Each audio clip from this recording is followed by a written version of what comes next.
talk during the background music. It's fine. Okay. Good morning. Good morning. Good morning. We got there. We did. We did get there. So, welcome to the live coverage from qualifying day of the EFRA 110 Electric Track European Championships from the Elec 2000 Club in Utrecht in the Netherlands. We're RC Racing TV and we're bringing you this live coverage in conjunction with our event sponsors Hobbywing, Infinity, Tony Sport, Ulceram, X-Ray and Meebo Sport. So big thanks to them. And also R1 Works and Schumacher and Osmatics. Yes, absolutely. We are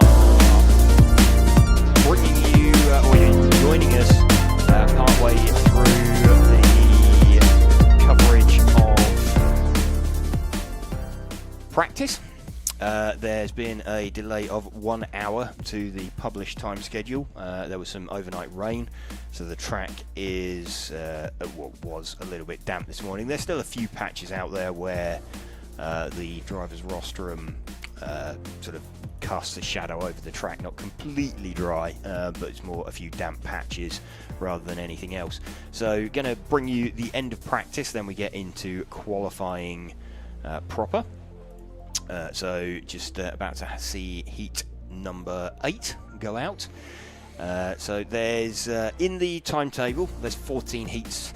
So there's 2 heats of Formula, 2 heats of front wheel drive. Both of those are cup classes rather than bona fide EFRA European Championship titles. They don't have enough entries to make them a proper counting class. We then have the 13.5 spec class, and we then have the modified class. In the time schedule, Heat 10, or what was known as Heat 10, that's turned into a bit of a sort of 5-minute media gap so that we can have a chance to catch up with the top guys from stock whilst they're running.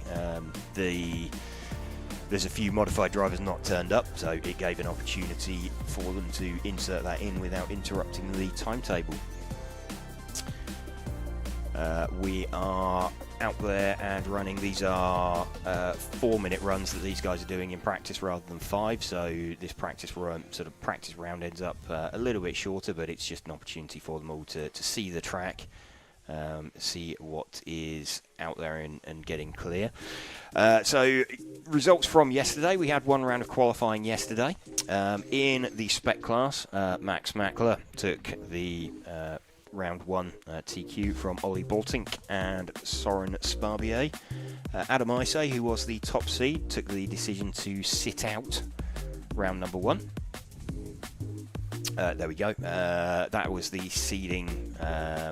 So the results that are showing at the moment are going to be the practice results rather than the qualifying results. One moment. There's qualifying. There's qualifying. So we have Max Mackler from Ollie Boltink and Soren Sparbier. We have 2 rounds from 5 to count. So it's going to be... Max is already halfway there to securing his place on the front row of the grid. If he takes another round, he's definitely on the front row of the grid. He can only then be first or second. He can only be matched by somebody else by winning a couple of rounds. And clearly, there's only 1 round been run, so he's got the fastest time at the moment. I think the overnight rain might have come as a bit of a surprise to some of the guys who chose to sat out. There was a few of, noticeably the X-Ray guys, took the decision to sit the round out. So had Adam Isay in stock. Alex Hagberg did so in modified. Sat the round out. The thinking is that it gives you a fresh tyre advantage when it comes to a later round. And there we go in modified. Michael Olowski taking that one from Bruno Coelho. Super close at the end, actually. Bruno was the top seed from Mark Reinhard and Ronald Volker with Michael in 4th.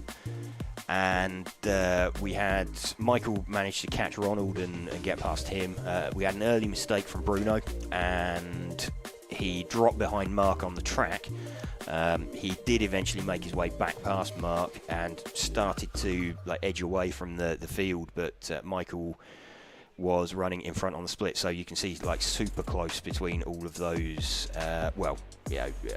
Michael, Bruno, Mark, all 22 in 1 point something. So Mark half a second off of TQ and in third position. Bruno looked to have really strong pace at the end though, and that sort of 9/100ths.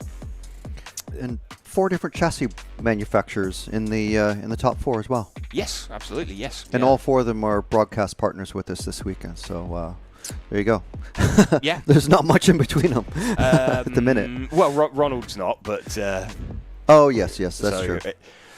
3 of them are. The top 3 are, yes. Top 3 broadcast partners this weekend. So, good to see. I think Bruno's going to sort of hope not to make that early mistake. I think looking at it, that was quite costly, a couple of seconds. He's got that in his pocket. I think he could, he would have probably just snuck onto a 23-lap run if that was completely clear, but coulda, woulda, shoulda. So that's what's going on at the moment. Just coming towards the end of heat number 8, Bart Vubben. Again, this is practice, I want to stress, and they're 4-minute runs. So this is just letting people figure out how the track feels this morning, blow the cobwebs away, and get a bit of an understanding what's going on, if the rain has affected anything, put any damp patches down on the track that they weren't particularly aware of. But Bart Vubben taking that one from Manuel Wagner.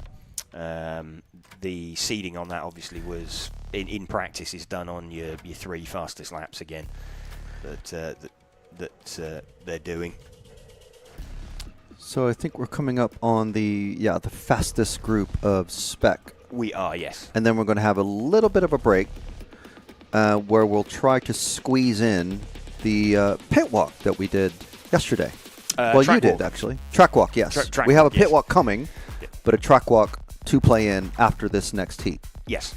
So we'll very quickly transition to that, but we'll just catch up very quickly before things get going in the live chat. So if you are joining us from home or work or wherever, we have Lutok saying good morning. Hope you're all doing well today.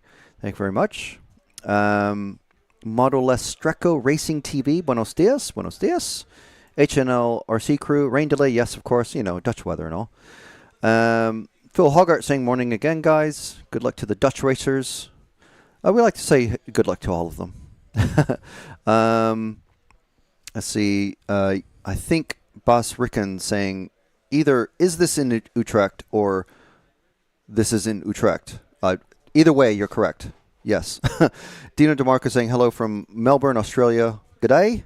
Good evening from Bali, from Gede Dana Singandana. I hope I got that right. Guten Morgen from Germany, from Ivo Gersdorf.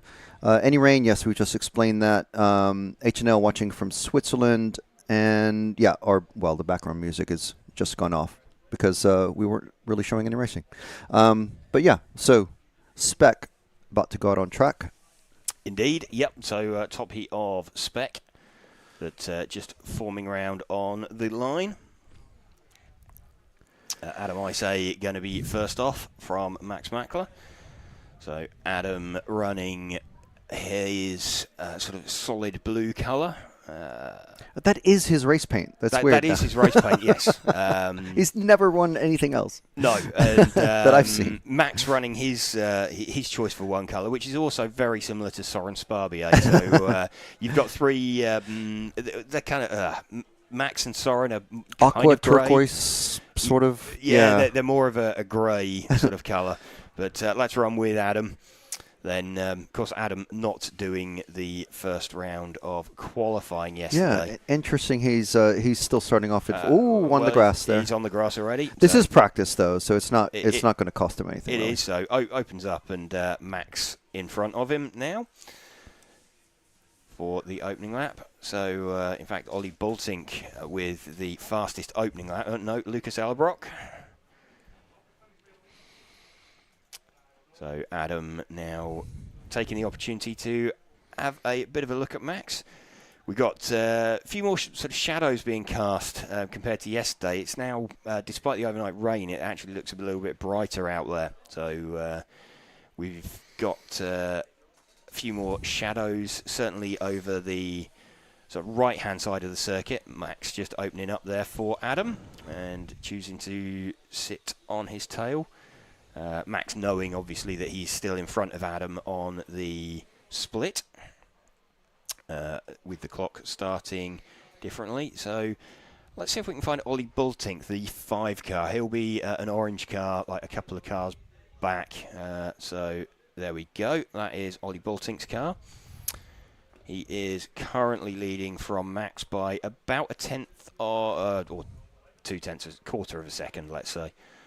And Martin Hoodie's got himself to the front with the 9 car, so jumping around and swapping around every time they cross the line pretty much. Quickest lap out there looks to be Adam Isay with a 15.176. We've got Martin Hoodie 15.197, Ollie Bultink 15.288, Max Mackler 15.219. So really close at the moment, like half a second covering the top 4 and changing every lap. Let's see if we can find Martin. He'll be the 9 car. I think he's running his race paint. So he is, where is Martin? He is at the tail of that group of cars. There we go. That looks like it is Martin's car.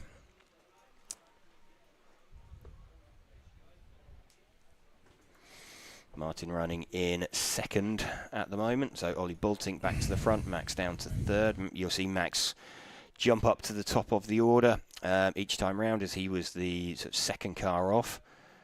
Soren Sparbier also in there.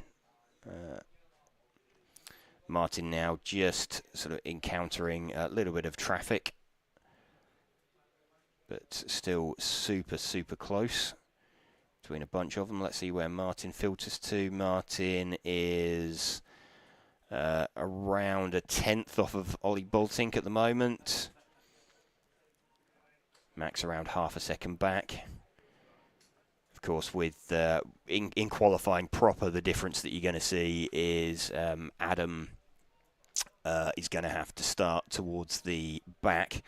Max will be starting off first because he won the round of qualifying yesterday. So Adam will, whilst he will still be quick, he's going to have to eventually make his way through and past traffic. You can see there Martin to the front now by around half a second from Ollie Bultink. So he's going to take on the poison chalice of winning practice, potentially.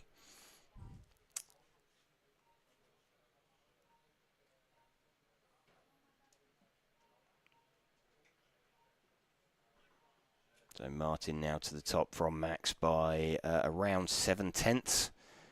Just as he comes up for his, it will be his final lap and his finishing time. 4-minute runs for these guys.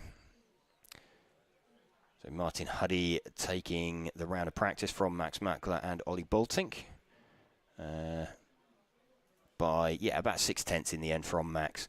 So we're going to drop into the track walk, I believe. There's the results of your practice session.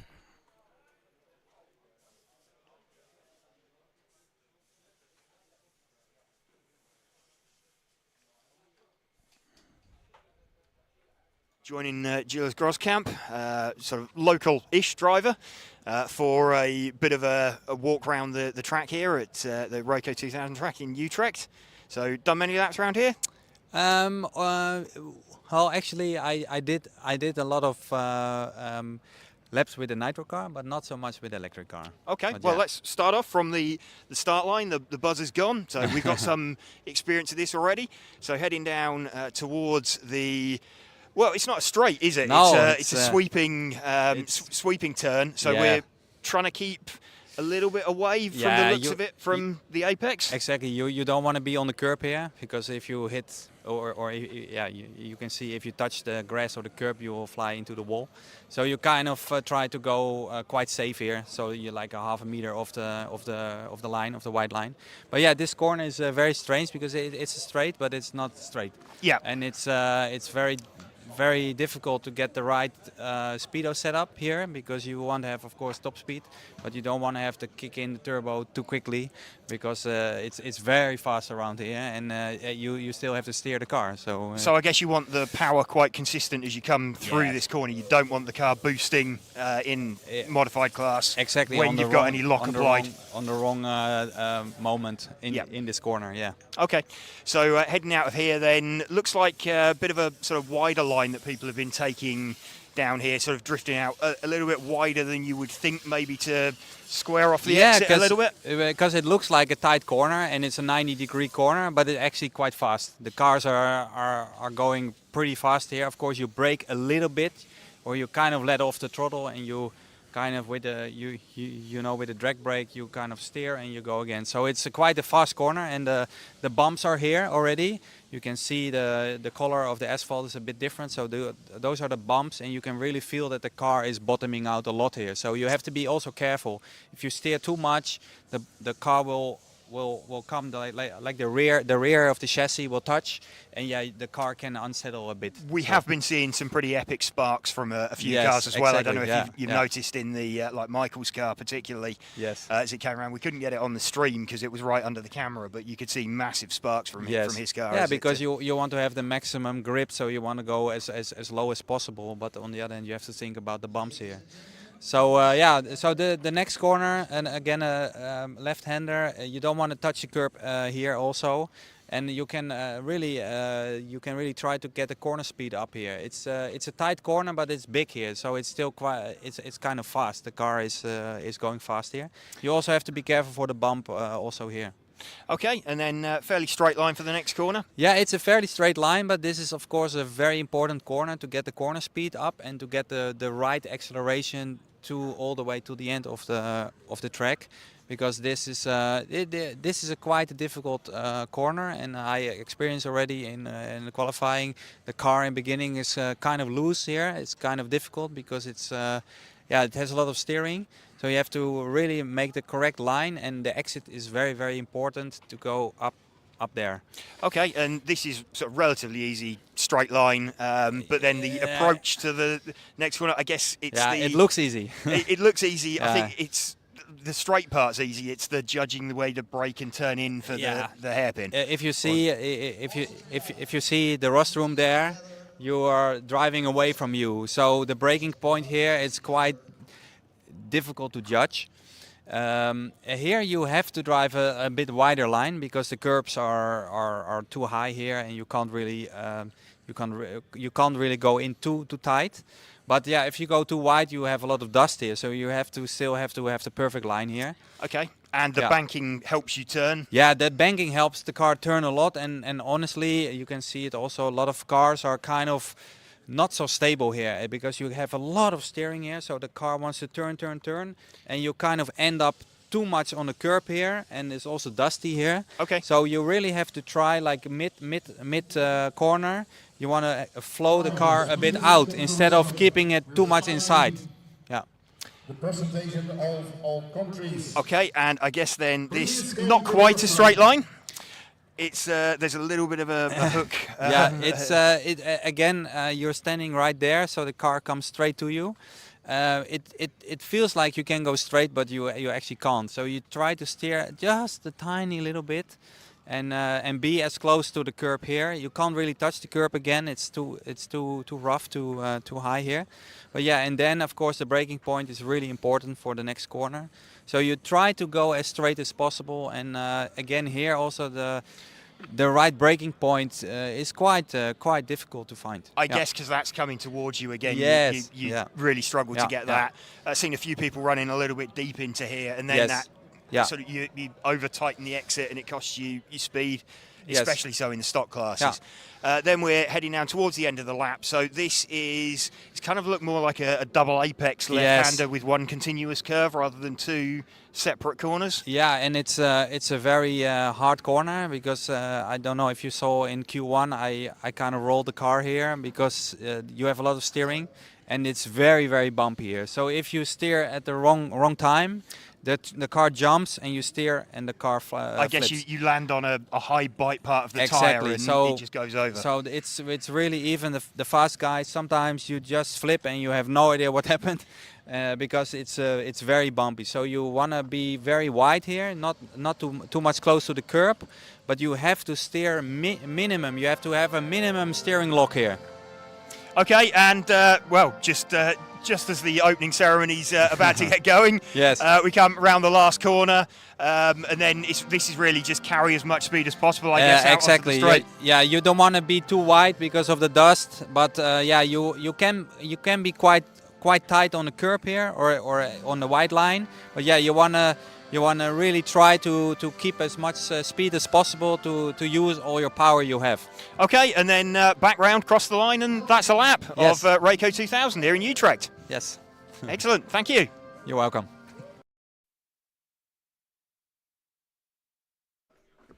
So there we go. That was a lap with Jules Roskamp. Thank you to him for sort of taking a wander around the track with us yesterday evening once all running was complete.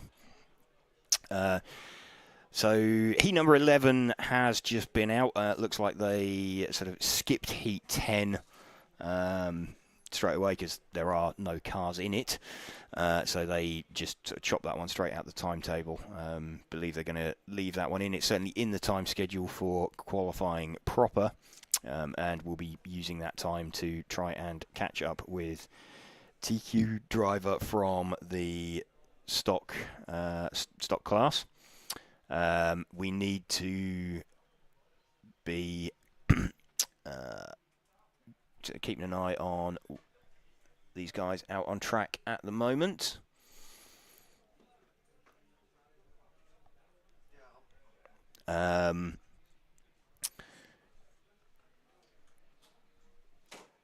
So they're just about to form up on the line.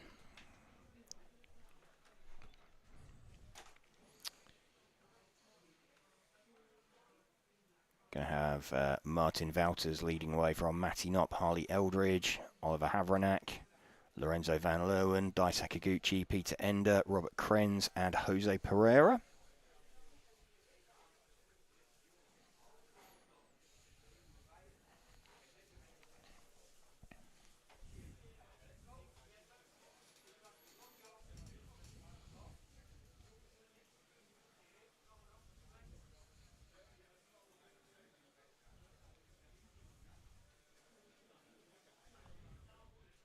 Just 4-minute runs for these guys.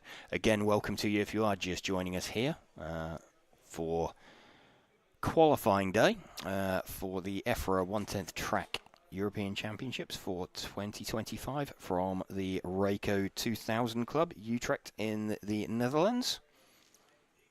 Bringing you coverage in conjunction with event sponsors Hobbywing. Also like to say thank you to Infinity, Tony Sport, Elsaram, X-Ray, Mebo Sport, Schumacher, Automatics for helping us to bring you this coverage. Oh, and R1 Works as well. Yes, thank you, Frank.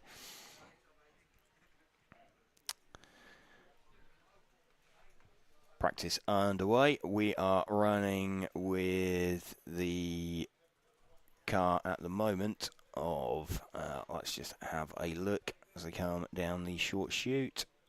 That's the 2 car of Matthias Knopp.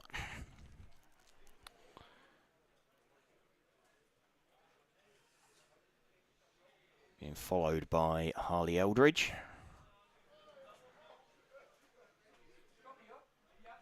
So these guys trying to get themselves up into probably be hoping for B final. They are, let's have a look, Matthias Knopp 13th in round 1, Harley 15th, Martin Wouters 14th, So pretty close between them on times. And yeah, giving themselves a good chance of making the B. Need to improve on that to make the A final. But in with a good shout from what we've seen so far. Obviously, that's when we start getting into 10-car finals. Harley Eldridge now quickest. So let's move our focus back. Well, it'll be 2 cars to the white car. There we go. That is Harley's car. So currently in front of Matthias on the split. She wasn't last time round. It's kind of super close between them. She is about a tenth up on Matthias Knopp. Lorenzo Van Leeuwen also somewhere in the mix with that one as well. So, in fact, Harley looks a little bit closer to the rear of Matthias's car.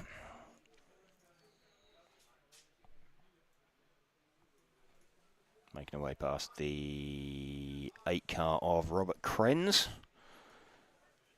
So again, this just practice, just an opportunity for all of the drivers to have a go around the circuit, get an idea after some overnight rain, get a feel for what they have underneath them and how they can get around. Alexander Wild says, this is practice due to the timetable. It should be a qualification. Yes, there was a 1 hour sort of delay due to a not rain but a wet track. There was overnight rain. The track was still damp this morning, so they've dropped a 1 hour delay into the time schedule.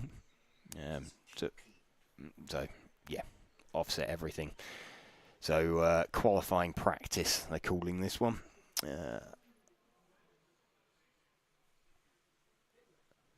So don't normally bring you practice, but we said we'd be on air, so we came on air at this time just so we can bring you the top end of the practice, and then we'll go into qualifying round 2 in pretty much, it'll be about 25 minutes time.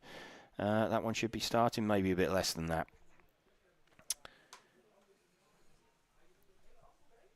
Still running with Harley, 30 seconds to go. She's still leading. She's got that gap up now to just over a second. So she's caught and past Matthias Knopp. In fact, Lorenzo Van Leeuwen running, and there we go. That's, in fact, Harley slowing down. She doesn't want to win practice. So, she's just choosing to back out of it as we head down. But there we go. Time expired. Harley getting that one from Lorenzo Van Leeuwen. Matthias Knopp, Jose Pereira, Dai Sakaguchi.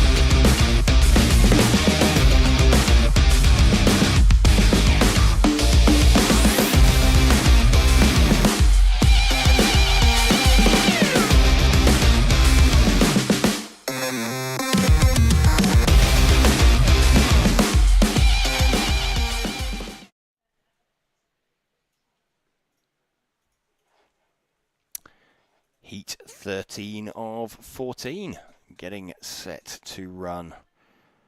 We've got Alessio Meniciucci, David Ronefalk, Berkan Kilic, Antoine Brunet, Simon Lauter, Dominic Schmid, Robin Eiserman, Yannick Brumper, and Alex Hagberg.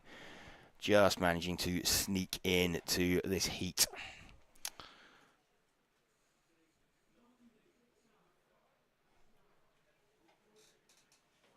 A bit of a day on the struggle bus for Alex yesterday.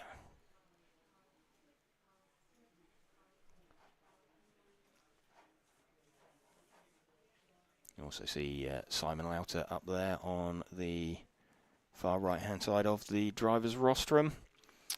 From the rostrum cam, familiar white shirt, defending champion from the stock class. And of course won the Stock World Championship in Bakersfield last year, moving up to the modified class for this year.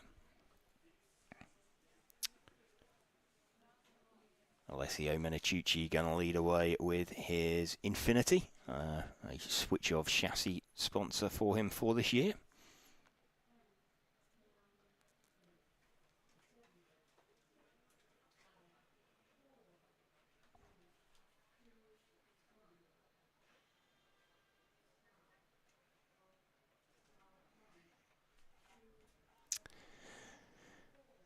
Alessio leads away, not running race paint this morning. He sort of familiar colours with a sort of white front, yellow rear on his body shell. But choosing to run all white. David Ronnefauk running all white as well.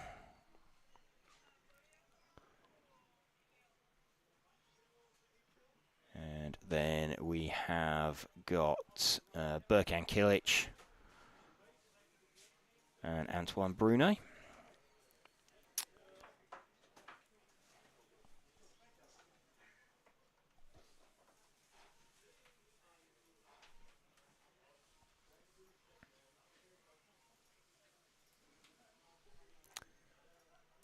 Let's see if we can drop back to find the 3 car of Berkan Kilic. I'm just trying to locate him. I think he is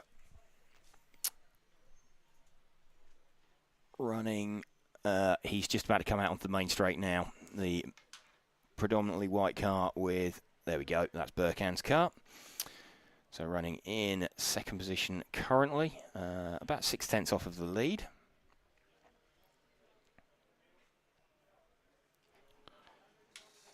Trying to hunt down David Ronnefauk, and in fact David dropping down the order. So Berkan to the front now from Antoine Brunet by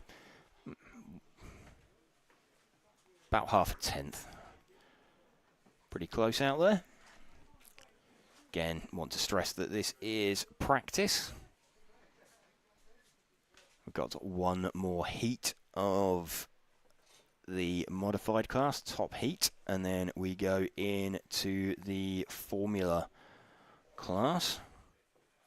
We've got 2 heats of that, 2 heats of front wheel drive, then we have 5 of spec. Oh, we got a backing off there for Berkan. Continues running around. So Yannick Prumper hits the front. Yannick making a change of chassis sponsor around a month ago. Let's see if we can find him, the 8 car. I think he's the fluoro yellow car out there.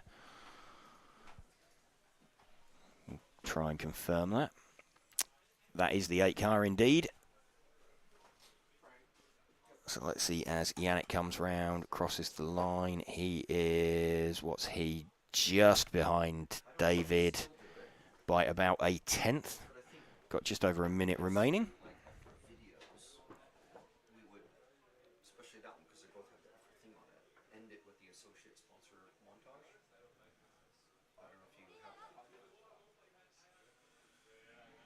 Which is basically that one that we play in. If you give me the thing, I can just copy it back onto that. Yeah.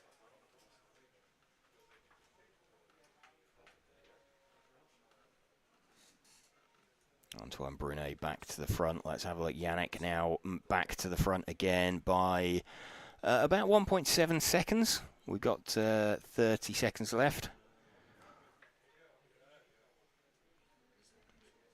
So Yannick just closing in on a little bit of traffic, finds his way through a gap there. Still 1.5 seconds in front of Antoine Brunet.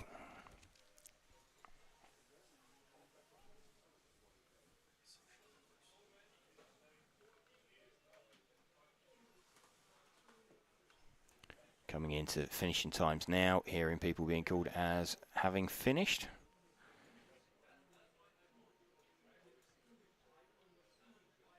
There we go, Yannick right at the end there. Updating to the top of the order. So Yannick Prumper from Antoine Brunet and Alex Hagberg sneaking in there. Again, this just practice.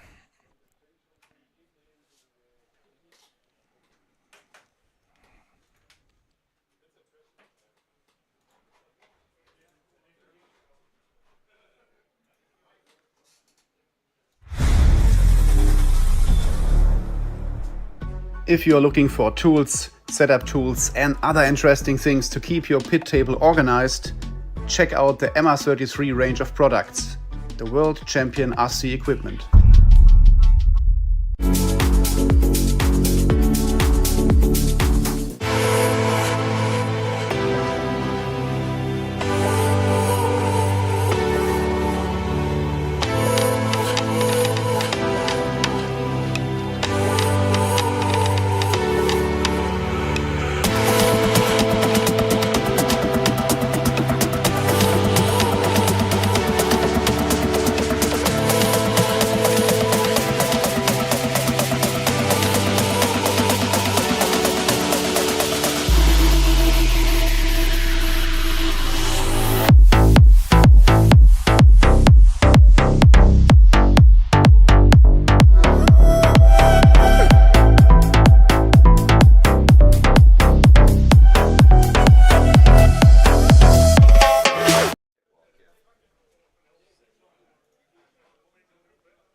Top heat getting set to go out for their practice session.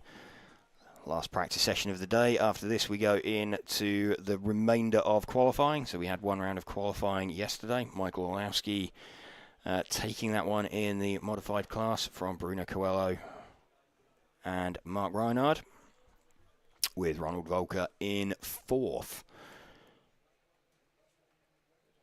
Bruno going to lead away this practice session from Mark, from Ronald, from Michael. It was super close. It was like half a second covering the top three.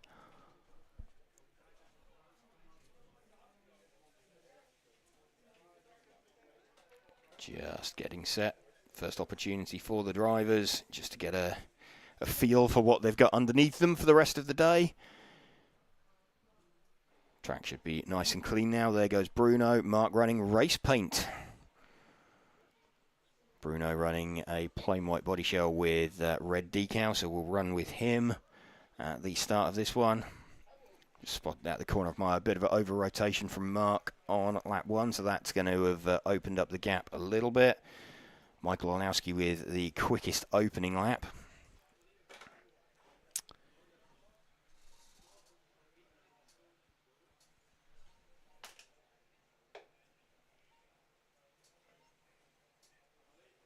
Still Michael from Mark from Bruno.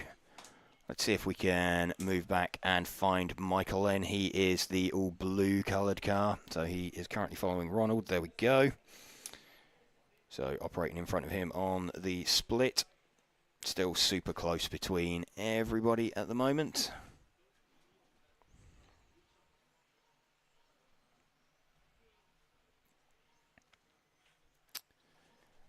Looks like Mark's had a bit of an off and has ended up behind on track. So we've now got Mark closing in, Ronald opening up. So we've now actually got Mark Reinhard circulating behind Michael Olowski. We're running with Michael at the moment, and you might just see Mark appear in the back of shot. Mark will be quite happy with that, actually. Get an idea, a bit of a marker of where he is and where Michael might be gaining time, losing time. Bruno, meanwhile, is back to the front. He is about 6/10 up, about a minute and a half into this practice session. Still Bruno from Michael, and Chrissy Crap looks like he's somewhere up there as well when he crosses the line. He is currently, where is he? He's fourth, so it's kind of Bruno from Michael at the moment. Looks like Mark's got the pace to run with Michael, and in fact he's caught right up with him, so we'll stick with these two at the moment. Bruno kind of away by himself at the front. This is where the sort of track action is. Mark will be quite happy with this, just getting a bit of an idea of where Michael is quicker than him, where he's slower than him. And they'll be certainly in contention by the end of the meeting tomorrow. And a little bit of over-rotation there from Michael. That was a little bit strange. Let's pick up Bruno then, the all-white coloured car. There's a couple of them, but Bruno is just coming out onto the main straight now. He is closing in on an all-green car, so that would be Lucas. Lucas Urban that he's closing in on. Lucas was 5th yesterday in the opening round. We've got Bruno out in front now by a decent chunk, actually, from Mark. So Bruno about 4 seconds down the road, actually, from Mark. Looking at lap times, let's have a look where they are. Bruno's fastest lap, a 13.382. Let's just refresh that. 13.382. We got Mark's fastest lap at 13.291. Last time round, Mark was a 13.8. Bruno with a 13.9. So Mark having good pace towards the end of that. Michael 13.9. Best lap of a 13.376. So everybody showing pretty good pace. We've got 20 seconds left, so we will run for home with Bruno. Just seen Michael peel into the pits, actually, so he'll drop down the order at the end of that. Bruno backing it in there as we come down that little short straight. So finish for Bruno. 18 in 4:06, just waiting for time to update. Everybody crosses the line. So about 3.7 seconds for Bruno at the end of that. He took that one by. Again, stress that that is practice. But that will be quite a relief for him. Be pretty happy with that.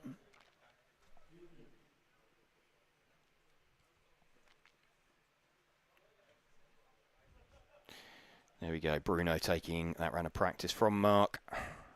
Chrissy Cramp in 3rd, running the new Yokomo this weekend. We've got Ronald in 4th, Jules in 5th, Lucas Urban, Victor Wilk and Remy Callins. Now Michael Olowski bringing up the rear.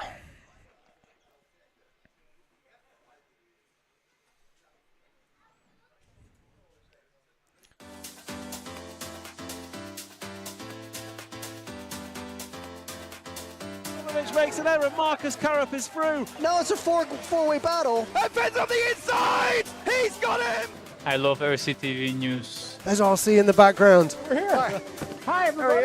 This is mine. Okay, fantastic. Yeah. So we are here at ETS round number 3 of season 17. Davide Ongaro, associated European champion, and didn't he deserve it? Bruno Coelho is your champion. Today, mamma mia, super happy.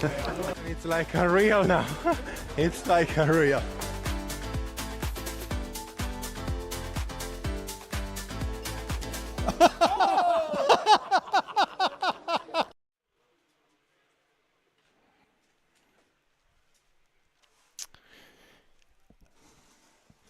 Ready for the start of qualifying proper. So we are RC Racing TV and we're bringing you live coverage of this EFRA 1/10th Electric Track European Championships from the Rayco 2000 Club here in the Netherlands. Again, thank you to event sponsors Hobbywing, Infinity, Tony Sport, Elsaram, X-Ray, Meebo Sport, R1 Works, Schumacher and Automatics for helping us to bring you this coverage.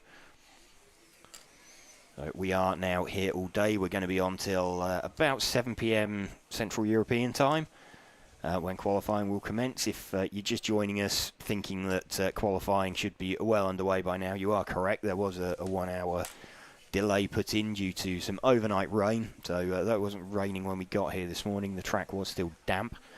So they took the decision to let that fully dry, put in 1 hour delay into the schedule. So we'll be here till around 7 CET, bringing you all the action as it goes on. We've got 2 heats of Formula, 2 heats of front-wheel drive.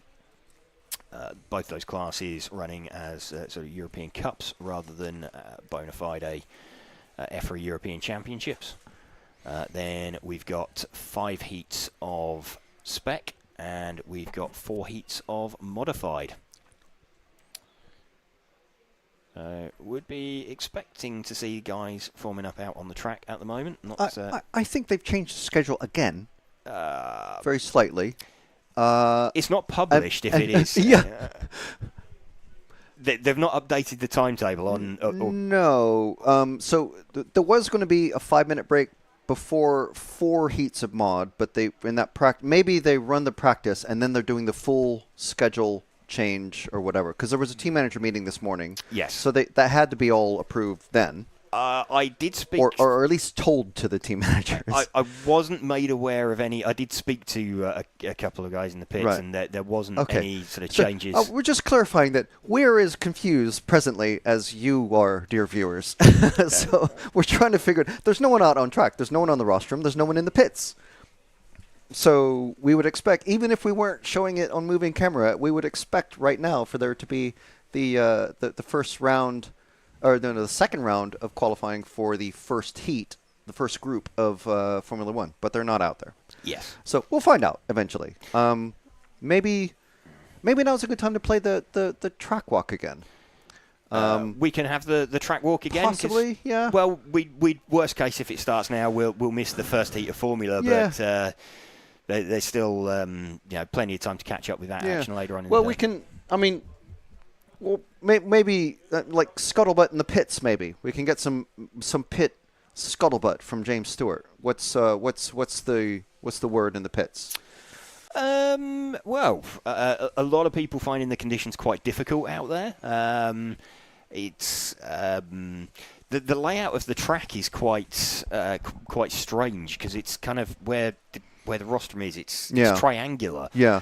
So the straight isn't straight. It's weird because if you look on the EFRA Facebook page, we have a photo there from the glamorous Nikki, who's providing our photos this weekend. Thank you very much to her for doing that.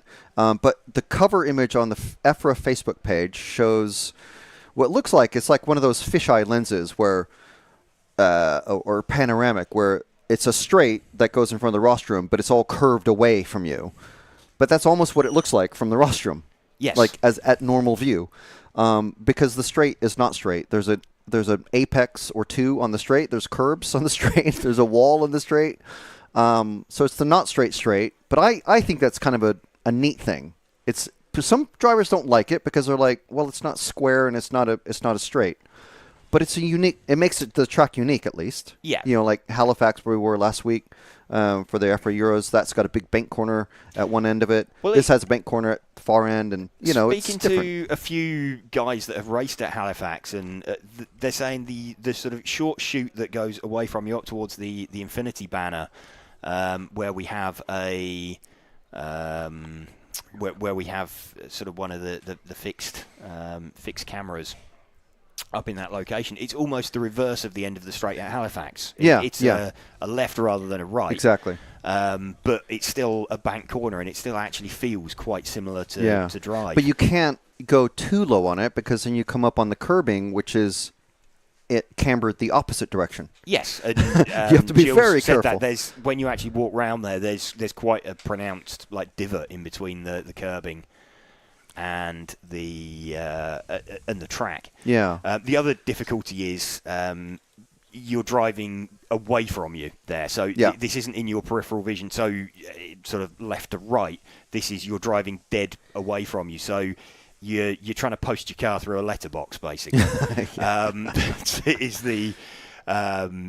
the what's going on out there. So which you wouldn't want to do because you'll break many things. You will. But it's a bit of a, it's threading the car through the eye of a needle. And then returning from that, it's there we go. That was the view that I was talking about there. So you have this sort of bank turn, and then going away from you. it kind of looks like when you stood there that there's a straight line through it, but you really you kind of have a bit of a confidence wiggle rather than you don't necessarily steer, but you sort of shift your hips left and right as you wiggle through it, as your car moves through it. And then again, because you're coming back towards you, you quite often see cars running a little bit deep because you're braking down into it's not quite a hairpin as such. The layout makes it look like a hairpin, but it's like 120, 135 degree-ish. Sorry, I haven't been out there with a protractor. We'll get a drone shot and measure it. Yeah. To kind of get the car turned around, but because it's coming back towards you, again, spotting your braking point is quite difficult. So yeah, it's drivers finding the layout of the track bit of a challenge, and I think what you're probably going to see, it's weird in that it's quite an easy track to drive, but it's quite hard to drive fast. Yeah, you can drive around there making no mistakes and be very, very slow, and sort of wonder why, where's the time? Where am I gaining? Where am I losing time? Which I mean, obviously I'm not out there racing.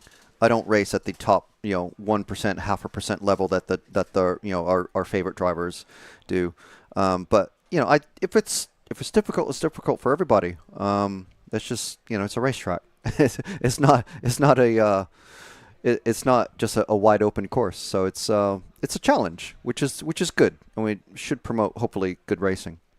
Yes, absolutely. So yeah, that is it's the same challenge for everybody. Exactly. And it's something for them to get used to. What have we got? We've got some of the Formula cars. Yeah, the first heat has come out while we've been bantering away. Yes. And they are just starting or getting started. Rainier Haller looks like he is leading. You were having a chat with him in the pits the other day, weren't you? Yeah, some very interesting stuff. Formula One isn't to everybody's taste, especially if you're into four-wheel drive and going as fast as possible and all this. But it's some pretty cool stuff. If you're an F1 nerd and you want to try like actual real aerodynamics on a scale model racing car, you can get different levels of front and rear wings from suppliers. I mean, he's not a sponsor this weekend, but Airbar, I think it's Airbar Engineering. We see him all the time at the ETS, Dave Airbar. Not racing here this week, but he usually is racing the ETS rounds. As far as I know, he's like long-time defending champion, like just over and over. Anyway, 3D printed front and rear wings of varying degrees of downforce, and it's one of these things that you can actually play with on at 10th scale. It's pretty cool. The rules don't allow diffusers, but these guys go like the nth degree with like CFD of the various modeling and stuff like that, with the flat pan chassis and what the air looks like going around the motor from the bottom of the chassis and all sorts of stuff. It's pretty neat. If you're into it, it's pretty neat. And yeah, it's one of those. It's like if you're really good at like tweaking aerodynamic type stuff, you're not always all that good at driving. It's just you can be really good at mechanicking but not driving. It's the same sort of thing. I can relate. But yeah, it's a pretty cool thing. So it's the way this is working this weekend is because there aren't enough drivers to make it into a proper European Championship. I think it needs to be a minimum of 3 full heats. We have just about 1 heat, meaning 10 cars. I think it's 11 total. There's 11 total. Yeah, so it's a bit unfortunate, but so it's a European Cup. It's not a championship, but you can still walk away with the trophy if you take the win. You can do, yes, and I'm not exactly sure how they're going to split it. Yeah, it'll be really unfortunate. It's 10 cars, like packed heats, as we call it in the States, 10 cars and 1 car. Because what do you do for that one driver? It's like, well, you're just one driver, so we're not going to let you run because it's going to be boring. But They've paid their money, so they're due out there. The problem is if you Yeah. let them in as car 11, then they get in the way of the battle for the lead or something. Then it's a tough one that you can't really win. It's one of those. I'm glad I'm not the race organizer. Yeah, you can't split it into really a 6 and a 5 because then you're denying the people like who's qualified 7th. Yeah, he's got a chance of the win. They might still. do like a 3 or 4 car race. I don't know. I don't. They'll get the drivers together, I guess, and see how they want to play. I mean, because it's not for like a quote unquote proper championship. They might just go, like you say, okay, guys, let's get all together. Here's the situation. We don't want to run one car. We want to have everybody race. So we think it should be like this. What do you guys think? And if everybody agrees, maybe a bit of peer pressure, but I don't know. We'll see how it ends up tomorrow, but yeah. But expecting less heats tomorrow, or less when they get to finals, because typically we're seeing sort of 8-9 car heats rather than full 10s. Yeah, that's true too. Yeah. The other kind of interesting thing actually that we sort of briefly were heading towards earlier, with the saying that the straight not being straight, positioning on the rostrum, because it's not the track will look very different from one side of the rostrum, one end of the rostrum compared to the other. In relation to a normal track, normally you can just sort of offset yourself by a couple of positions. Yeah. So we have seen, even yesterday during, when drivers are choosing not to go out in qualifying, they're still going up. They still go up there and stand there. Yeah, make sure they've got their elbow room, and they don't want to lose their sort of coveted spot on the rostrum. So might be something to watch out for when you get to finals. That the done thing is that you're first in a final, you get first pick of your spot on the rostrum, and 10th place ends up on the steps. Typically, and ends up wherever they happen to end up. So you're probably going to get some tomorrow.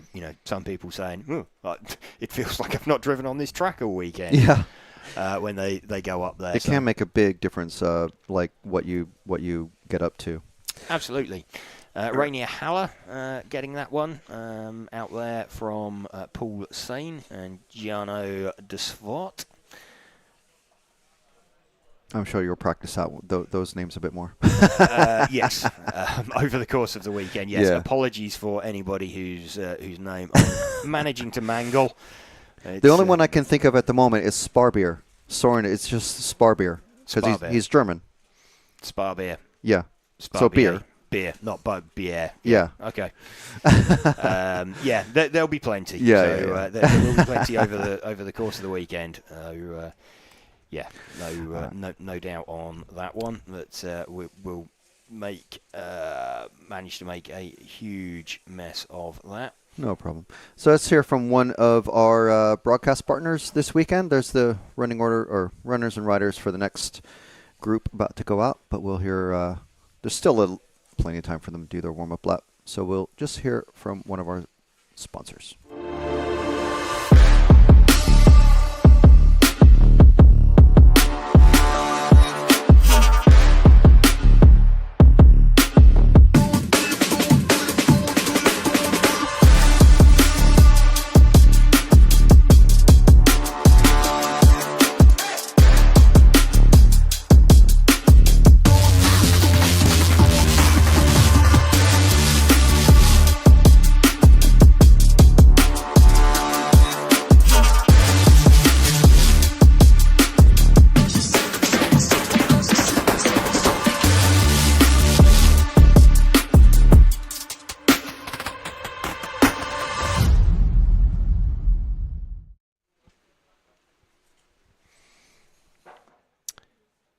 Here we go then, getting set for the top heat of Formula. Jitsi Miedema taking round one of qualifying yesterday. If he can get this one, he's definitely on the front row of the grid.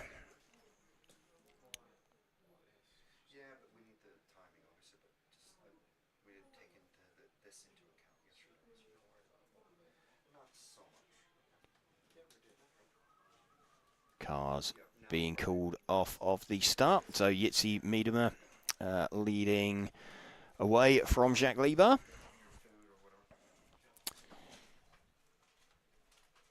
took this one relatively comfortably yesterday. I think, let's have a look. What was it? 17.506 versus 17.510. So had about 4 seconds in his pocket, did Yitzi. Not had the fastest opening lap. Still running with him. Let's come down this curved straight once more. And we'll be able to have a look in a moment about, yeah, a little bit sideways, a little bit wayward there. So that's driving directly away from the drivers. This is driving back directly towards them. This corner here, you can see running a little bit deep there. So that's quite difficult. Jules was saying yesterday on our track walk that you struggle to spot your braking point. Yitzi still out in front though from Michael Lipperheider with the number 6 car. So let's see if we can pick up Michael. His is the sort of greeny yellow coloured car down the main straight now. There we go, managed to pick up Michael Lipperheider, running in now 3rd because Chris Grenz is up there. He's only about 3/10 off the lead though.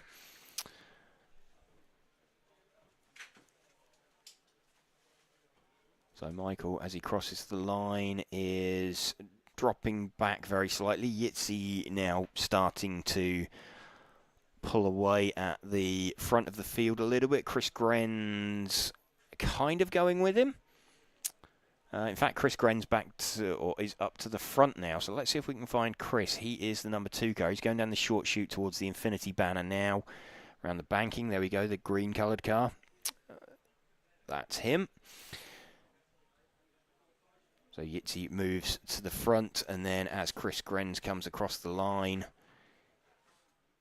that will update in a second. Just waiting for an update. There we go. So about 4/10 off of Yitzi that time round. So Yitzi Miedema, if he can take this one, he is guaranteeing himself a position on the front row of the grid. He will have 2 1s. Remember, it's 2 from 5 to count. So with that 2-round wins, he can only be matched, and someone would need to do a faster time. Talking of that, where are they on times? So 17 in 5:09 is the forecast.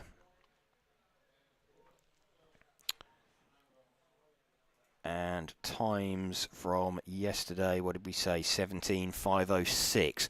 So about 3 seconds off of the times they did in qualifying yesterday so far in this Formula class. It's the first time that they've run 5 minutes, so we can have a direct comparison. So expecting the pace to start building, but at this moment in time, it seems the track isn't any faster now than it was yesterday for the first round of qualifying. That could be quite important when it comes to any potential tie-break situations. 1 minute 30 left. Let's see if we can pick up Yitzi Miedema again. He is a couple of cars ahead, so he's just going round out onto the main straight now. Here's Yitzi.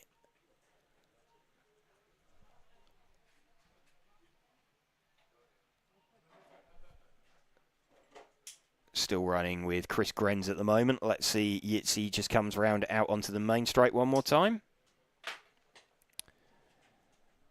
He's just swept down the main straight. And there we go. That is Yitzi Miedema leading this one. Kind of had a little bit of an advantage at the start. Been eaten into.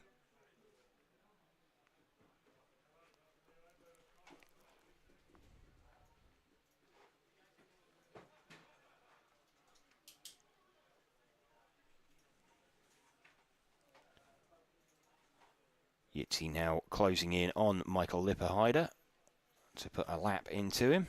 Michael was somewhere up near the front of the field at the start of this one.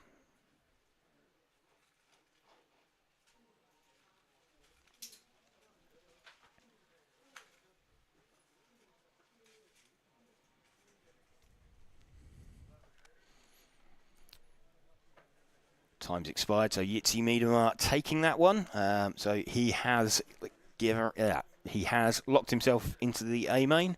Good chance of that anyway, with only 11 cars out there, but he has also got 2 first positions, so he is guaranteed either first or second on the grid.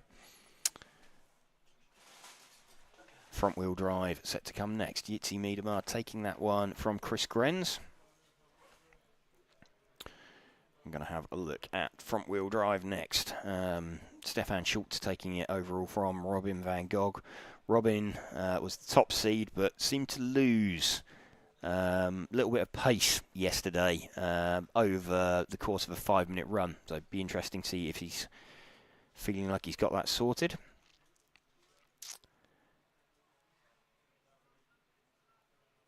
Soren Spar Beer was third.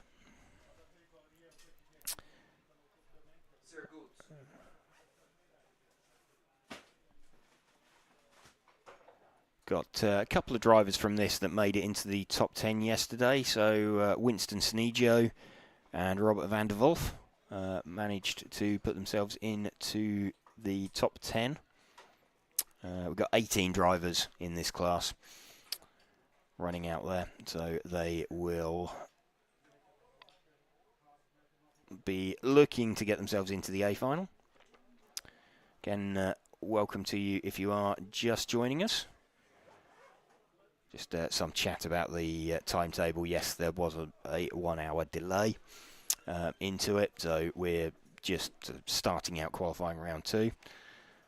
Lauren Mackman saying, morning, thank you for the coverage, enjoying my wedding anniversary watching with Adam, so congratulations you too.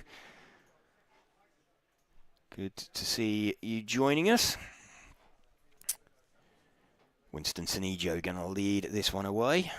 Again, quick shout out to our event sponsors, Hobbywing, and also Infinity, Tony Sport, Elsaram, X-Ray, Mebo Sport, as well as Schumacher, R1 Works, and Automatics for helping us to bring you this live coverage of the EFRA 1/10 Electric Track European Championships from the Rayco 2000 Club in Utrecht in the Netherlands.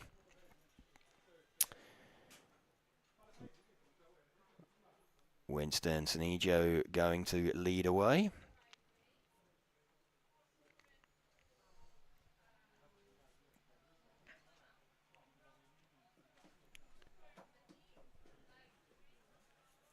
Car 7 late to the line, but he was starting last anyway, so there's no no issue there.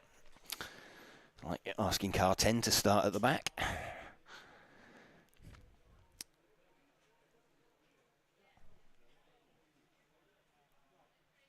Early running then, it is car 3 of Winston Sneggio we are running with. Opening lap wasn't the fastest, but it was somewhere in the mix. If you're new to this qualifying format, what happens, the cars go off at 1 second intervals. So if you start out 1 second behind someone and you're half a second behind them on track, you're half a second in front of them on the clock. You can see the order will jump around a little bit. Thomas Sova, after 3 laps, got himself in front. He is about 2 tenths in front, but there's like 7-8 tenths covering the top 6 at the moment. So super close racing. As always with the front wheel drive cars, when you're sort of traction limited and power limited, then it's really, really difficult to make a difference.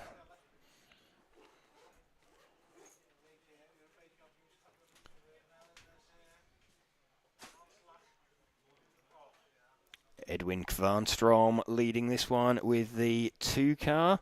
He's got himself about half a second in his pocket, so let's see if we can find the 2 car. A little bit easier with these cars to spot. He is the white with the teal centre section. Last one down the main straight now, just following the red car. There we go. That is Edwin Kvarnstrom, Swedish driver.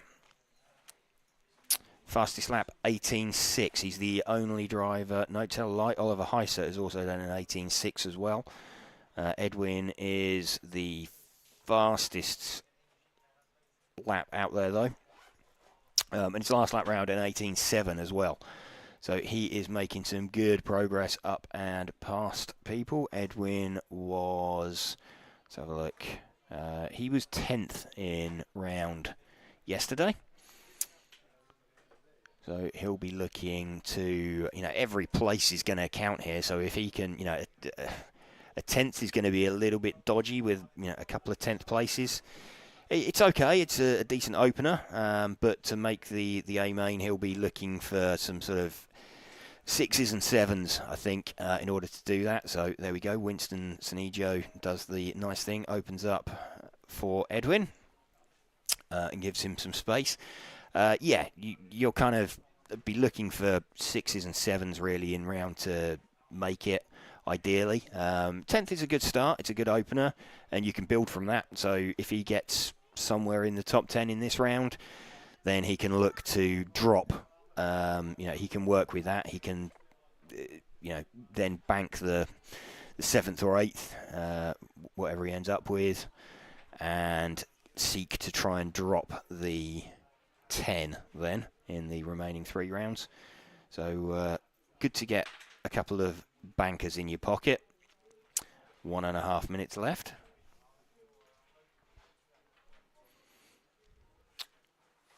And quite a big gap now, actually. Edwin Kvarnstrom's got 16.501 predicted. Let's just have a look at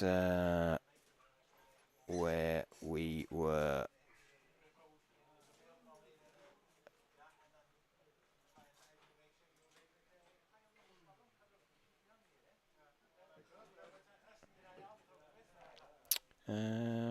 What time did Stefan do yesterday? He did a 17 in 5.11 with an 18-second lap. So he was So he was about half a lap down the road. Let's have a look. 17.516. Just seeing roughly where 16.503. Manuel Stankovic. Jacques Libar did a 16 in 500 dead. So we're heading for a time that's, would have been like 5th, 6th in round yesterday for Edwin. Oliver Heiser up into 2nd position.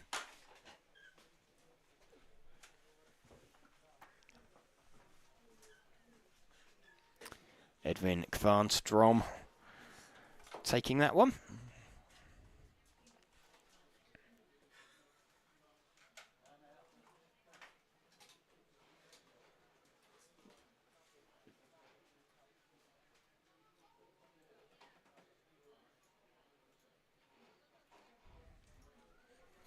Edwin Kvarnstrom from Oliver Heiser and Winston Sanijo.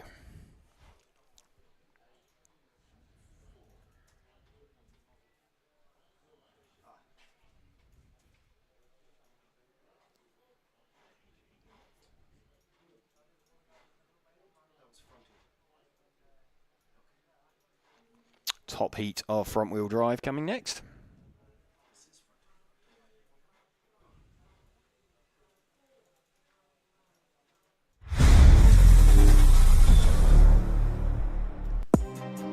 If you like perfect mounted body shells the same as we do, check our complete range of body shell accessories and tools to always have the perfect body shell on your car.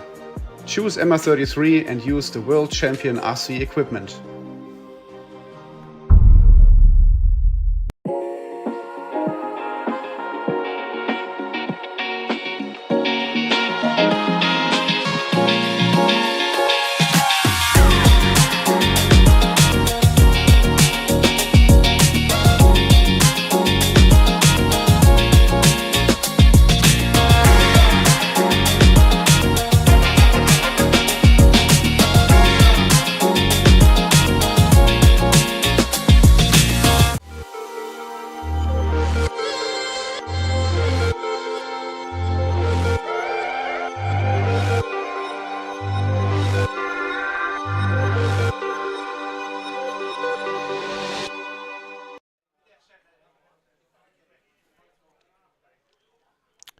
Top heat of front-wheel drive.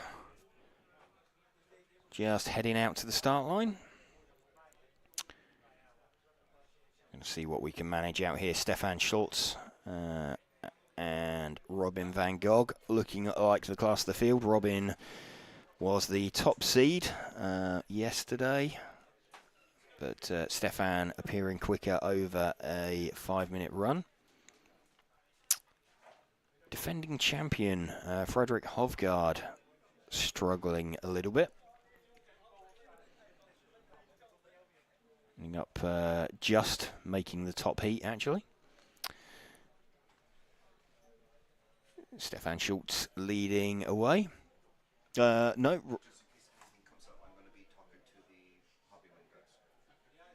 So Stefan Schultz looks like he has sat this one out.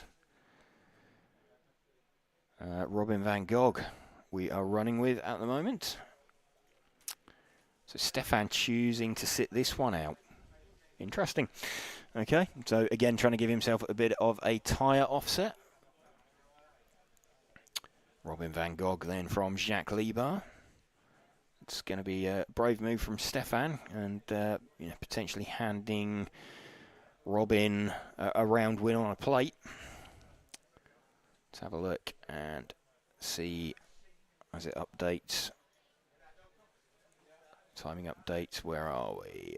Robin, we're running with already 4/10 up from Jacques Liebach. Going away at a good pace, 17.511 predicted. What did we say yesterday? Stefan was also 17.511. Currently then predicting for the same sort of time. Stefan's best lap yesterday was a 17.991. Robin van Gogh yesterday did a 17.512 with a best lap of 17.855. Currently his best lap time is an 18.2. So struggling a bit on single lap pace, but already going away 9/10 of a second of a lead over Mark Valent. Mark Valent with the 5 car making good progress. Let's see if we can pick up Mark. He is the pink coloured car on the main straight now. Just chasing the orange coloured car. There we go. That is Mark Valent. He's having a pretty close battle actually with the 3 car of Soren Sparbeer.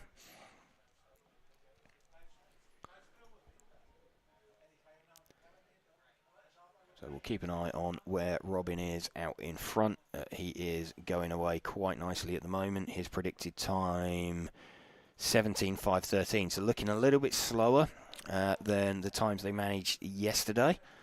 He will still take a round win, would Robin, but would be hoping to try and get a faster time as well than we saw yesterday.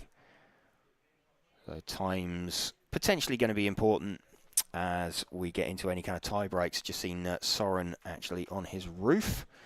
So Soren's going to drop down the order. That's promoted Mark Valent up into a definite second place. Jacques Liebach up into third. So having said that this was all super close, it's actually spread out a little bit. We've got Robin van Gogh leading pretty comfortably. Let's just get a gap as we see an update. Just waiting for an update. Here's lead of about 1.6 seconds. So a couple of minutes left. Phil Langner now up into third position.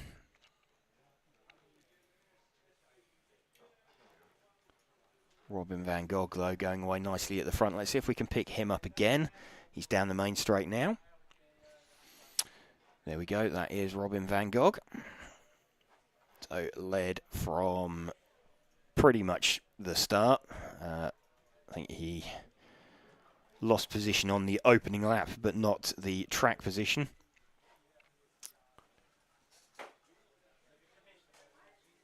Still running fairly comfortably out in front.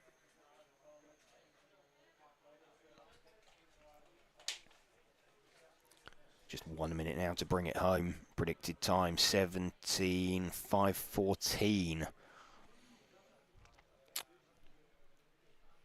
Robin's last lap time an 18:8 with his best lap time of an 18:2.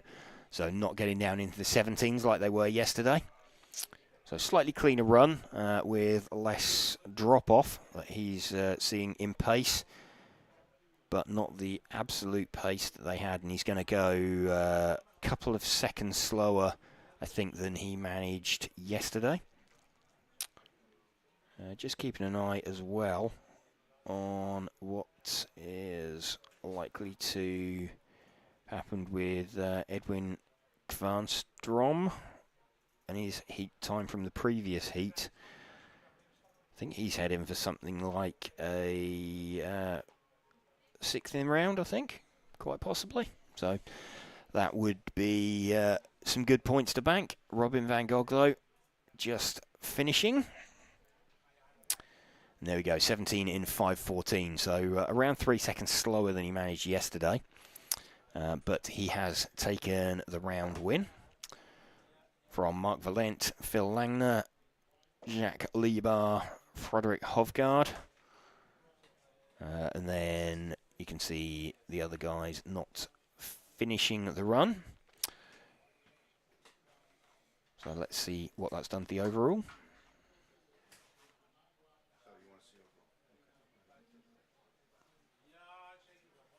Going to have a round win each for Stefan Schultz and Robin van Gogh. There we go. And Stefan showing as being on top by dint of having the faster time. The reason that's not actually Robin's fastest run, but the reason it's showing is it's his lowest point score. So tie-break is always your fastest run from your lowest point scoring round on there. So that's why it appears like that. Mark Valent in 3rd position. Then Soren Sparbeer, Phil Langner, Jacques Liebar, Frederik Hovgaard, Edwin Kvarnstrom.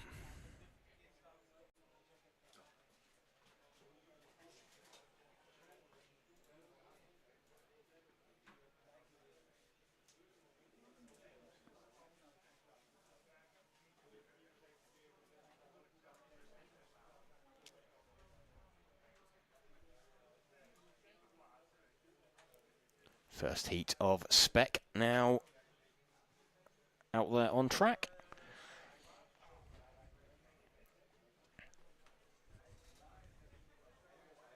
Guys just forming up on the line.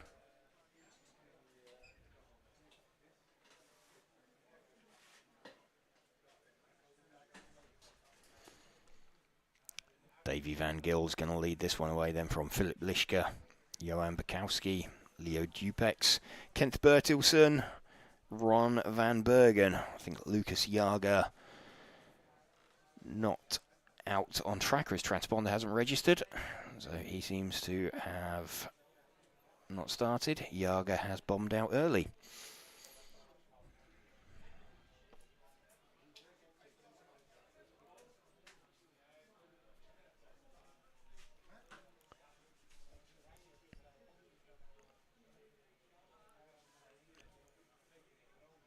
Davy Van Gils led away the all-blue coloured car, followed by another all-blue coloured car of Philip Lischke. We'll keep an eye on them for the first couple of laps.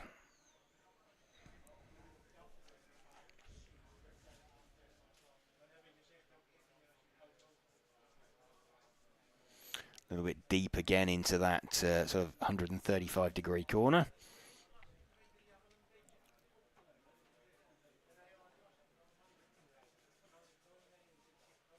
Bit high up around the banking as well, so that is definitely letting Philip Lischke close in on Davy Van Gils. Philip Lischke certainly less than a second behind. Let's move our focus back one car onto the darker blue coloured car of Philip Lischke, the lead car. So expecting Davy Van Gils to open up. There we go, and oh, bit of over rotation there from Philip Lischke. That's gonna have hurt his time a little bit. We've lost a In fact, that's not just a wheel that we've lost. That looks like a drive shaft attached to that. So that's a little bit messy there on that lap. That's unfortunate for the one car of Philipp Lischka, who was leading that one. He's made a bit of a mess of that one. Stefan Schultz just walking away with the car. Let's see who's ended up out in front. It is the 2 car of Ron van Bergen. Let's just see what we've got left. Robin van Gogh still hoovering up parts of car on the circuit. I think he probably wants a leaf blower there to hose bits of that out. There we go. That's it. That's all the bits gone. Let's see if we can pick up the 2 car then of Ron van Bergen. He is just down the main straight now, the white and blue coloured car. There we go. Ron van Bergen leading this one with, I think we've only got 4 drivers in this. 4 drivers still running. Just trying to keep things circulating now. You never wish ill on anybody, but when a few cars drop out of a heat, it does always give you a bit of a possibility to score some additional points and some extra points.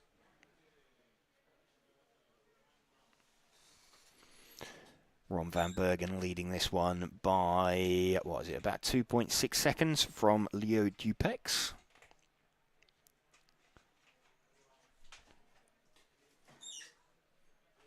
Starting to close in on some traffic. I think that's the 7 car of Lucas Jaeger. No, it was the 5 car, sorry, of Leo Dupex.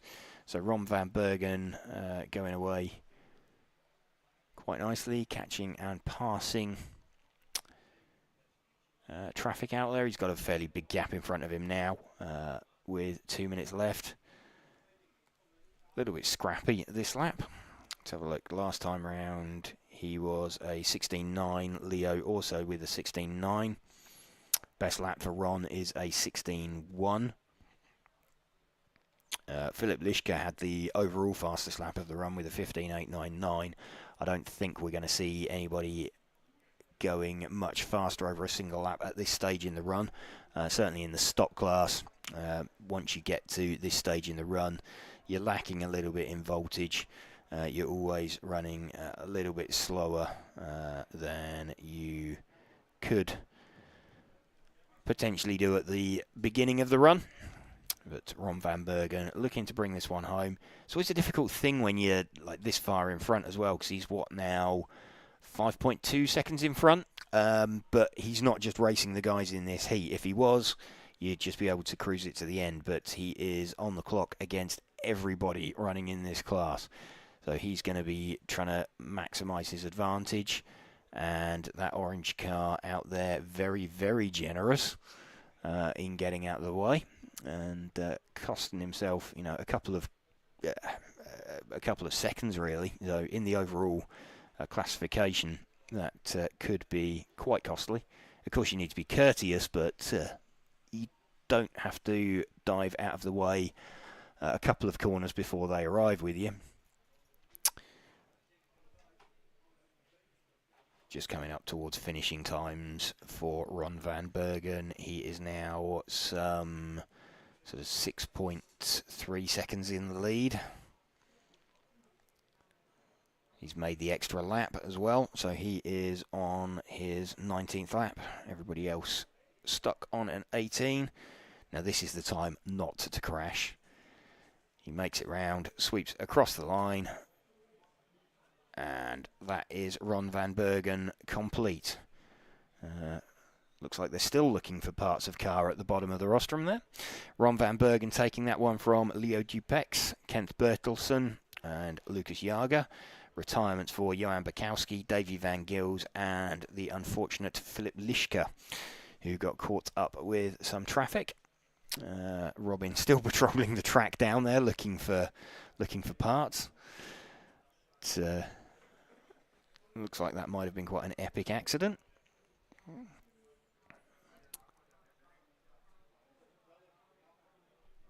welcome to you if you are just joining it. Yeah, they're actually going out there with a broom to sweep the detritus off of the track from that accident.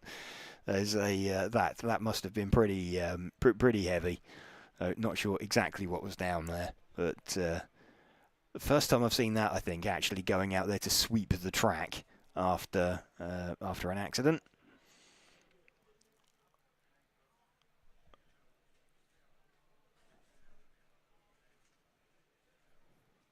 So welcome to you if you are just joining us here on RC Racing TV.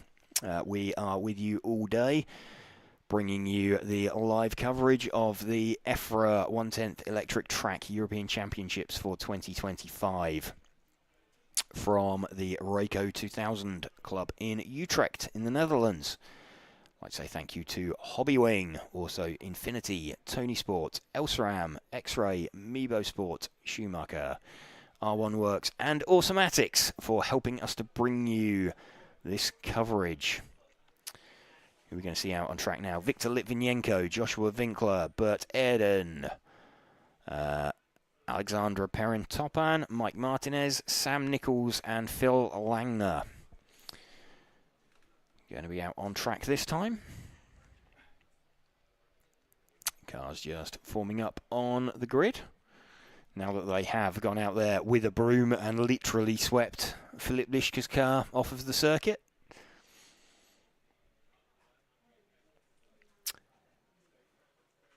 Victor Litvinenko going to be leading away.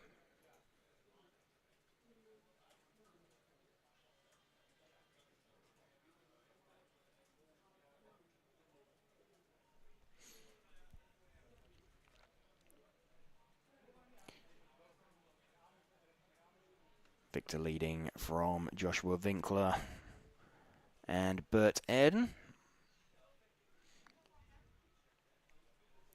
Decent opening lap. Just waiting for the timing to update. There we go. In fact, Sam Nichols with the quickest opening lap by a couple of tenths as well. I saw Ollie Bolting quite hard at work on Sam's car yesterday evening in the pits. Trying to get that one straightened out.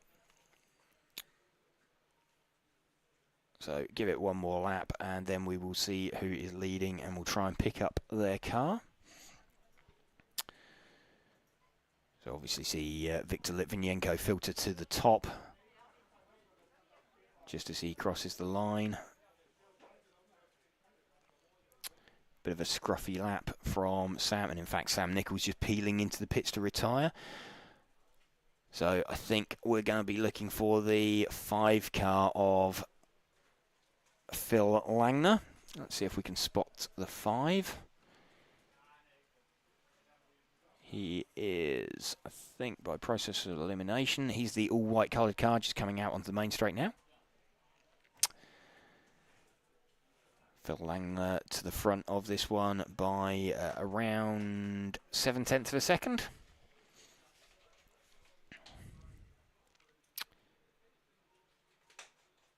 Phil's fastest lap, a 15.6. Fastest lap overall that we've seen so far in this run was Sam Nichols with a 15.579. So, don't know if he had a bit of an off and decided to pit to save his tyres. Because he did look, after 2 laps, to be up at the pointy end.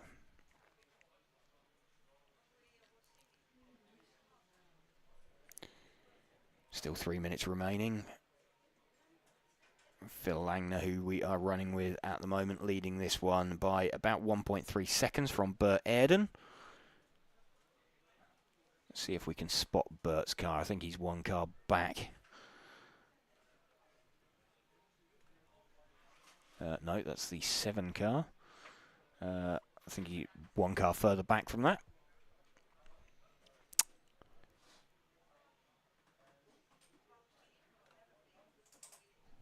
That is indeed the 2 car of Bert Aerden that we are running with. So Phil Langner leading this one from Bert, who is about 1 second back.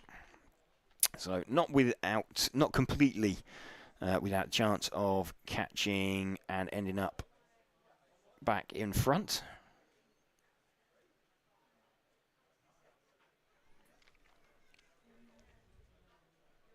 2 minutes remaining. We're running with Bert Aerden, trying to chase down Phil Langner. Victor Litvinenko filters to the top briefly as he crosses the line. And then Bert pops out in second. He's now 2 seconds back from Phil Langner. Bit of a slower lap like last time round. I say a slower lap. It was a slower lap than Phil Langner. Phil Langner continuing doing sub-16s.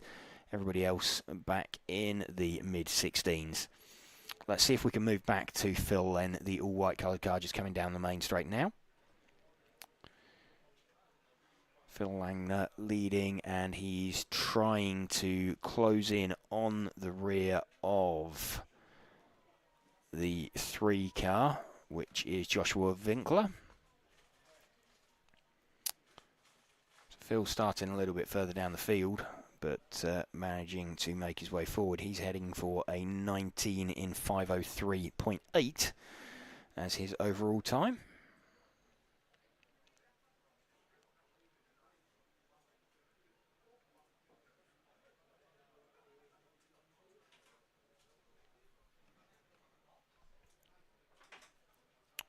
Final 30 seconds now. So Phil will be looking to bring this one home. Trying to edge his way past Joshua Winkler. Not quite got there yet. Joshua runs just a little bit high around the banking. Gives him room. Nicely done. Phil Langner to the top then from Victor Litvinenko. Phil Langner's lead some 3 seconds. I think Victor might be a little bit surprised at the end of this one because he's gone away from P1 and not really been headed by anybody. No one's passed him. He's not really made a mistake. So he's not necessarily going to be aware that Phil Langner is going to come across the line and bump him down the order. So just waiting there at the end. Phil Langner, there we go, 19.504. Victor Litvinenko in a 5:07, so like 3.2 seconds back at the end. Bert Aerden ending up in 3rd position. We have the penultimate heat coming up then. No, we don't. Ignore me. Not the penultimate heat. We have the, this is heat number 7. We have 9 heats.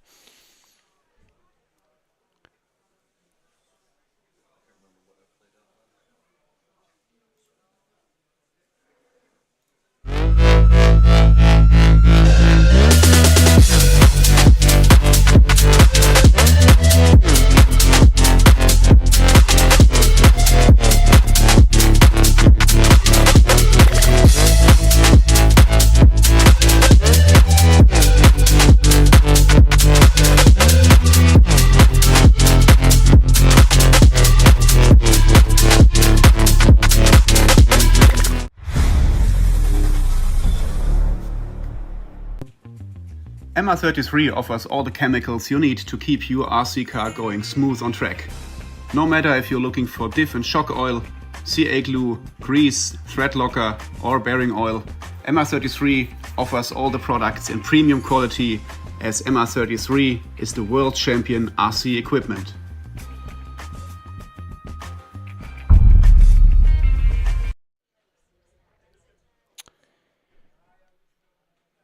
We are back. Again, quick shout out to our event sponsors, Hobbywing, also Infinity, Tony Sport, Elsram, X-Ray, Mebo Sport, Schumacher, R1 Works and Automatics for helping us to bring you this live coverage. David Reap gonna lead us away from Nathan Atlani in this one.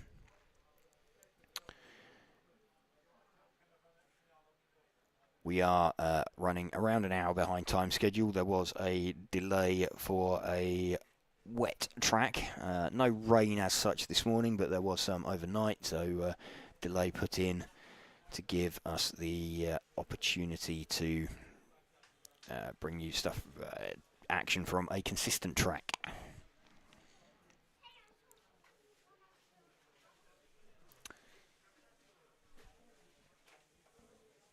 David Reap leading this one away. just wanting to get a couple of good opening laps on the board. You see the order start filtering around.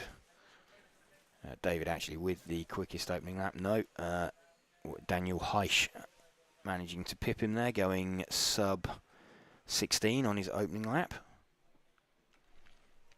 Seeing a retirement as well, or what looks like a retirement.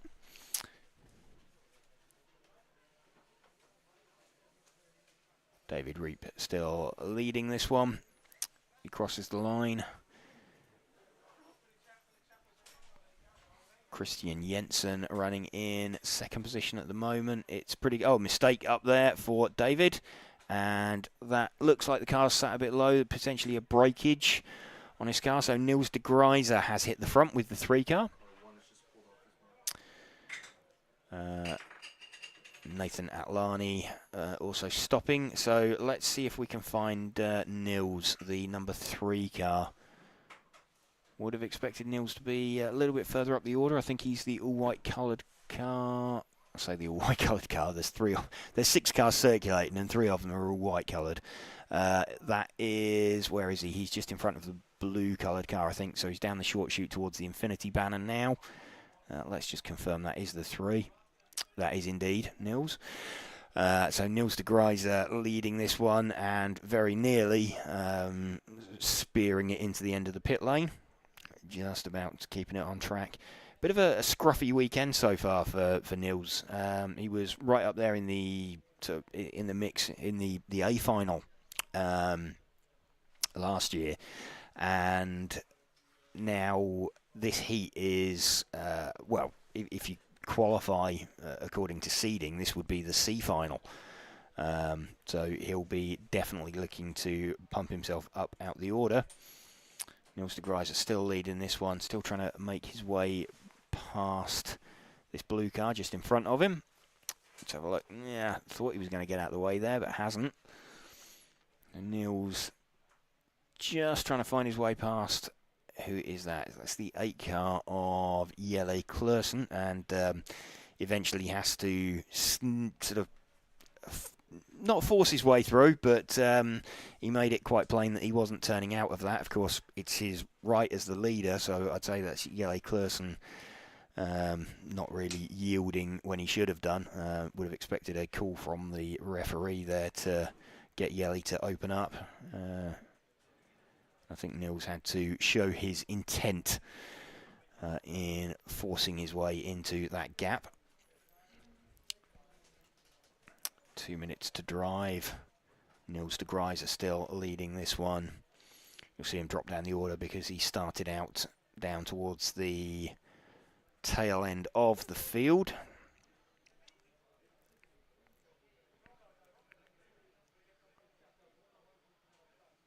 Niels' lead was in the order of a couple of seconds. Actually, see, Jelle Klaassen has managed to hang on to the back of Niels now. And now, actually, if anything, looks a little bit faster. Niels looking like he's got a little bit of push, some of the high-speed stuff. So the car will go around okay. It's just not turning quite as much as he'd like. It's that last part of the corner. Here we go, out of here. Oh, and he's on his roof, so Niels bins it. Niels over on his roof. Sam Nichols out there to marshal him. That may well let's see how much of a lead he had. So Niels drops all the way down to 5th. Christian Jensen now to the front with the 5 car then. Let's see if we can spot the 5.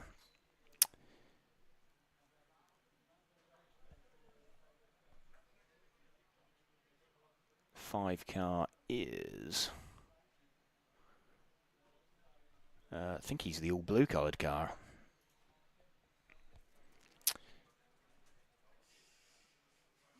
So Christian Jensen, no, that was Jelle Klaassen, wasn't it? That's the 6. We'll run with him to the end anyway. Got a couple of seconds left to go, coming in for their finishing times. So Niels de Gruyter had it in his hands and put it on its roof. going through, or the exit of the Infinity Omega. We had the track walk with Jules Groskamp yesterday, and he was describing exactly that, like the danger of running too deep over the curb on the exit and the car ending up on its roof. Christian Jensen getting that one from Daniel Heisch and Jaroslav Kritz.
Heat 8 of 9 getting set to go.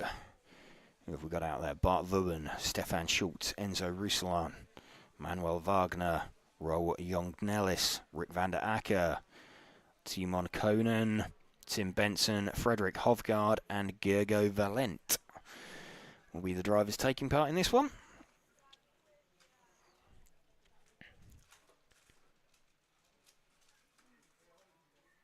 So marking pretty much one complete round from when we came on air, midway through practice. Cars all pulling up, forming up. We got 3 plain white cars, 2 minty green cars, 1 plain green car.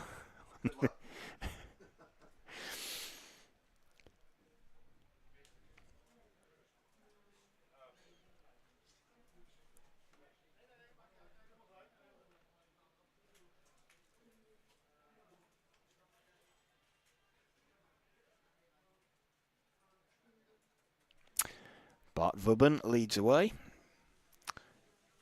with the all pink coloured car.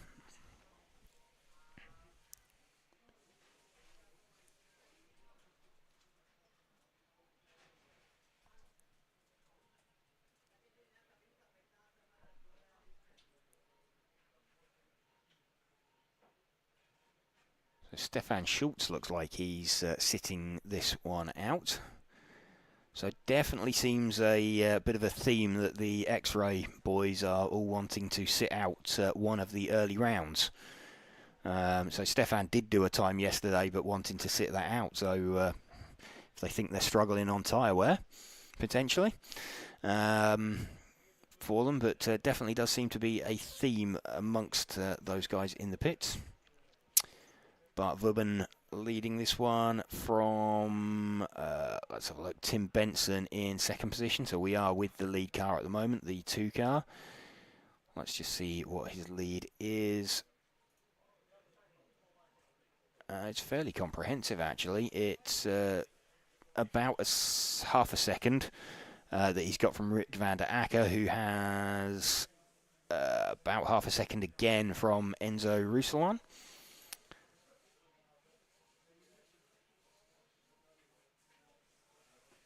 In fact, Frederick Hovgaard to the front now with the 7 car. Let's see if we can spot the 7 out there. He is one of the minty green coloured cars, the second of them, so he's just going past down the main straight now, following the white car. There we go. This is Frederick Hovgaard. Bart Wubben moving back to the top until we come around and cross the line. And then, there we go, Frederick filters to the top of the order.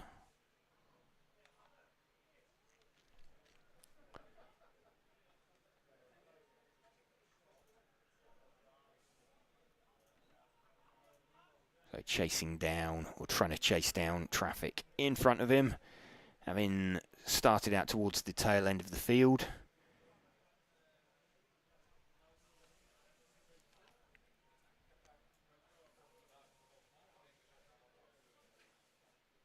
Now about a tenth off of Bart Vubben. We will continue though with Frederick, see what he can do, see if he can make any inroads into that time at all. So he's about half a lap apart on the track from Bart Vubben. There we go, he's back to the front that time round. And then Bart filters back to the top onto his extra lap, whereas Bart started at the front, his clock started earlier. Let's have a look. Frederick, yeah, having to take probably a tighter line off the end of the straight there than he would have been comfortable doing, but he's leading by, it was around 3/10, I think. But we'll get another update as they come across the loop this time. Down through the curve main straight, giving a bit of respect to that curb. Just waiting for the update. There we go. Yeah, so it's about 0.4 of a second, the lead that Frederick has at the moment. Again, you can see there as he cycles back to the top. In fact, that's up to nearly 1 second now that he's got. So good pace at the end of this run from Frederick Hovgaard.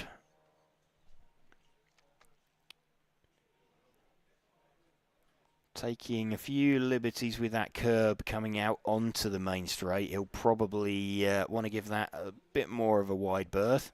That was nice though through that curbing by the Infinity corner. Let's just have a look. There we go, that was better. He probably had a bit of a clenched moment, I think, when he ran quite that tight over the curb. There is a bump there as well, and what you don't want to be doing is landing from that bump with steering lock applied. If you see any cars fire themselves off there, what happens is the car comes off the ground, you've got steering lock applied, it's more prominent on new tyres. As the car lands, you've got that extra bite from the new tyre and it just pitches itself over. If you've got a kind of a worn tyre or an old tyre, you just haven't got that bite necessarily, so you can get away with a little bit more curb as you land. The tyre slides rather than bites and digs in. So still Frederick Hovgaard. Let's have a look. Filters to the top. He is around 1.5 seconds now in front of Bart Vubben. So looking pretty comfortable as he comes around for his finishing time. Frederick on to the extra lap, as is Bart, as is Tim Benson and Manuel Wagner and Rick van der Acker. Enzo Ruslan just missing out. Well, not just, he missed it by 7/10. Frederick Hovgaard taking that one then by about 1.7 seconds in the end from Bart Vubben.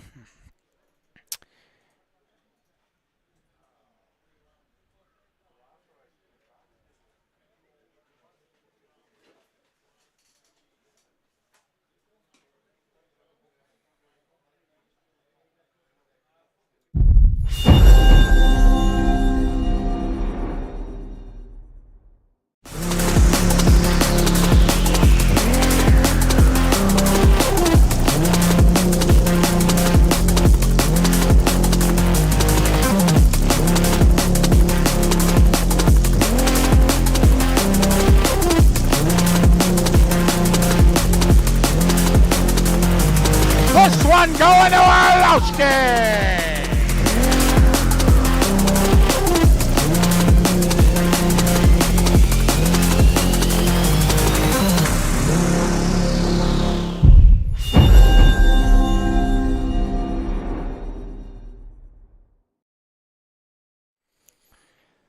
The top heat of Spec set to go live. Max Mackler taking the one round that we had yesterday. Adam Isay and Martin Hoodie choosing to sit that one out.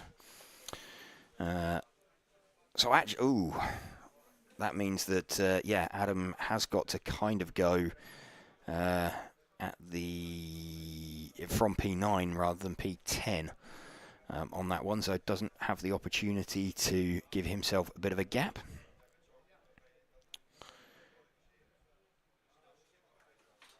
Max from Ollie, from Soren, Lucas and Nico. Everybody forming up on the line. Remember, if Max takes this, he will be guaranteed a slot on the front row. We will go out after this and try and catch up with the drivers. So we're going to go and try and find the TQ driver after this one, or the top qualifier for the round. So we might miss a little bit of the start of the modified, but we will endeavour to do as little as possible. But we obviously want to bring you live information as best we can. Max Mackler leads off.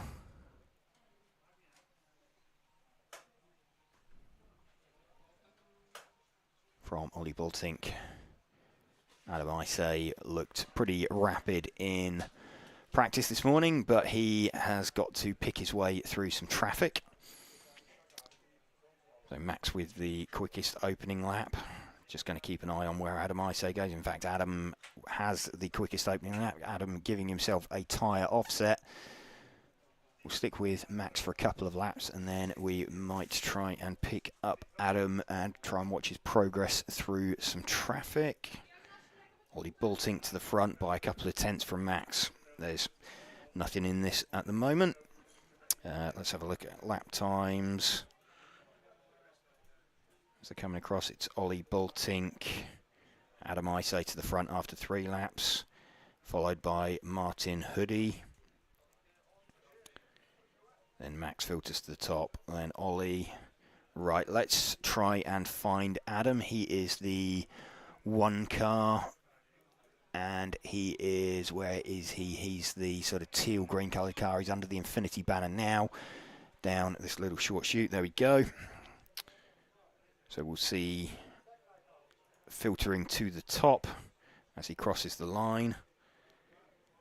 He is around 9/10 of a second at the moment,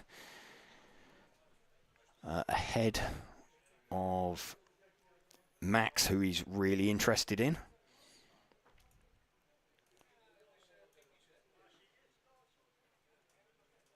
Max having had a bit of a scrappy run so far.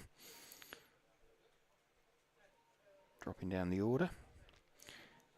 So it is Adam now with about 1 second in front of Martin Huddy. Let's have a look at his predicted time. Adam Isay is heading for currently a 20 in 5:04. Let's have a look at what Max managed yesterday. Max was a 20 in 5:09. So Adam looking to get himself in front of Max on the tie break. Now a 5:05 predicted. They're going to be keeping a close eye on that one.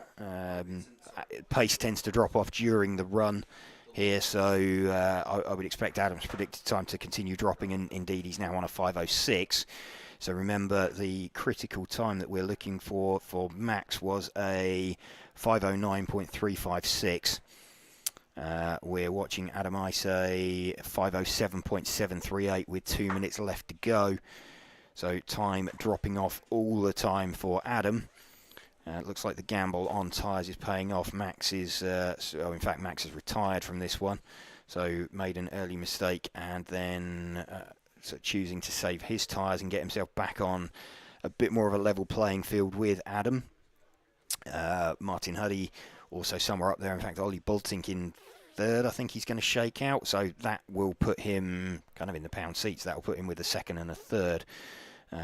So that will be pretty much a lock-in for him. Adam just finding his way past what's his predicted now, a 5:08.6. And remember, we're looking for a 5:09.3. So as the time comes round, they go again. Let's have a look, 5:08.7. It's dropping out for Adam Isay. So I think he's probably going to miss out on Max's TQ time, although he's ahead of it at the moment, 5:09.026. So he can only afford to lose 3/10 off of his predicted over the final minute. Don't think this is going to work out particularly for Adam. still ahead at the moment. Let's just see as he crosses the line what his predicted is. 20 in, just waiting for an update, 509.331. Max was 509.356, so he was ahead on that lap, but I think this lap he's probably just going to drop off of it. 509.574, there we go. So Adam, I say, now off of the pace that Max managed yesterday on there. So this will be a round win each for Max and for Adam. If this continues, Max will still have the slightly faster time, 509.591 now, dropping away and dropping off the pace slightly. So remember, at like the 2.5 minute mark, Adam was on for like a 5:05, so he's hemorrhaged time over the sort of second half of the run. Just coming round for finishing time now for Adam as he crosses the line, and there we go, 509.656, so he's missed out by 0.3. Martin Huddy in second from Ollie Bolting. So we will go and try and catch up with Adam. All right, so there's your finishing results after that second round of qualifying. And we'll have, once we come back and James has talked to Adam, Adam and Max just having a little chat after that one. So James is just grabbing Adam underneath the rostrum. And where's he gone? Oh, he's there. I see him. Okay, so we're just about ready to cut to James right now.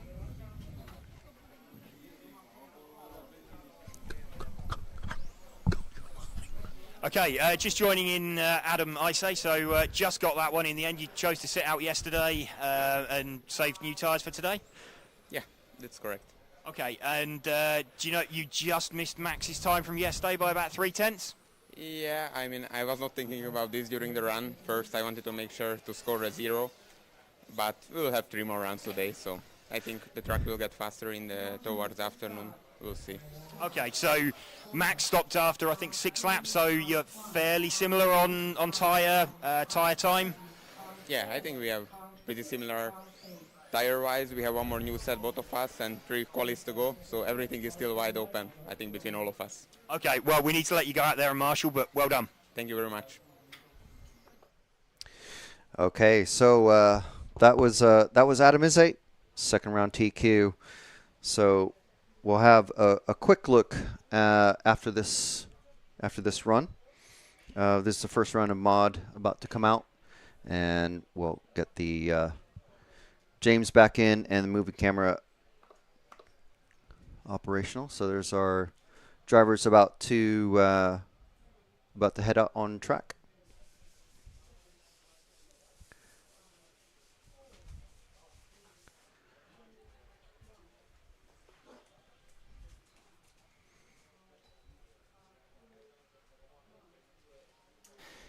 Okay, seems they're not putting in the gap now between stock and so yeah, that's going to make that a little bit compact, that gap. So that's all right. We got it. We've got it to get them sorted. It's more just trying to keep.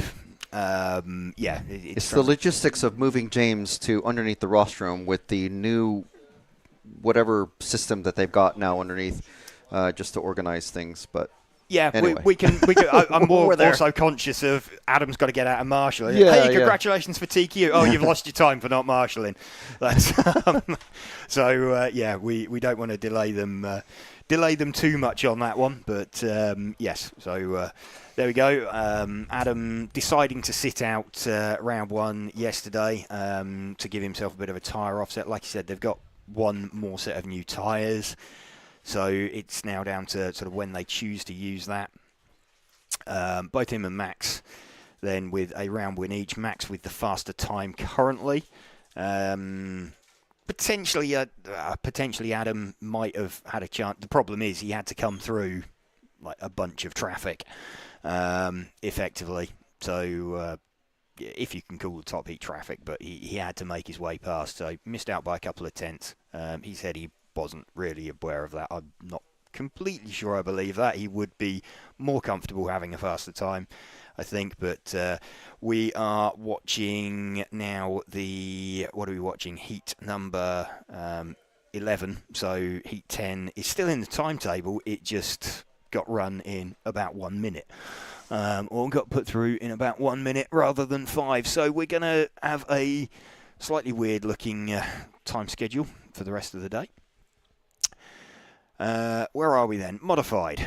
Daniele Piccini leading this one from Eddie Rombout and Raz van Stro.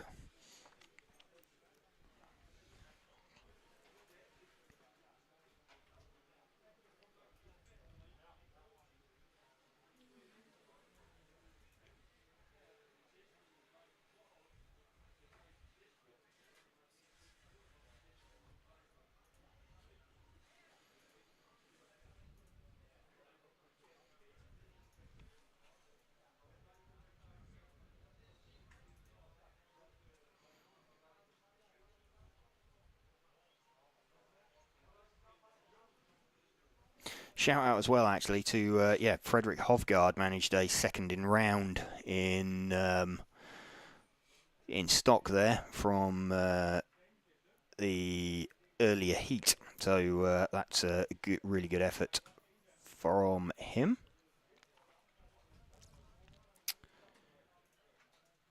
So currently Max from Adam on times, Ollie Bolting in third. It will shake itself out a bit more after 3 rounds complete. Daniele Piccini still leading this one at the moment. Just trying to catch up with all of the timing.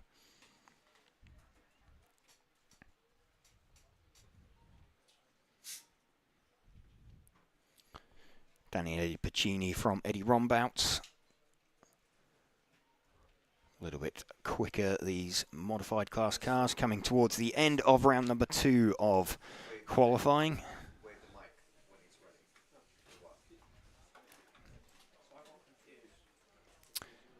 So we have got this heat and then 3 more, so 4 heats of modified. Timetable is a little bit haywire. There is a heat 10 in there, but they're choosing not to run it. They've left it in the time schedule and are just automatically skipping it, which is making it look a little bit strange. But we will attempt to manage that over the course of the day. Daniele Piccini still leading this one. Been running with him since the start. He is, what got 45 seconds left. He is about 3.5 seconds clear of Eddie Rombout.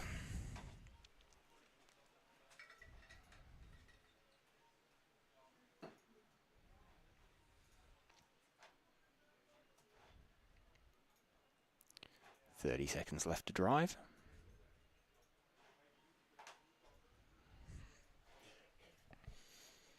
So heading up for their finishing times now. As they cross the line, there we go. Daniele Piccini takes that one. And almost immediately pulls offline.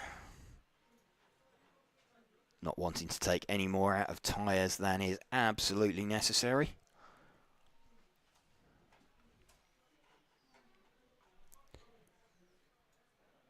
Everybody heading in. Daniele Piccini taking that from Eddie Rombout and Raz van Stro.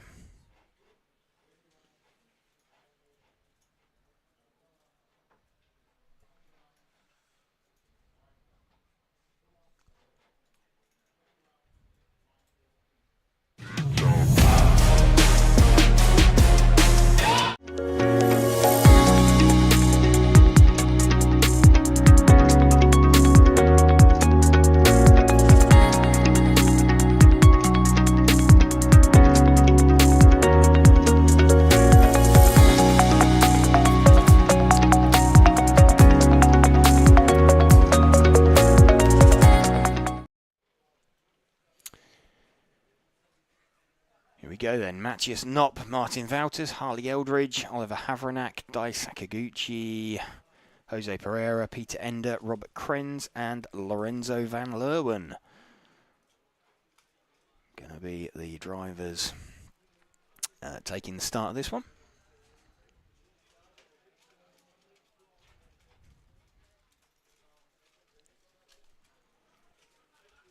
Again, thank you to our event sponsors, Hobbywing, also Infinity, Tony Sport, Elsaram, X-Ray, Mebo Sport, Schumacher, R1 Works, and Automatics for helping us to bring you this live coverage of the EFRA 1/10 Electric Track European Championships from the Rayco 2000 Club at Utrecht in the Netherlands.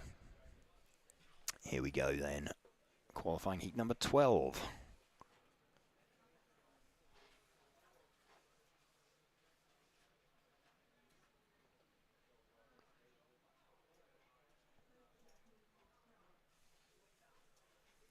And we're waiting.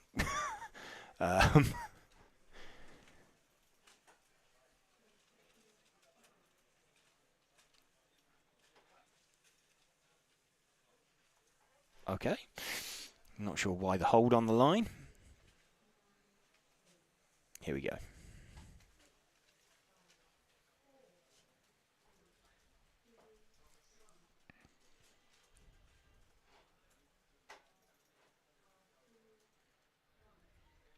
Matthias Knopp leading away. The white front, yellow centre, red rear. From Martin Wouters and Harley Eldridge.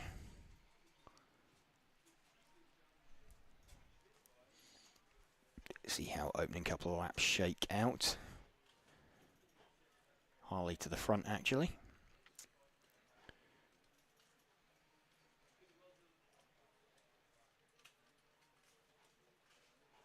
So let's run with Matthias Knopp for a couple of laps and then we'll see who or how the order is starting to shake out.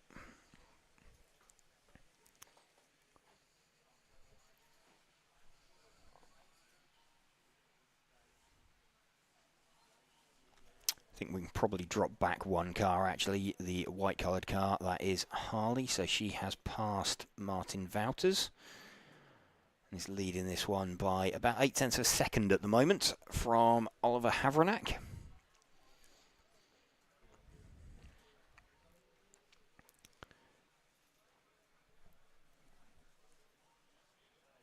Got a car parked on the grass down there as well.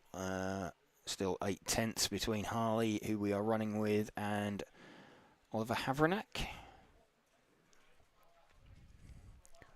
Let's see if we can pick up the 4 car of Oliver. He's the all orange coloured car just coming out onto the main straight now. There we go. So that is our second placed driver. And is currently about a second off of Harley on the split. Just into about 9/10 now. Looking at lap times, last time round, a 15.2 from Harley, a 15.15 from Oliver. Pretty close between them. Harley's got the fastest lap with a 13.859, Oliver with a 13.999. So just making it sub 14, though he has just been off the track, I believe. He has. So that is going to be Harley now a bit more comfortable out in front. Oliver still hanging on to second.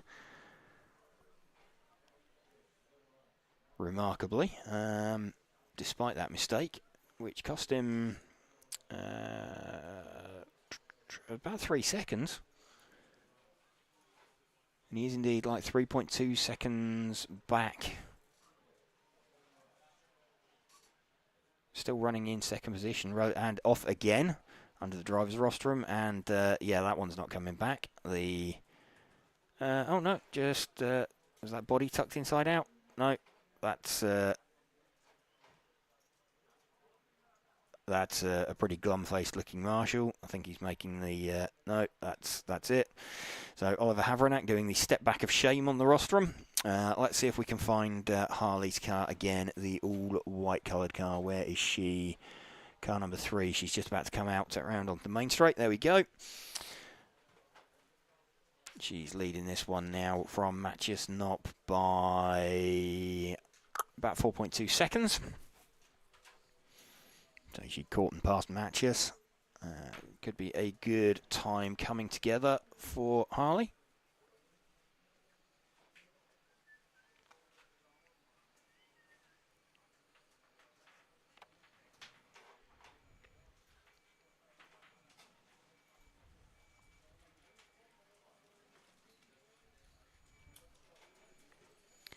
Harley still leading this one with just under a minute to go. Got the gap up, still around the 4.5 second mark.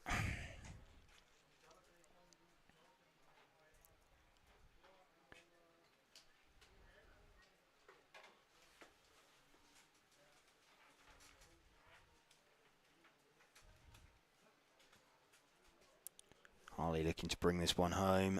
Trying to think where she was yesterday. She was, what was it, 15th in round yesterday in qualifying. 15 or 16 seconds left for her, 15 seconds left. Just head around towards the end of the lap. Just making the split. So Harley making the split onto the 22-lap run. Matthias Knopp missing it. Let's have a look at where that 22-lap run, where did that end up yesterday? That was, again, sort of middle of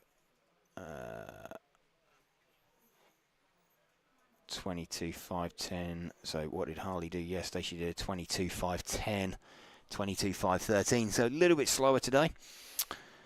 Seeming you need a bit of a tyre advantage, or having sat out yesterday, so the track doesn't look like it's any faster today. And evidence would probably bear that out, that the guys have run new tyres, not doing it.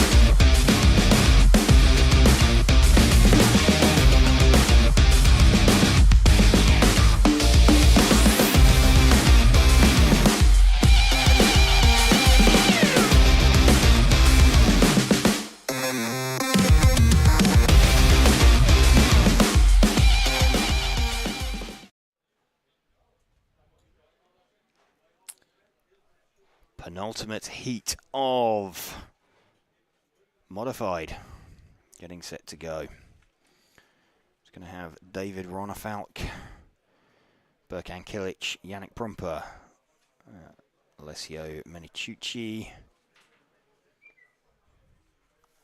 Robin Eiserman, Antoine Brunet, Dominic Schmid, Alex Hagberg and Simon Lauter in this one.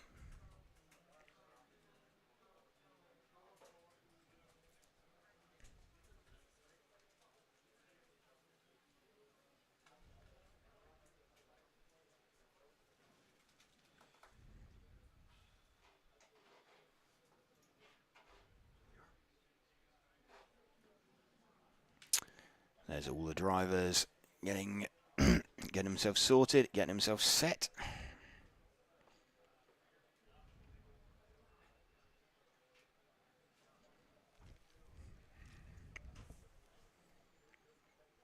David Ronafalk going to lead away. He's been running an all-white coloured body shell. Also keep an eye out for Alex Hagberg, who sat out round 1 yesterday. See what progress he makes. And Simon Lauter, of course, did the same thing. Alex Hagberg leading off from Berkan Kilic.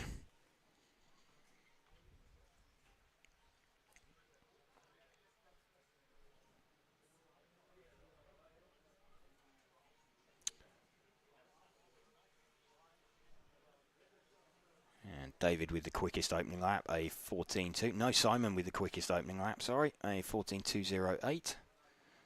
David Ronefalk moving back to the top. It'll take a while because Simon allowed to start it out last, so it'll take best part of 10 seconds for him to move to the front. Alex Hagberg getting himself in the mix as well. Alessio Meniciucci pulling into the pits. So he'll drop down towards the bottom end of the field. So Alex Hagberg somewhere in the mix. Yannick Prumper. Simon Lauter having had a bit of a scruffy lap out there somewhere, I think, which has dropped him down the field.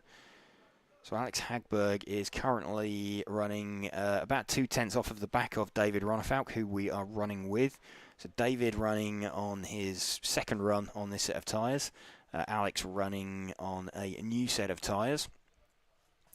You would expect then Alex to have a bit of an advantage, certainly later on in the run. Let's see if we can find Alex. The white and green coloured car is just on the main straight now. There we go. That is, he's one car back from that, I think. There we go. That is Alex Hagberg.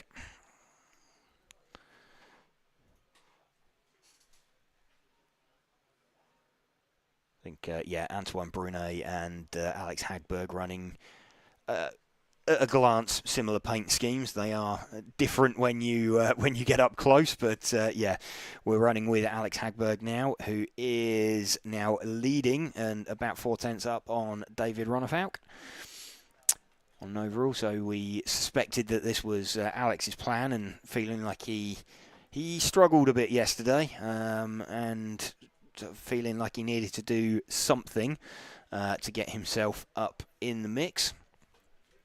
Predicted time a 22.508. For reference, Michael Orlowski yesterday did a 22.501 to TQ, as did Bruno and Mark, and I think Ronald was a 502.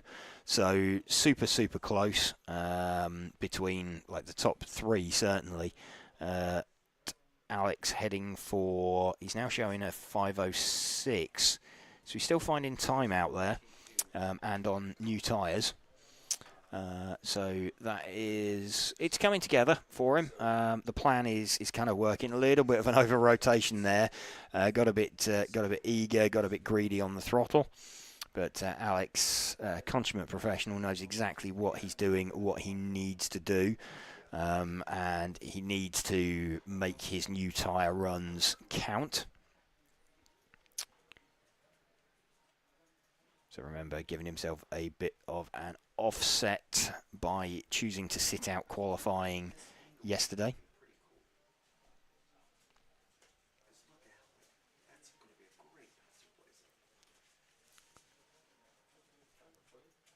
Alex with 1.5 minutes left.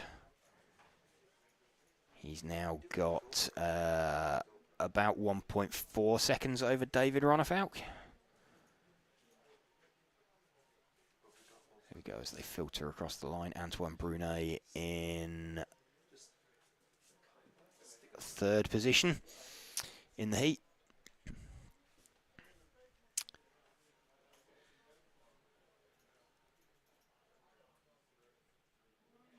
Still with Alex Hagberg leading. So we're entering the final minute of the run now. Alex Hagberg from David Ronefalk from Antoine Brunet. Alex starting to try and extend his advantage. In fact, that's dropped off very slightly now. It's now just over 1 second. Let's see as they cross the line.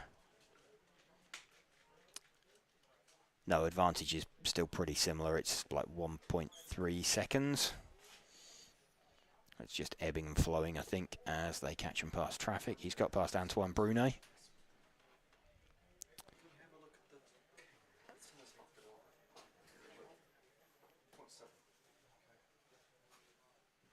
See David Ronefalk filter back to the top, and then Alex Hagberg, as he crosses the line, will jump back in front.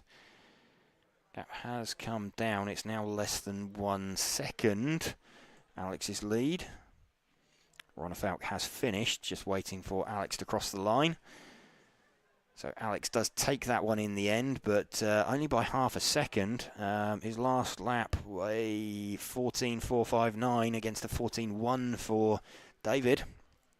So losing out a little bit at the end, but Alex Hagberg hangs on from David Ronnefalk.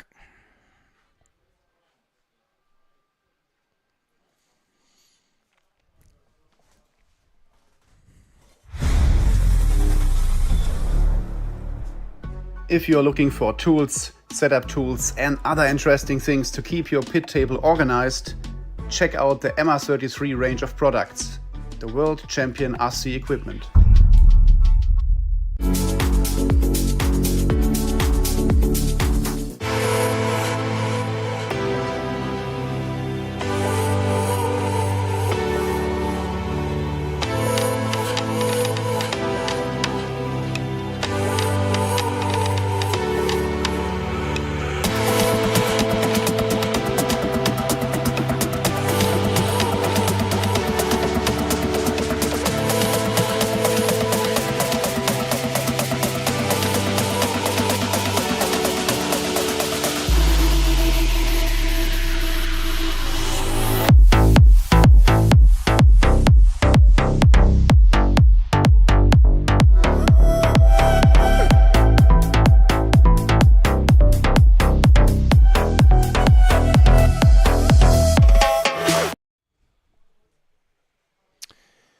Cars being placed down then for the top heat of Modified.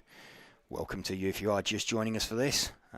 We're RC Racing TV and we are bringing you coverage all day of this EFRA 1/10 Electric Track European Championships in conjunction with event sponsors Hobbywing, Infinity, Tony Sport, Elsaram, X-Ray, Mebo Sport, also Schumacher, R1 Works and Automatics. Michael Olowski going to lead us off in this heat.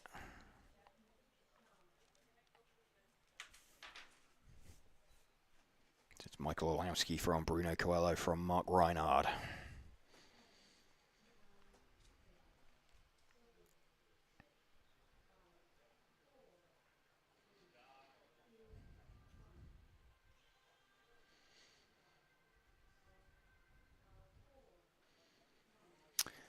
Michael Olowski blasts off then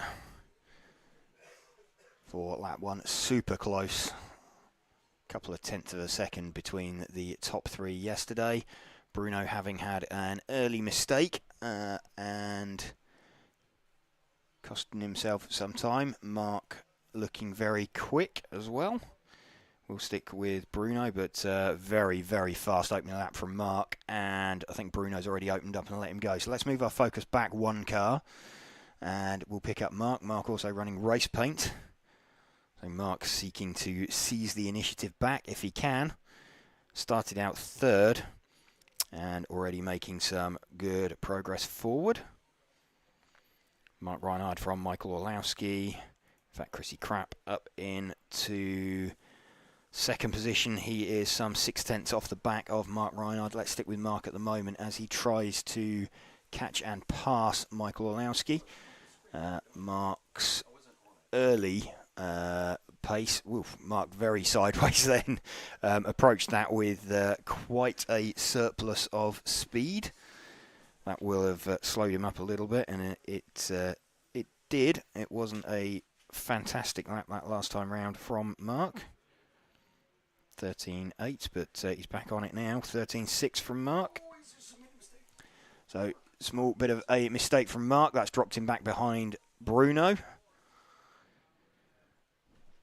Is that going to let Chrissy in somewhere? Let's have a look. Mark to the front. Let's just see. Or is Victor going to pop up there? Just waiting. No, Chrissy Crapp to the front. So, let's see if we can find now the 8 car briefly.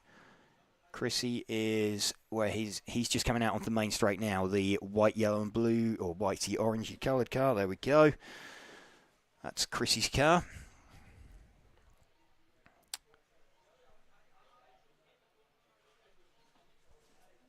So Chrissy, let's see as he crosses the line where he is from Mark. Is he back to the top? Just waiting for the timing to update. Bruno now back in front of Mark. Chrissy down into... Oh, I mean, it's super close. There's, what is it, 0.3 of a second covering the top 4. So Michael now back to the... No, he's not. Bruno's back in front of Michael from Mark.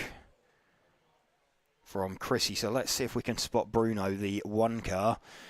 So he's down the main straight now, the all-white coloured car. Let's pick him up for a little bit. There we go. He's trying to hunt down Michael, with Mark in third. What we did notice yesterday was Bruno had some pretty epic pace at the end of the run compared to others. So Mark went off really hot at the start of this one, made a small mistake. So we're now seeing Bruno trying to hunt down Michael. We've got Mark up in second at the moment. And we're still looking at Bruno, the all-white coloured car, with the blue coloured car of Michael Olowski just out the front of shot.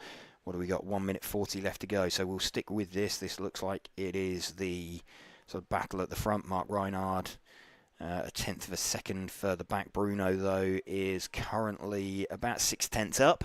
So started out 1 second behind. Currently running about 0.4 behind on track. Michael will be aware that Bruno's in front of him. He knows that he just snuck it yesterday from Bruno, but that was despite a mistake that Bruno made. Mark won't want them to let them get it too far away. He's got about 0.8 over Chrissy Crapp in 4th position currently has Mark. Bruno, though, now 0.9 of a second in front. What have we got? On the timing, we've got about 50-ish seconds left. Just counting down as they cross the line that time. 40 seconds to go. Bruno from Mark now. So Bruno, small mistake from Michael. That's got Bruno right on him. Mark with a bit of a second wind. Bruno from Mark from Michael. Bruno leading this one by about 0.7 now from Mark, with Michael just dropping away slightly. And off, Bruno's off. Bruno's off on the grass. That is off the end of the main straight. So that's got Michael now back to the front. That's Bruno. No, that's a shake of the hand there. So let's see as they cross the line. Right at the end there, Bruno off on the grass. Michael to the top. Let's see if Mark jumps him as he crosses the line. So Michael gets it again right at the end. On that one on the last lap. So Michael Olowski on the front row of the grid with 2 round wins, and I think he was third going into that right at the tail end, that last lap. I'm going to go and try and catch him. Pretty wild end there. That was right at the death as well. So we are, Michael's already downstairs, so hopefully our man Zach is out there and on the way. He's not.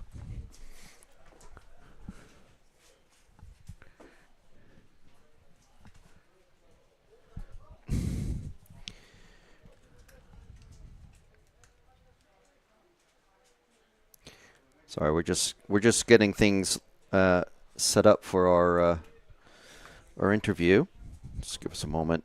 But you saw the finishing order there. I don't know. Give us just a moment, and we'll have our interview ready to go.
very good at sorry, not qualifying.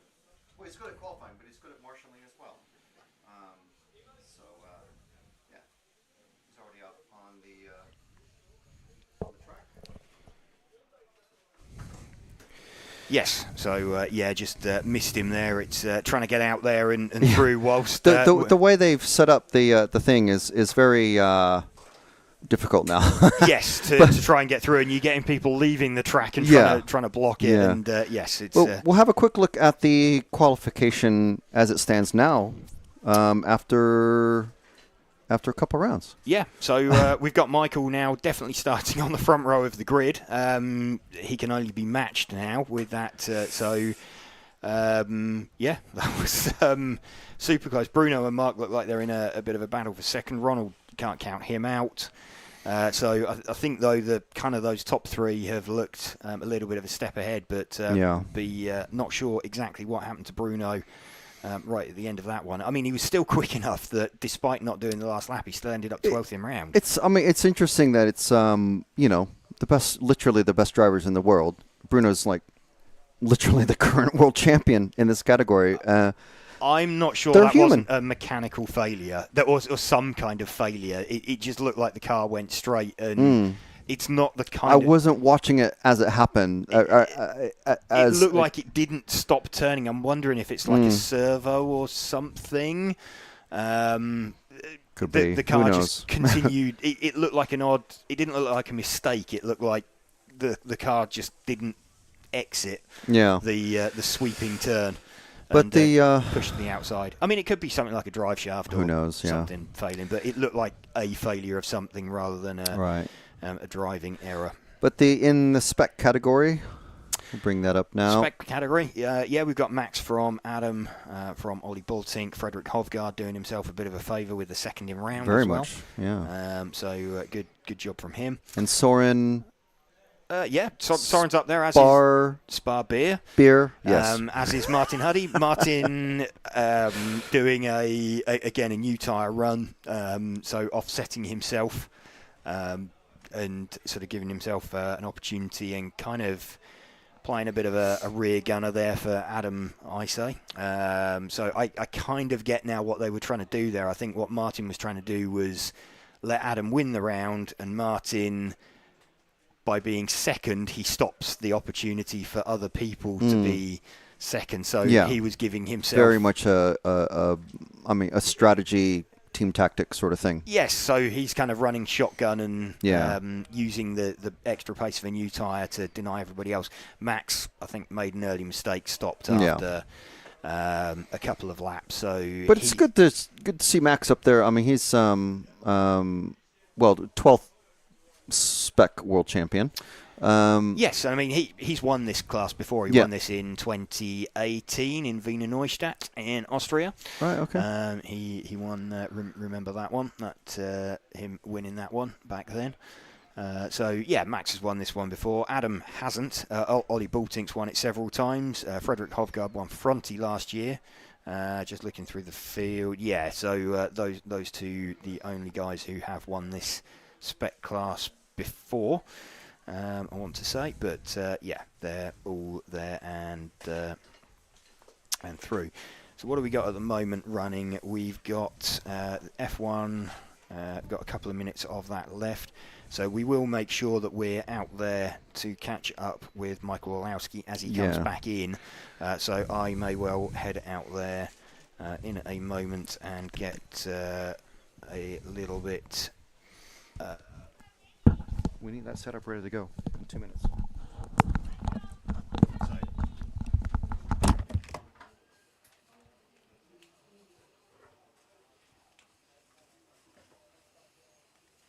I think you've muted me.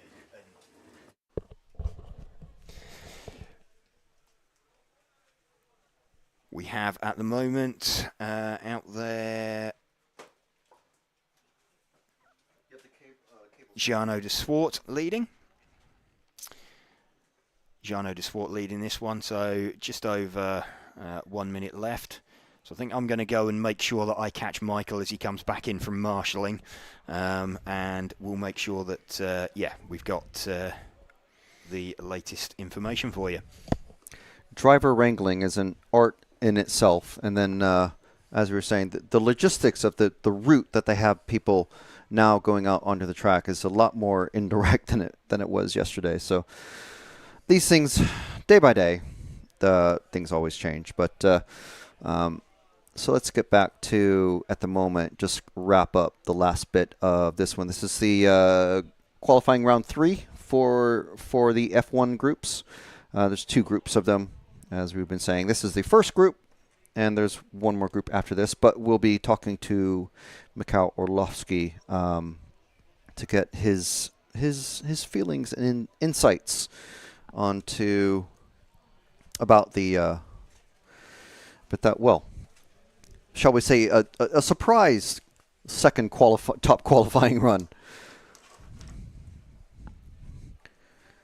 So we're just waiting for Michael to come off the track. And as James was saying, this basically guarantees him a spot either first or second.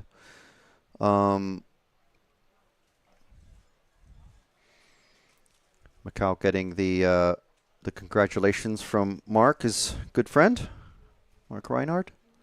And as soon as we get the thumbs up, okay, we're going to hear from Mikhail Orlovsky. Just managing to catch up with Michael Orlowski then at the end of that one. Bit unexpected again, almost right at the end there. Bruno, some kind of issue by the looks of it. Yeah, we both were on used tires. Mark was on new, so Mark was really quick and he made a mistake. And actually on this track, used tire, it's maybe second or 2 slower than new. So if me and Bruno had the pace advantage over the others, and we're still able to fight for first, and yeah, unfortunate for Bruno with the tire, but we're making changes to the car, trying to find some more pace because Bruno was really quick on 5 minutes, and I think we're slowly getting there. So I'm really happy about that. And now with two good scores, we have the field to play for the next 3 rounds. As I think it'll be between me and Bruno for the TQ and probably tomorrow as well. Yeah, well, you've got 2 zeros now, so you're first or second on the grid. No one can beat that now, so you can only tie it, and then it comes down to times. So still got a new tyre run to do as well? Yeah, I've got 2 sets. Bruno got 2 sets, so we need to discuss with the team and find some magic. Okay, fair enough. Well, good luck, and well done again, and look to seeing you in the finals later on. Thank you. Okay, so that was words from Mikhail Orlovsky on his second qualifying run of the 5 that we've got this weekend. Of course, we've got qualifying round 3 is already on the track with the F1 cars out there, and we'll see the mod guys back out. Let's see what the schedule says. Approximately, it's going to be approximately round 3. It's going to be about 3 o'clock, I would say 5 to 3 Central European time. So it's 2:54 roughly is when the top heats will be out. That's heats 4 and 5 of mod. And James is back in the studio, and we're going to kick back off with qualifying. Well, this is the second heat of F1. Yes, sorry, just on the way back in, just had a quick opportunity to catch up with Bruno, see what happened. It was a tyre failure, so tyre exploded on him right at the end of that run, which is why he went off ended up off the track. So got Chris Hardesty looking at that now. Yeah, because, well, obviously that's cost him that run, and need to have a look and see if they can understand what exactly has happened there. So tyre failure for Bruno. That's causing his issue. So Michael Orlowski then with definitely starting on the front row. You heard him there. He thinks sort of him and Bruno. It's between them. I wouldn't necessarily count Mark out over, Mark's a wily old fox, so wouldn't necessarily count him out of contention for the victory. He didn't look fastest at any point last year either, and still managed to come away with the win. So he knows how to get it done, and he's certainly close enough that he's in the mix, as is Ronald. Yeah, those guys look probably like they're a little bit of a step ahead. You've kind of got maybe Michael and Bruno half a tenth ahead of Mark, who's maybe half a tenth ahead of Ronald as well. Who are we watching at the moment? The top heat of Formula. Chris Grenz is leading this one from Luka Jovovic. No, in fact, Jitsi Miedema is also in there as he made over any mistakes. Let's have a look for Jitsi. He's the one car, so he is like the Castrol liveried car. He's down the short chute now, under the Infinity banner. Let's run with him for a little bit. In fact, we've been running with him since the start, I think. So we are running with Jitsi Miedema. We are aware that we don't have timing on display either. There we go, we've got that one back. So just getting that one running.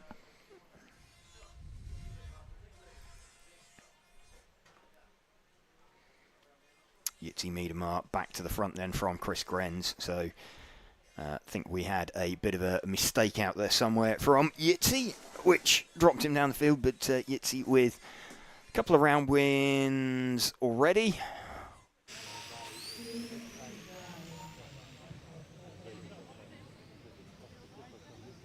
Just waiting for that to update as they come around and cross the loop.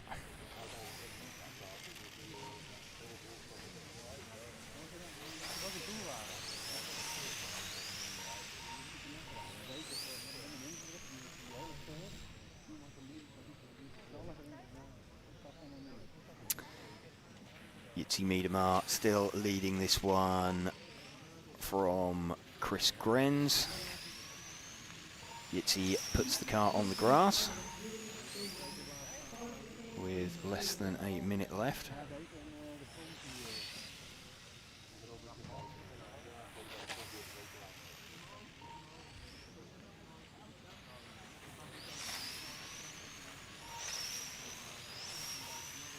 Jitsi pulls into the pits. Chris Grenz then with the number 2 car is leading. He is just about to come out onto the main straight now. So only 5 cars left circulating on track.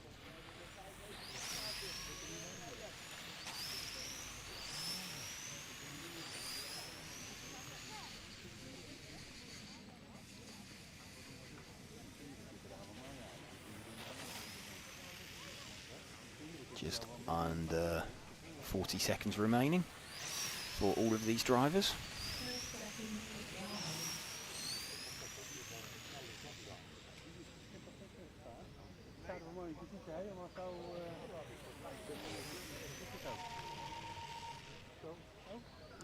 Chris Grenz looking like he's going to take this one. He's got a fairly comfortable lead over Luka Jovovic. Remember, Jitsi already having taken 2 round wins, so he's definitely on the front row. Chris Grenz not getting near the time that Jitsi managed earlier, I don't think. What did we see? Jitsi's best time is a 17 in 5:06. Oh no, Chris Grenz actually, he's going to do 15:06.940 versus 15:06.406, so just misses out on that one. But Chris Grenz gets himself a good score too.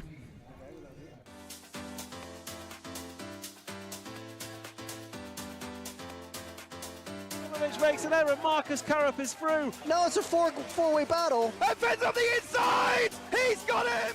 I love RCTV News. There's RC in the background. We're here. Hi, everybody. This is mine. Okay, fantastic. Yeah. So we are here at ETS round number 3 of season 17. Davide Ongaro, associated European champion, and didn't he deserve it? Bruno Coelho is your champion. Today, mamma mia, super happy. It's like a real now. It's like a real.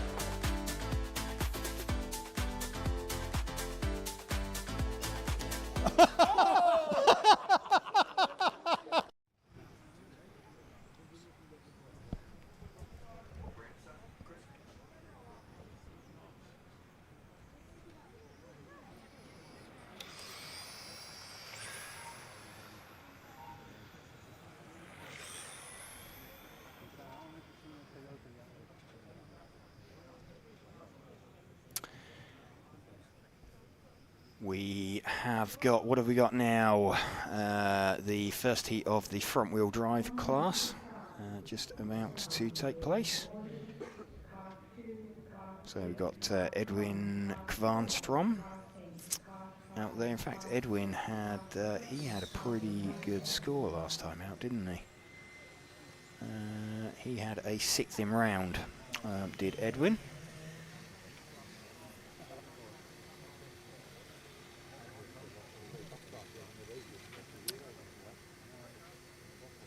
Just waiting to get all of the drivers set out on track.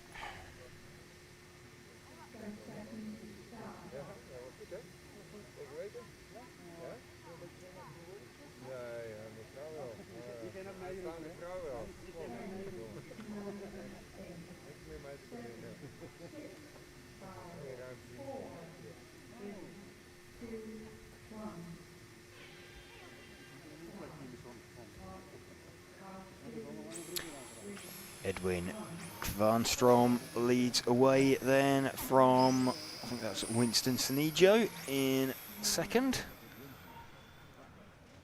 So front wheel drive class now. Just starting, we've got 2 heats of these guys. Welcome to you if you are just joining us here on the live coverage of the EFRA 1/10 track European Championships from the Rayco 2000 Club in Utrecht in the Netherlands. We're RC Racing TV and we are bringing you live coverage all weekend in conjunction with event sponsors Hobbywing, also Infinity, Tony Sport, Elsram, X-Ray, Mebo Sport, Schumacher, R1 Works and Automatics. Oliver Heiser has got himself to the front with the number 4 car. Let's see if we can pick out the 4 car. I think he's the sort of whitey pink coloured car. There we go. Let's, we'll confirm he is the 4 as he comes down. I'm pretty sure that is Oliver. And it is. So starting to build up a bit of a muscle memory. And in fact, there as they went through there, Winston Sinijo just had to back out of that and thought better of it. But that's cost Winston all the way down the main straight. So a bit of a disaster there for Winston Sinijo. Having to move out the way of one car and getting engulfed by 5 others. Waiting for the time to update. We're running with the 4 car of Oliver Heiser. He is now about 1.4 seconds off of the lead.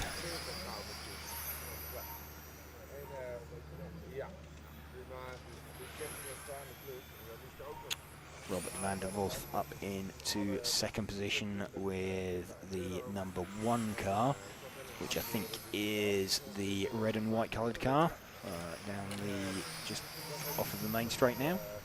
See if we can pick him up. There we go. Down the short chute. We'll confirm as he comes towards us. He is the 1 car. Yes, he is. So that's sometimes the only opportunity to see the numbers on them as they slow down for that hairpin. And,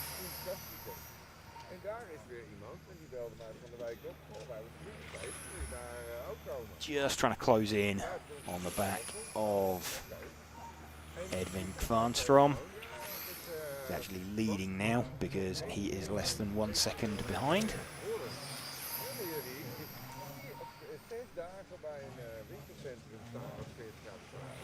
So about 9/100ths of a second between this car that we are watching of the leader, Robert van der Wolf, and Edwin Kvarnstrom. In fact, it's the other way around now, so there's half a tenth between the 2 of them. This is just ebbing and flowing. They started out 1 and 2, and you can just see sort of flashing out of the front of shot. No, in fact, there's a car between them as well. So they're just circulating, doing what they need to do.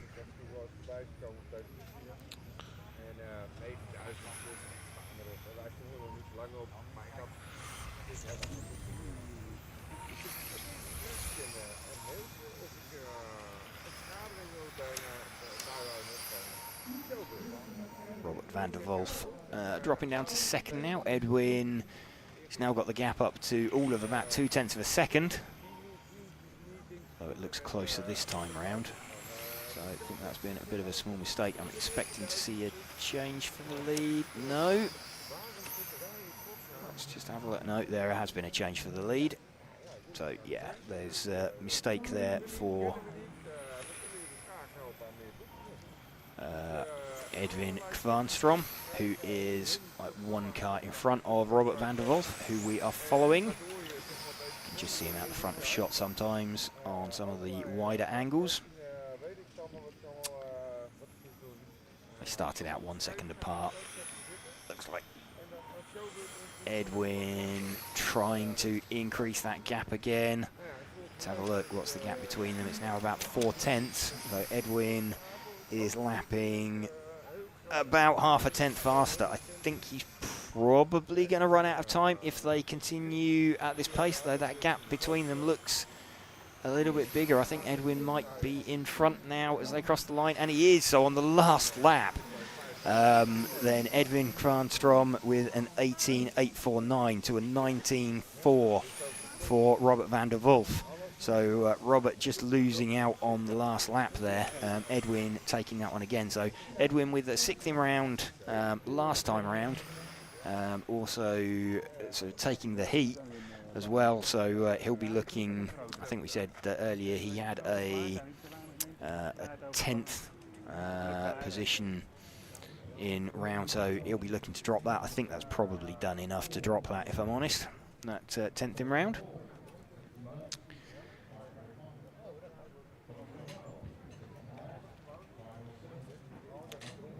Edwin Kvarnstrom taking that one then from Robert van der Wolf.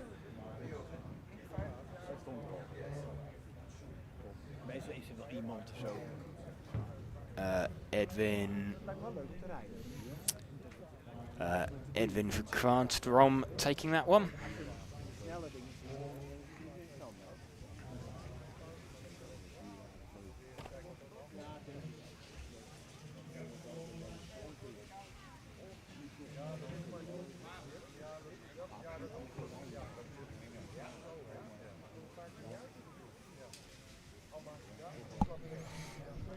I have a mild announcement. You have a mild announcement. What's that? I have an exciting new possible camera position to try out. Oh, okay. Actually, no, maybe not, because we can't switch to it. Well, as anticlimaxes go, that's pretty. That's a pretty good one. Yeah, yeah. Drum roll, please. Yeah. All right. Are you ready? Oh wait, hang on. No. Let me see. I don't know if this is going to work. I don't know how this is going to work. That feels a bit like one of my races, actually. But big well, build up this and is then, the view. But then we lose timing. And then when we come back to something, we have to hit the timing. Okay. It may not work long term, but it's a cool shot. Regardless, it's a work in progress. I mean, that is like a good breaking point. So I'm just trying to find like a good. We only have so many cameras. We do. See, so by Monday we'll have it. We'll have this shot perfect. Yeah, we'll work on it. We'll work on it. Bring timing back.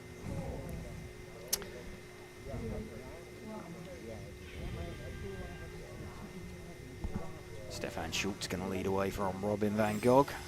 These guys having, where are we, in front wheel drive.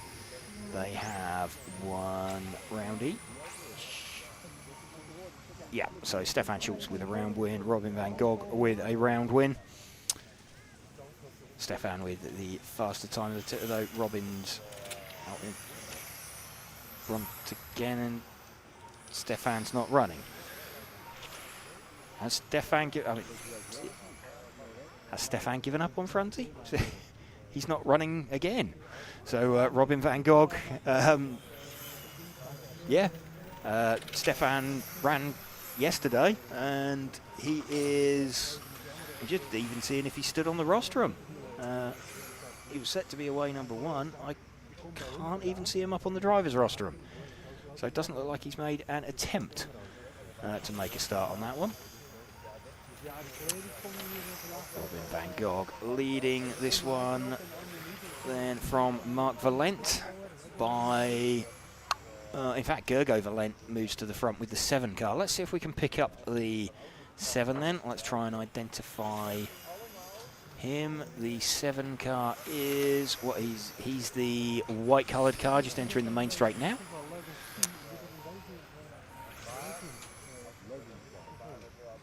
Not that white coloured car. There's more than one white coloured car. I shouldn't really say white coloured car. He's 2 cars back from where we've picked up.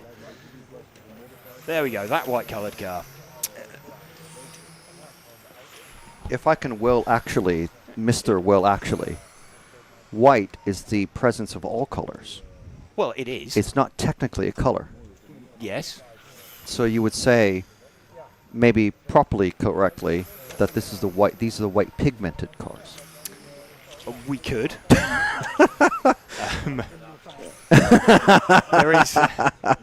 There is a meeting of the Pedant Society here. Well, not exactly here, but obviously yeah. in this room. In this area. In this maybe. area. Maybe.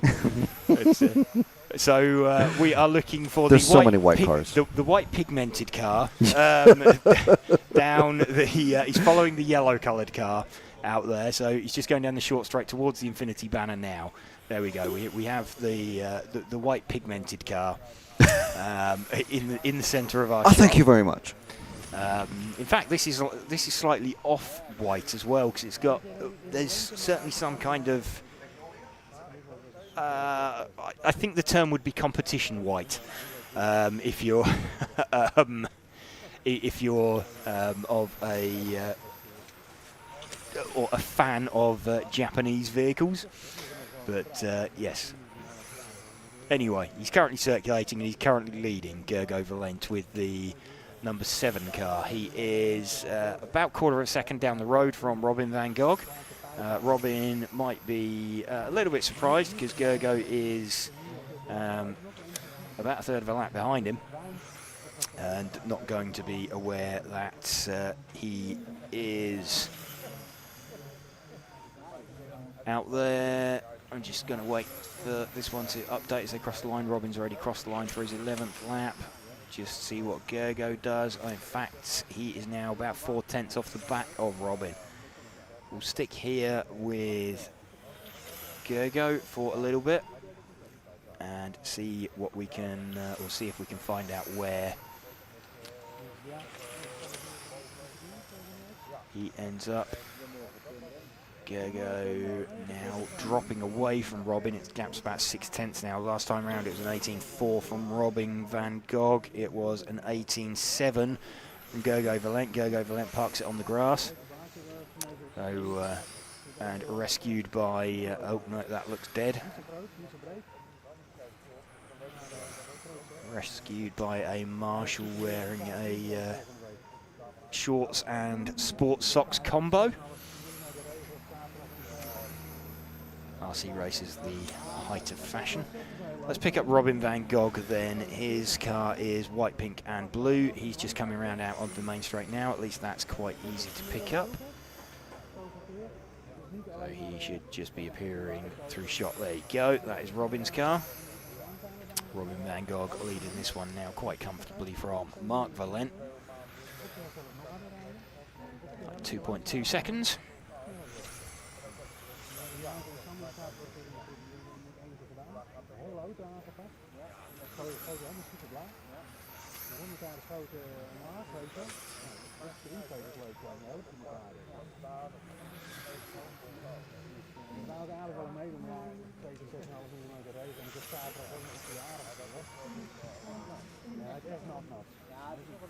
Robin van Gogh then takes that one and makes a dive for the pit lane. Robin van Gogh then with 2 round wins. So he will be starting first or second on the grid. Intrigued by Stefan Schultz choosing to sit this one out. So that's 2 out of 3 that he sat out, and he hasn't done any running today, Stefan, with the front-wheel drive. Whether he's choosing to focus on Doinka.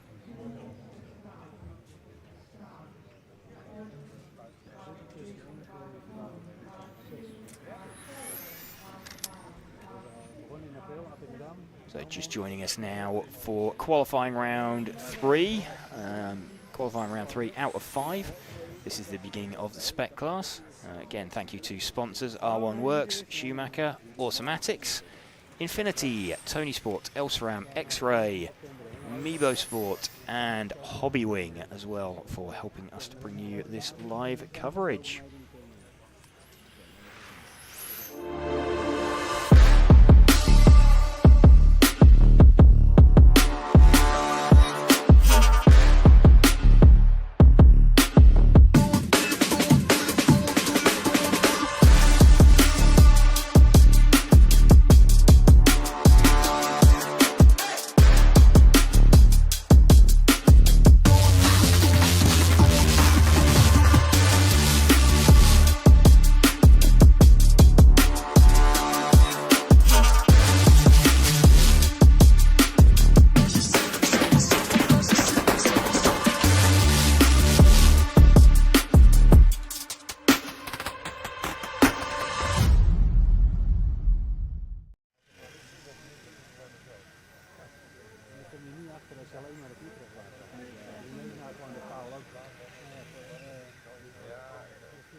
Davy Van Gil's going to lead this one away then from Philip Lischka, Ron Van Bergen, Johan Bukowski,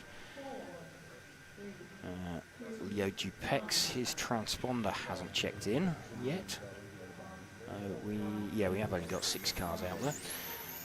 Davy Van Gil's leading away then the all blue coloured car from the all blue coloured car of Philip Lischka. And it looks like Philip is already well within the 1 second split, so expecting to see Philip Lischka pop out to the top after the opening lap. There we go, Philip Lischka with the fastest opening lap by quite some way. So Davy Van Gils has opened up, let Philip Lischka out in front. So we'll run with Philip for a little bit. He's got some pretty storming pace. His opening lap was 6/10 up on anybody else.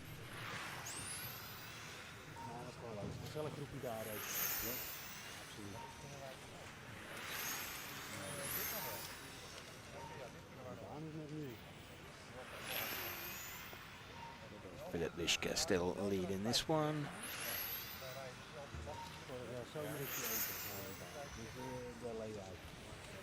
Ron Van Bergen's got himself up into 2nd position.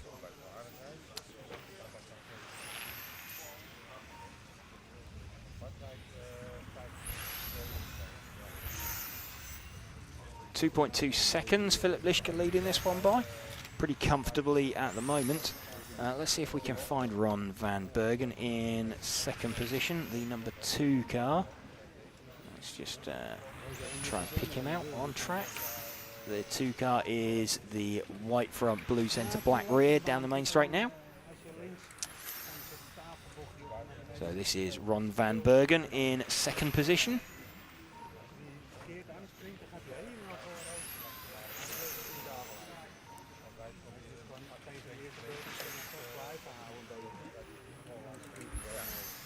Ron Van Bergen trying to hunt down Philip Lischka, but Philip about 2.5 seconds down the road now.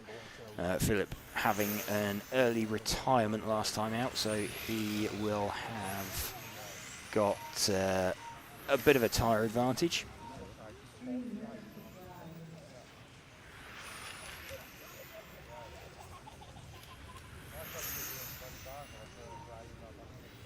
Still Ron Van Bergen circulating.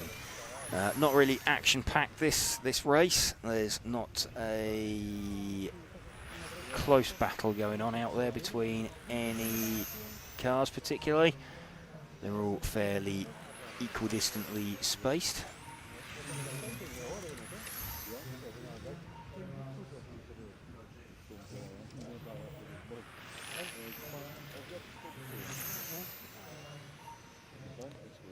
Kent Bertilsson, I think, has got himself up into 3rd position. Let's see if we can spot the 6 car out there. 6 car is he's just coming out down the main straight now. I'm not even going to begin to try and describe that. It's yellow, it's blue.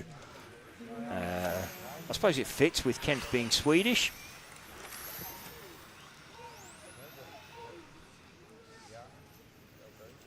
Kent Bertilsson running in 3rd position. In fact, it's fairly close between him and Davy van Gils. About half a second between them.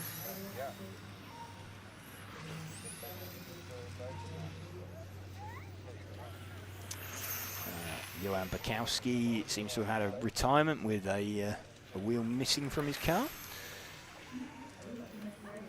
Kent Bertilsson we are running with. Let's switch to the leader, which is Philip Lischke. That's 1 car in front.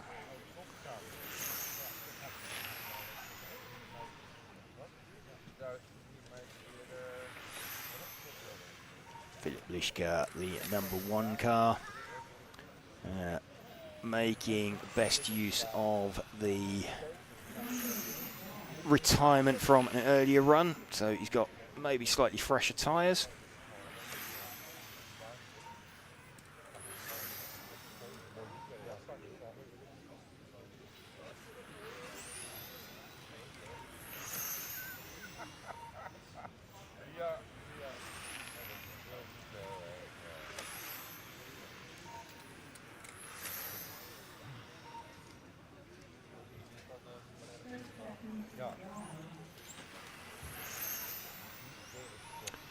Philip Lischke then, 25 seconds to bring this one home from Ron van Bergen. Not necessarily exploding into life this heat, but as we build towards the top end of qualifying for various classes, it's going to start getting a little bit more exciting.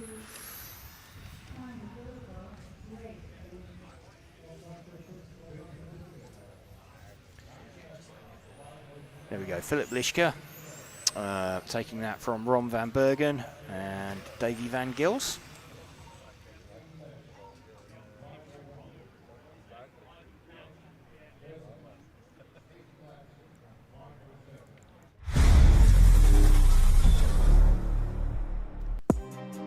If you like perfect mounted body shells the same as we do, check our complete range of body shell accessories and tools to always have the perfect body shell on your car.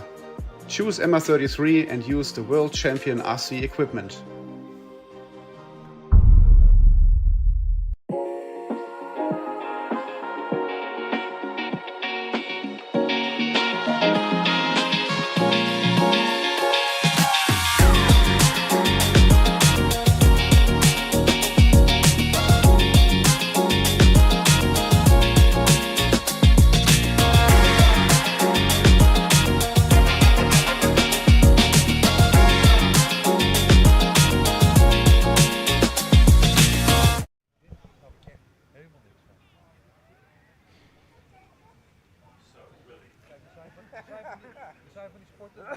So what do we have then? Heat number 6 coming up.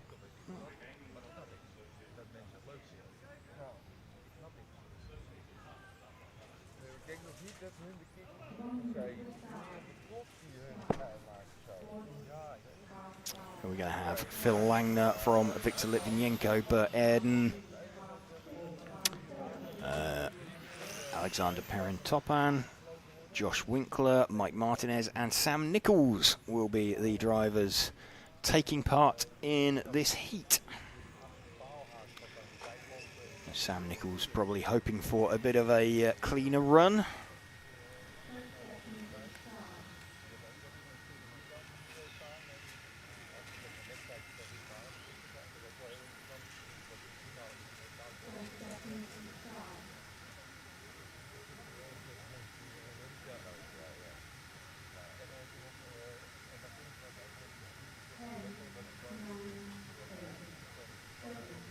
Phil Langner getting set to lead off.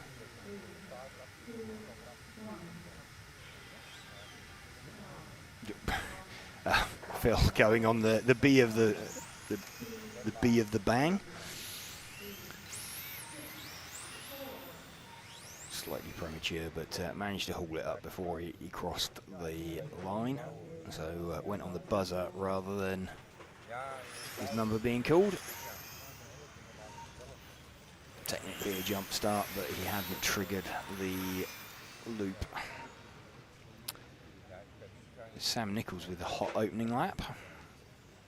He did this last time, but managed only a couple of laps before having a problem. But getting to the point where he needs to get times on the board is Sam.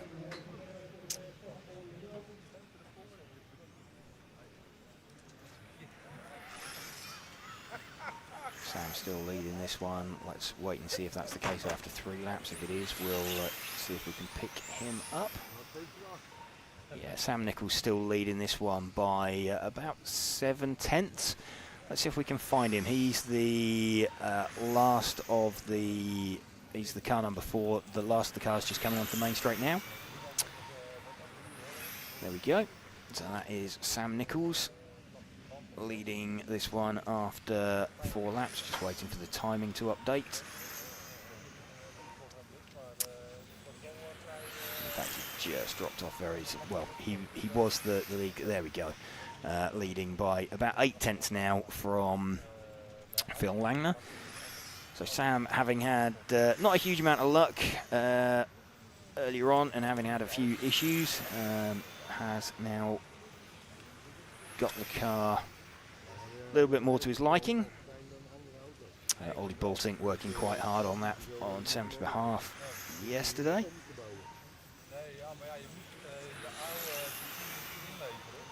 As they cross the line, Sam back to the top. And Phil Langner's taken a little bit of time out of him. 2/10 last time round.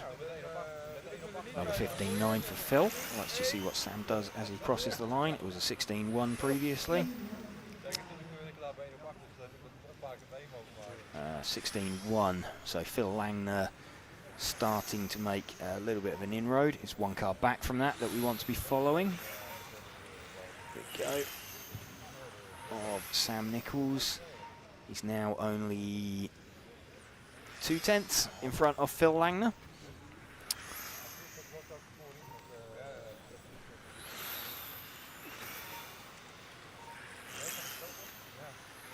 Another 15.9 from Phil, so he could well take the lead from Sam on this one. Doesn't particularly matter, Sam just needs a clean run.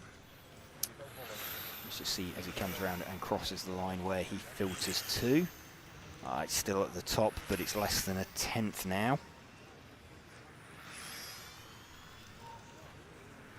I think we're going to see in the next couple of laps a lead change. Waiting for that to update. Phil back to the top, and there we go on that one. So Phil Langner now leading this one by about 3/10. These front two, they're pretty similar on fastest times. 15.771 for Sam, 15.780. This is absolute fastest lap time. Phil Langner and Sam Nichols, but Sam currently lapping around 16.2 and 16.0-ish for Phil. It's a 16.4 that time for Sam, so dropping off. Let's see if we can pick up the 5 car again then of Phil Langner.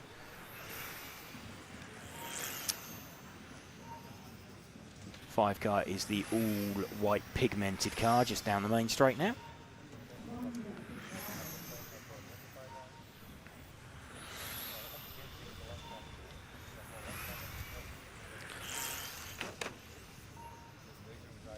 In fact, Mike Martinez has got himself in front of Sam Nichols as well.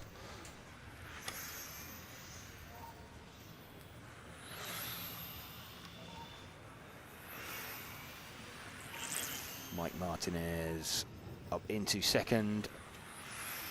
from Sam Nichols. Phil Langner now looking fairly comfortable actually in front of this. He's had good pace all the way through. So Sam's starting out fast and starting to fade away a little bit on pace. He's pegged it though. He's done a 16.2. Phil with the 16.1. There we go. He has finished. So Phil Langner taking that one, I think, from just waiting for the finishing times for the others. For Mike Martinez and Sam Nichols to appear. There we go. Mike Martinez does hang on, or well, not really hang on, but does get second. Sam Nichols in third in that heat. So Sam needing a score on the board and managing it.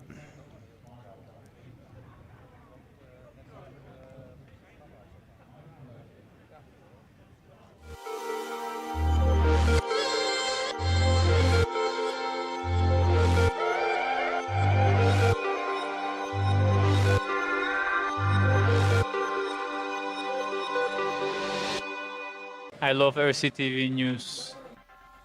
I'm Matt McCallum. And I'm Frank McKinney. And here are your headlines. There's RC in the background. You're here. Hi. Hi, everybody. There he is. Totally secret, no one knows.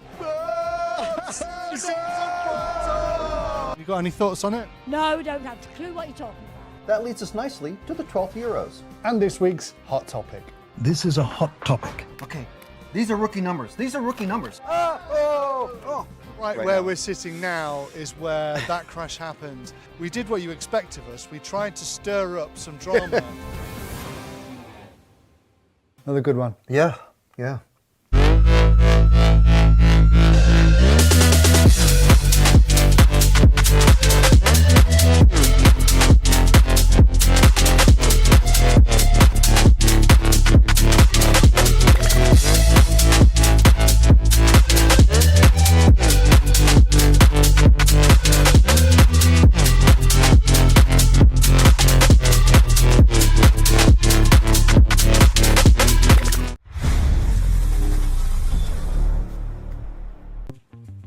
MR33 offers all the chemicals you need to keep your RC car going smooth on track. No matter if you're looking for diff and shock oil, CA glue, grease, thread locker or bearing oil, MR33 offers all the products in premium quality, as MR33 is the world champion RC equipment.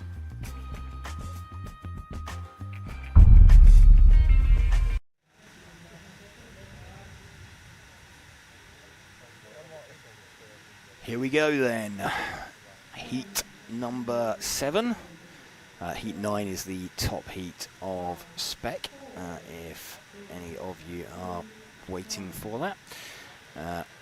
You're joining us live coverage here of the EFRA 110th Electric Track European Championships for 2025 from the Rayco 2000 Club in Utrecht. Quick shout out to event sponsors Hobbywing, also Infinity, Tony Sport, Elsaram, X-Ray, Nebo Sport, Schumacher, R1 Works and Automatics for helping us to bring you this live coverage. Got a couple of laps in the books ready. Let's just see how it filters out as they begin their second lap. Nathan Atlani looking like he's pretty rapid with the number 1 car, so we'll endeavour to find him. He's the all pink coloured car actually, just in the back of our shot. Leading, and the red car opens up and gives him a little bit of room. So 1 car of Nathan Atlani sweeps down the not straight down this little short chute into the banked corner and back out round to complete a lap. Did manage to have a pretty good track walk with Joris Groskamp yesterday, and gave us some pretty good insights into it. Big bump there on the track by all accounts.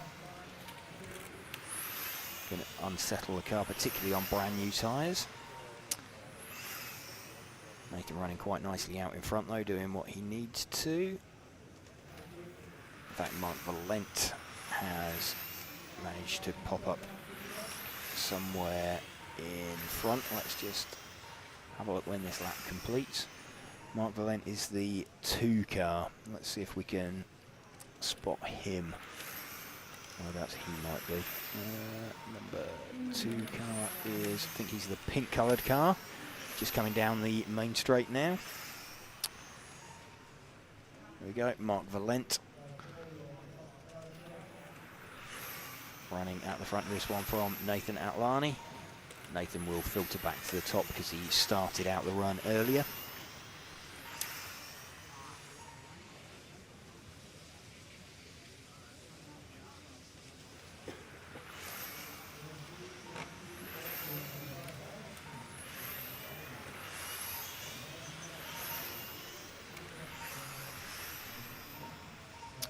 Still Mark Valent leading this one from Nathan Atlani. Jelle Klursen running in 3rd position.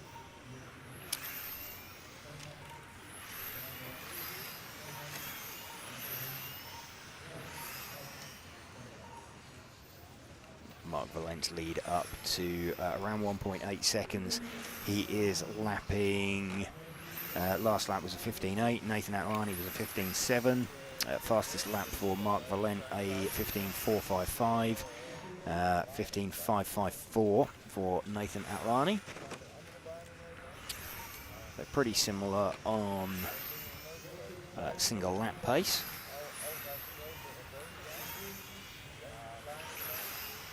Mark Valent last time though 15.7, so Mark lapping within 3/10 of his best lap time. Nathan did a 16.0, another 15.7 for Mark Valent, so Mark winning out not on single lap pace necessarily. He's somewhere in the mix. He's within to the 0.5 tenth of Nathan Atlani.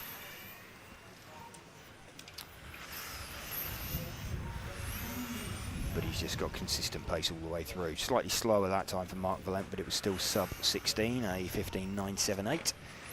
So we're running with the lead car at the moment of Mark Valent.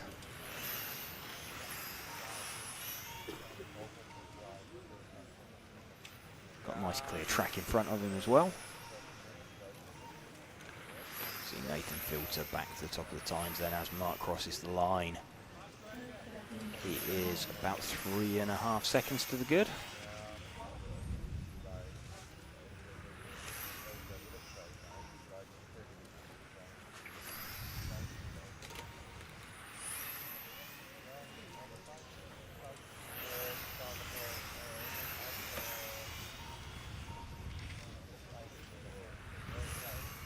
Mark Valent then just bringing this one home. Nathan Atlani has finished. 19.503, Mark Valent. Oh, it just makes the extra lap as well. So just hits the split. So we'll be bringing this one home and crossing the line for a 20-lap run. There we go, Mark Valent taking that one with a 20 in 5.16.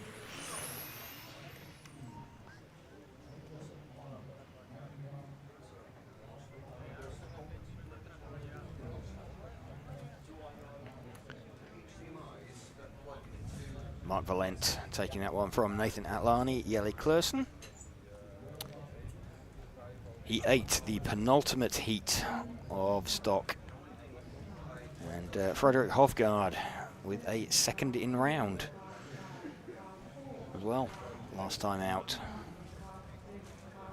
It's a good effort from him. We'll keep an eye out on his time again.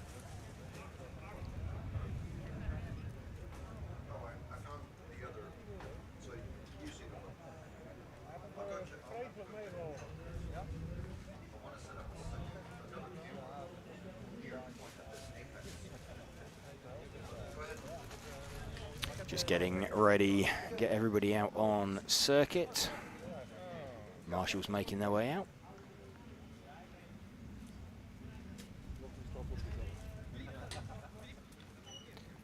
few guys in this be looking to lock themselves into the A final.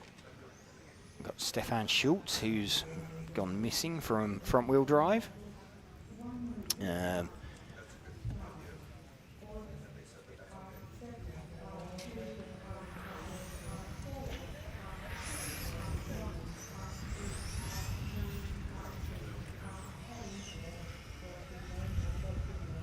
Frederick Hofgaard then going to lead this one off. Second in round last time, so will be, if he gets another sort of top 5, that's pretty much a lock for him for the final.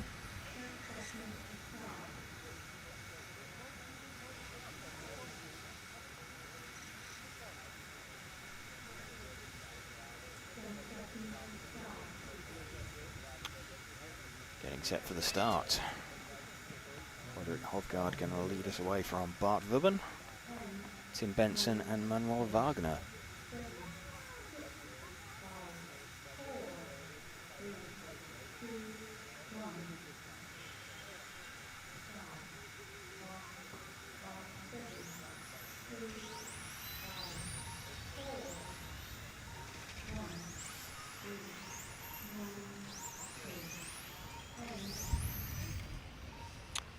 Very, very low line for Frederick there. In fact, no, Frederick not running. That's Bart Vubben. So Frederick now sitting this one out. Yep, Frederick not taking the start, seemingly. So we're running with the car of Bart Vubben, the number 2 car. No, Frederick has taken the start, but it was a slow opening lap. He didn't move off the line, so deciding to hang back. And already a couple of seconds down for Frederick after 2 laps. Let's see if he completes the third or pulls in. Who have we got out in front? Enzo Rousselan now with the 3 car. Let's see if we can locate the 3. Just trying to get an idea of where he might be on the circuit. It's the 5.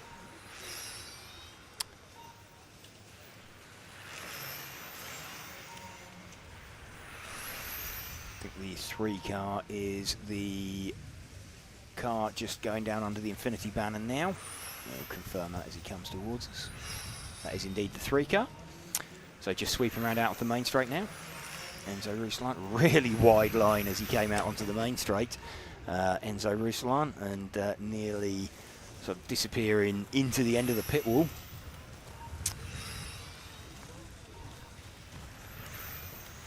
If we can move our focus forward 1 car. There we go. This the car of Enzo Rousselan, the 3 car who is leading. Just heads round out onto the main straight once more, and that is a really wide line he's got through there. So trying to maintain as much speed as possible. Of course, this being the spec class, conservation of momentum is pretty critical. Wanting to keep the corner speed up.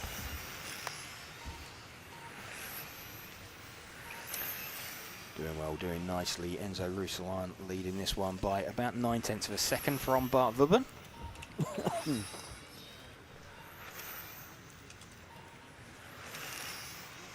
Stefan Schultz is still here because he's out there on track at the moment, but choosing not to run in fronty by the looks of things. We'll see if we can catch up with him at some point and find out what the story is with that, whether he's just decided to, with a slightly more condensed timetable, that he needs to focus on 1 class. It's a distinct possibility, particularly if he is feeling like he's struggling in this, which would be considered his main class. Enzo Rousselan, though, we're running with him, and he is leading this one quite comfortably. Bart Vubben does jump to the top, but that is because he started out the run earlier.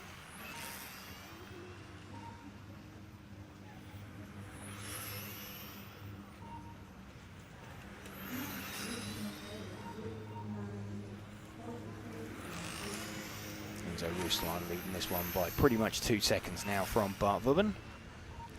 Gergo Valent running in third position. Predicted time 25:14. Now remember, Max's best time, or the quickest time we've seen, is Max's time yesterday, a 25:09. We also got a 25:09 from Adam Isay, but he missed it by about 3/10. So we're going to be looking out for that as well. Predicted times. They did, I mean, Adam was on for like a 5:05, 5:06 halfway through his run, and then dropped away from it. So we'll be keeping an eye out on that. We're less than a minute away from the end of this Heat 8, and then we'll be going into Heat 9, the top heat. And after that, we'll be going out there and trying to catch up with the driver who has TQ'd the round before we bring you modified. There's 4 heats of track action with modified. We may then play you out a few videos after we've caught up with the modified TQ for the round, just to give us a small opportunity for a quick bite to eat.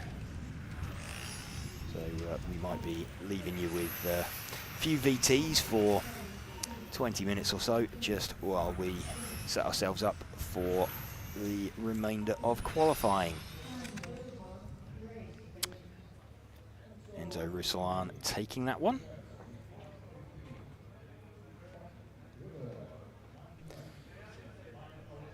From Bart Vubben.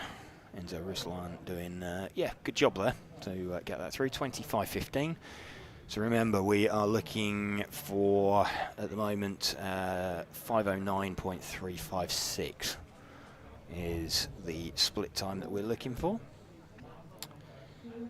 in this one. Max versus Adam, both with 1 new set of tyres remaining, although Adam sitting out round 1 yesterday, which Max took. Max doing 6 laps and then stopping. So good afternoon if you are just joining us here for live coverage. This is qualifying round number 3, heat number 9, so the top heat of Spec of the EFRA 1/10 Electric Track European Championships for 2025. We're bringing you this coverage in conjunction with event sponsors Hobbywing. Also like to thank Infinity, Tony Sport, Elteram, X-Ray, Mebo Sport, Schumacher, R1 Works and Automatics for helping us to bring you this coverage.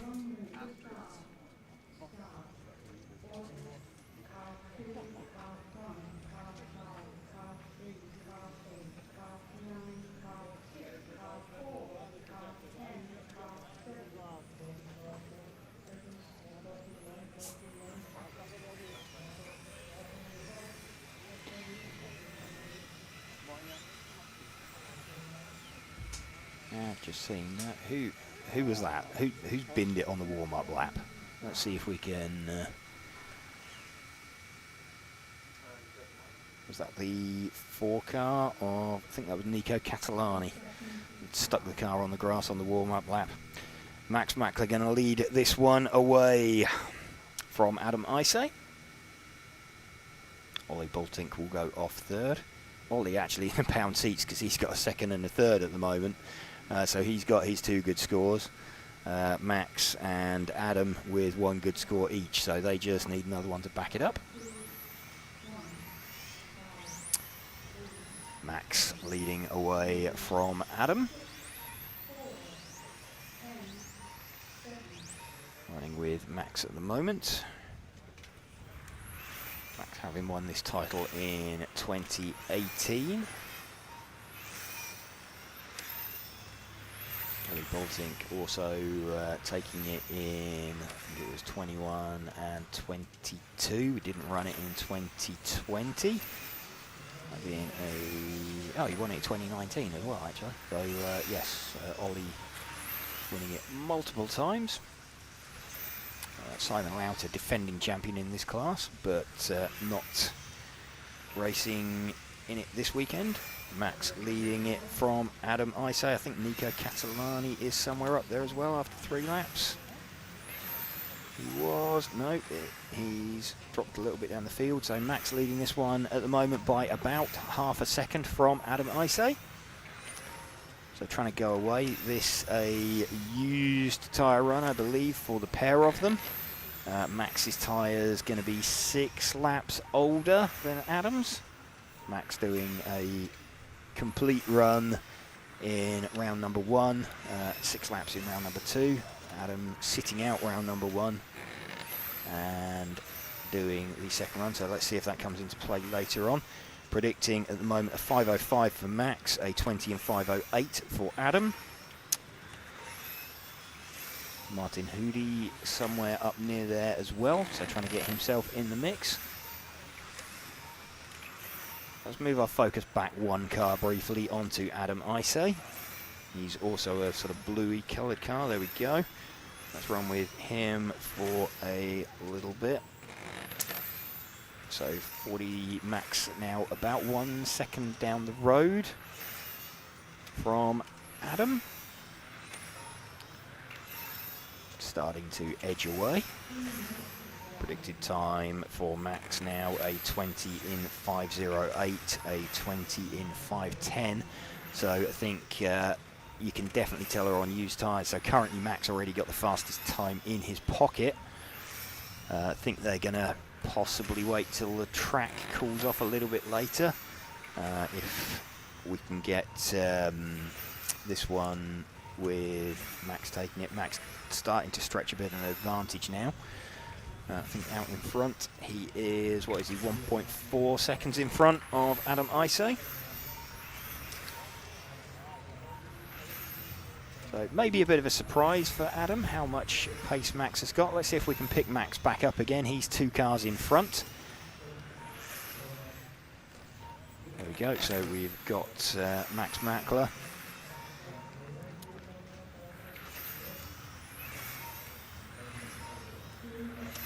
He is, what's that? That's a good gap now over Adam Isay. That's 2.4 seconds. So he's pulled out a good gap. He is on a 25.11.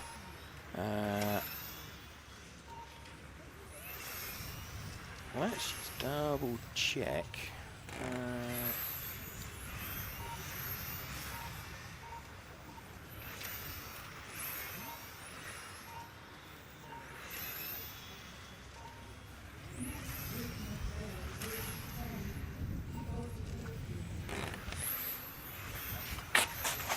Enzo Ruslan did a 20 in 15 last time out.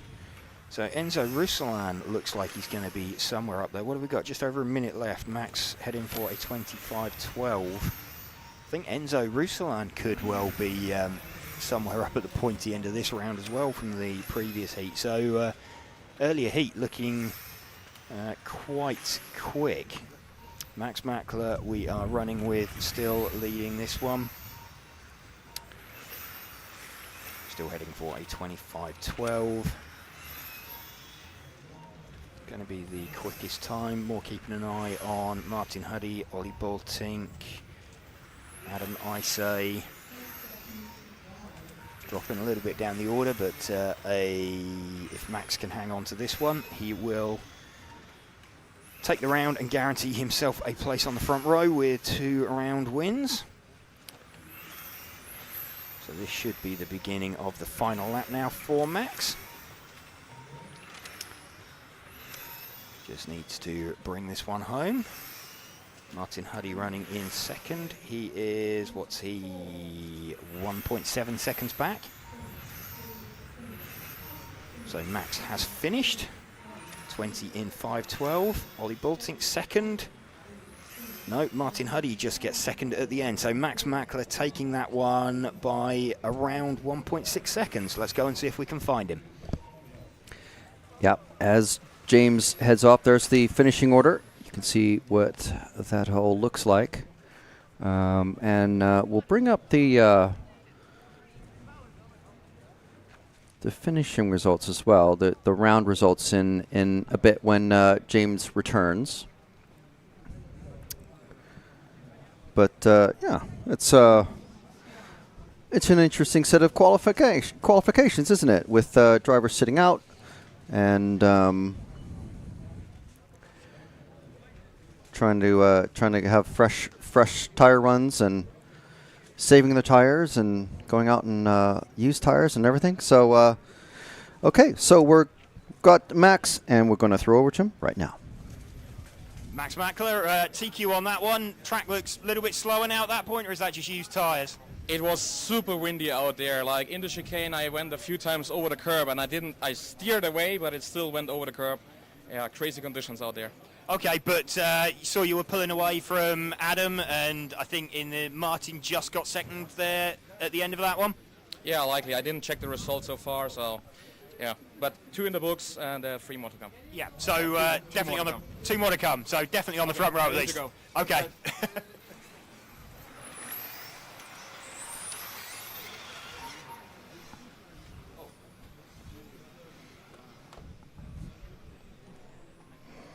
Right, so there we go. A word from Mad Max himself. And there's the drivers on the roster for the next one. So we'll just play in. We have another good opportunity here, actually, to play in our pit walk during these non-championship. Our track walk during these non-championship qualifying runs, which are the Formula 1 and Fronty classes. So there's just 2 heats of them, so it's not a full European championship. So we're just going to play in our track walk now and have a little bit of a break here in the commentary studio, and we'll be back in about 7 minutes. Joining Gilles Groskamp, sort of local-ish driver, for a bit of a walk around the track here at the Rayco 2000 track in Utrecht.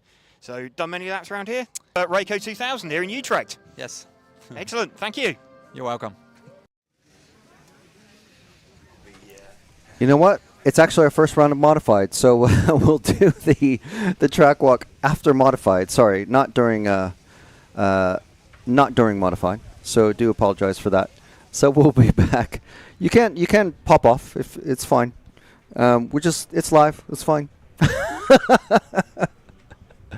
So yes, our first round of modified is out, not F1. So do apologize for the confusion there. Completely on my part. Yeah, so there is a bit of a break anyway.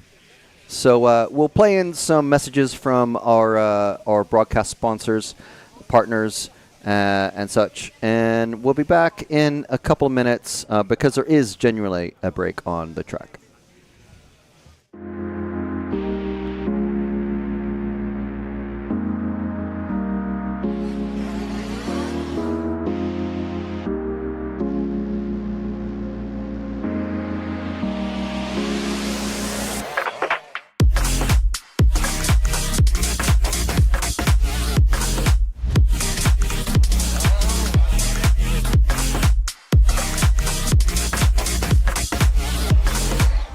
And now we got the Mink on. Now it's a four-way battle. Poleman is being run back to the pits. Our Poleman is going to miss the start. Oh no! Hatner's going with Ben. Ben and Hatner right together now on the last time. And Ben's on the inside! He's got him!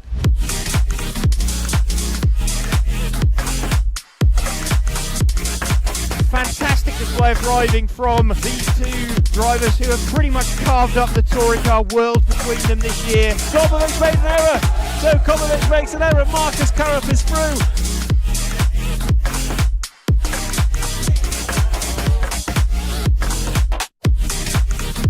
To take the most amazing European Championship, that is absolutely unbelievable. Mark Reinhard takes the European Championship. Yeah, had to be a while, man. Waiting for a long time again. And crossing the finish line for the last time, Dario Balestre is our 2024 European champion. As always, another title. Dario Balestre got to stop and go on the penultimate lap. Still hang on to the lead there and take the win. the four-wheel drive European champion for large scale, Van Helmen. And the winner, your European champion, is Juan Carlos Canas. Davide Ongaro, associated European champion, and didn't he deserve it? Bruno Coelho is your champion. Michael Olowski then comes across the line to win the European Championship.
If you're looking for tools, setup tools and other interesting things to keep your pit table organized, check out the MR33 range of products, the world champion RC equipment.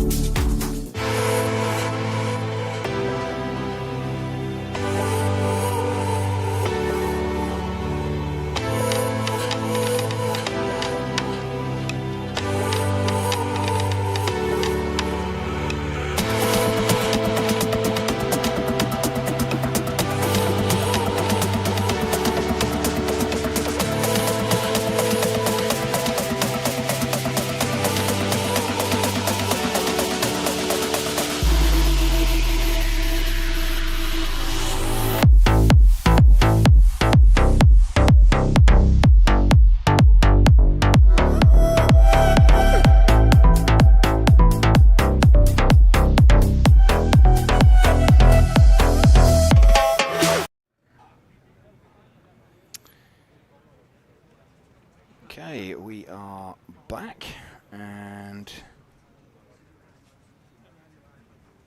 getting set for heat number 11. So they have now put the gap in.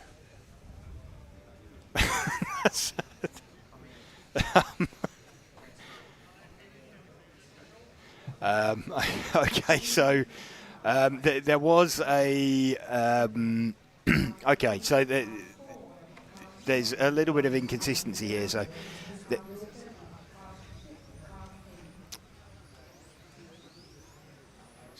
yeah, heat 10 was an empty heat. There were a few people missing, so they managed to pump it up, but they left it in there to give us like a 5-minute gap in the schedule to catch up with the top guys in stock, and they hadn't been running that all morning, and it's now there.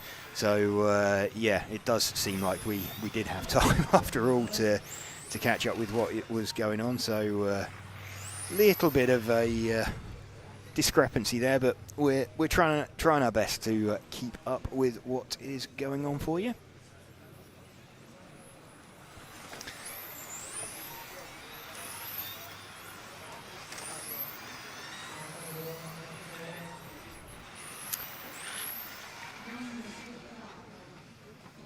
Waiting for these guys to get out there and start. Welcome to you if you are just joining us here on RC Racing TV for our coverage of qualifying. We're getting towards the end of round number 3 of 5. Best 2 rounds to count. So we've seen Max Mackler already seal his position on the front row of the grid in the Spec class.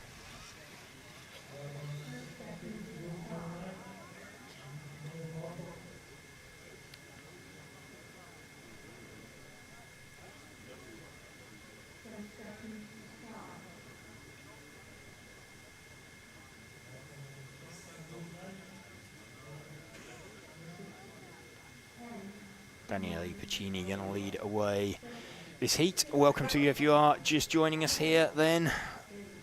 Thank you to our event sponsors, Hobbywing, Infinity, Tony Sport, Elsaram, X-Ray, Mebo Sport, Schumacher, R1 Works and Automatics for helping us to bring you this coverage.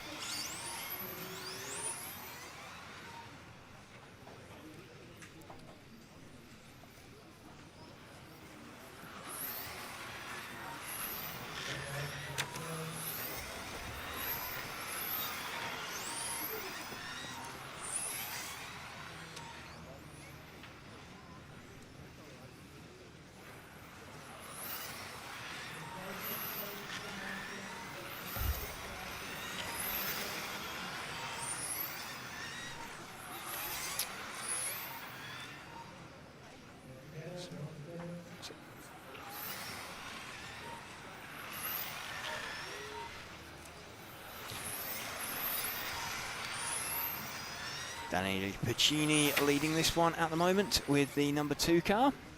A little bit deep on that short straight. Oh, bins it off there. So this is what Jonas Grosskamp was talking about on the track walk with the slightly bumpy section within the track.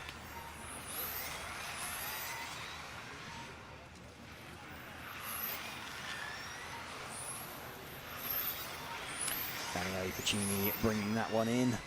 Thomas Sova picks up the lead with the 7 car. Let's see if we can spot the 7. 7 car is the yellow and orange coloured car just down the main straight now. Thomas Sova leading this one. Czech driver from Christian Kostadinov.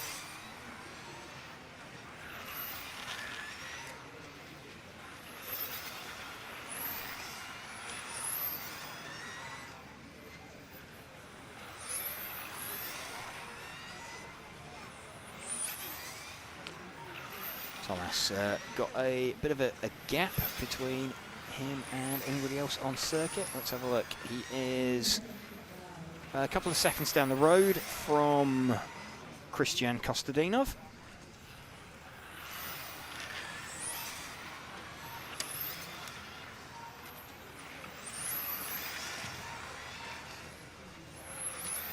Still Thomas Sova as we approach half distance into this first heat of modified.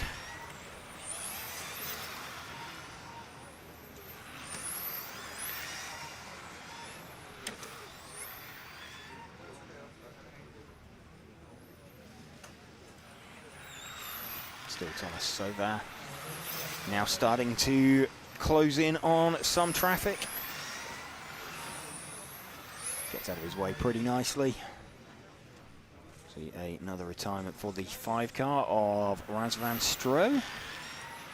So getting a few dropouts from this one. Reduced numbers. I think when people realise they're not necessarily on a great run, it's a good opportunity for them to back out, try and save tyres.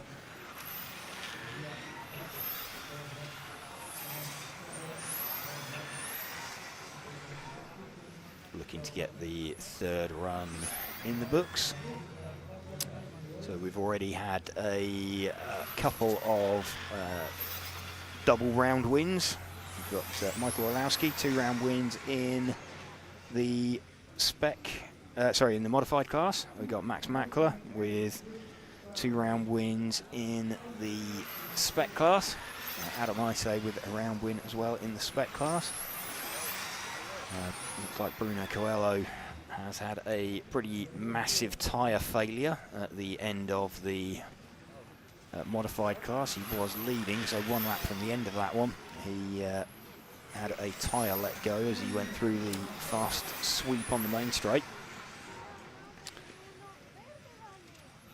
which let a rather surprised Michael Orlowski through into the win on that. Mark Reinhardt also somewhere in contention with them as well.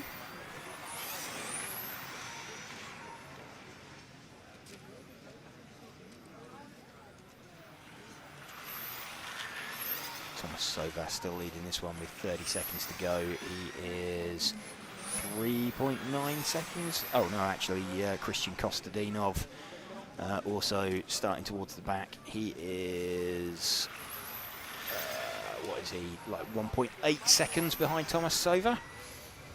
So it's still fairly comfortable for Thomas.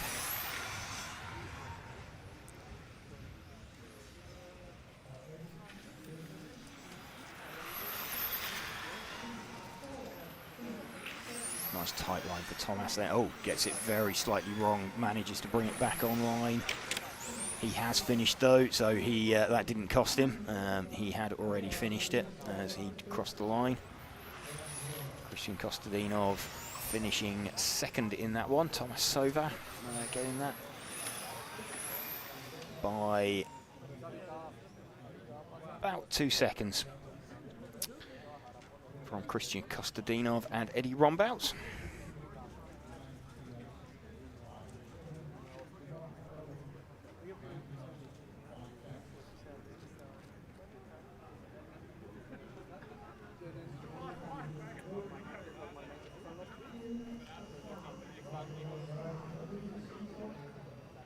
Seeing cars being put down then for heat 12 or 14.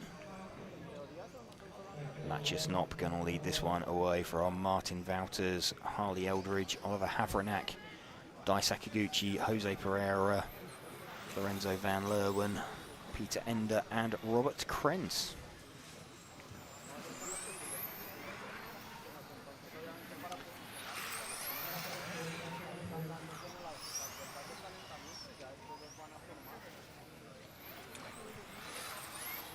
Waiting for cars to be placed now.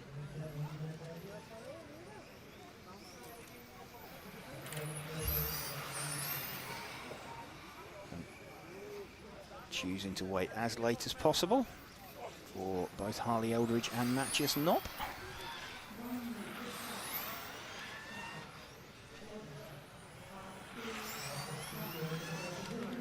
Maybe suggest that they are on fresh tyres possibly. So choosing to go early. Suspect that the track may well get a little bit faster later. It's probably at its a slow-ish point now, where it's relatively warm.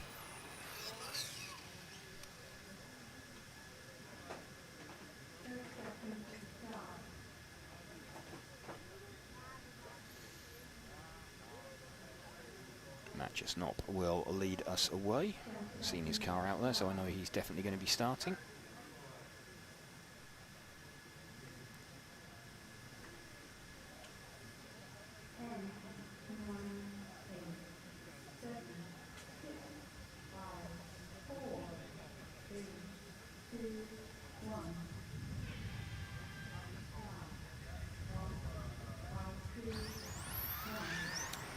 Matthias Knopp leading away the white front, yellow centre, red rear on his car. So pretty rapid opening lap by the looks of it as he crosses the line. Just wait and see what that updates to. 14.478 for Matthias Knopp.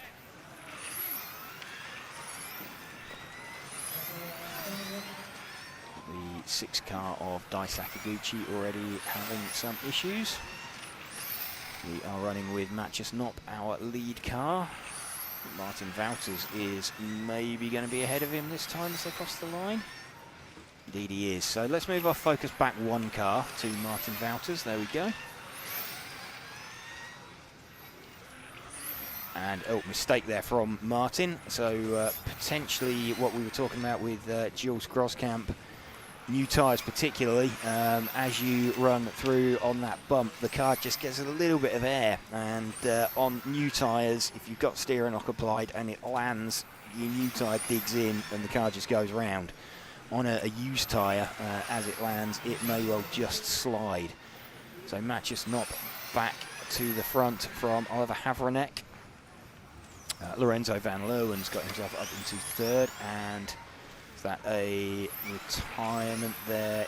It is a retirement for Martin Wouters.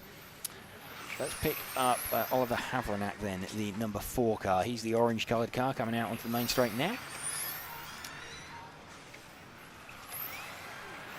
So this is Oliver Havranek. He is circulating, I think, just in front of one of the white cars, which I think that's Harley Eldridge behind him. It is. So Oliver Havranek running in second position, about half a second off the lead at the moment of Matthias Knopp.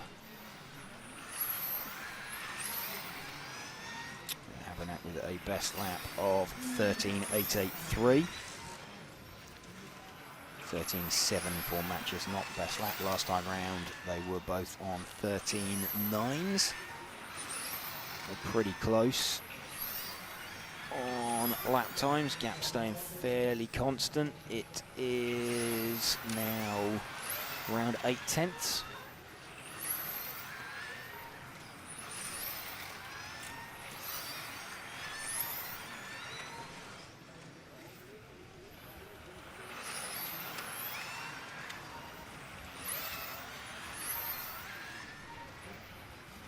Still running with second place man Oliver Havranek. Just over 2 minutes remaining. Harley Eldridge has got herself up into third position. Oliver, we're running with about 7/10 off of Matthias Knopp. Martin Wouters looking very quick early on, but then having a bit of a grassy moment through the last turnout before the start-finish line.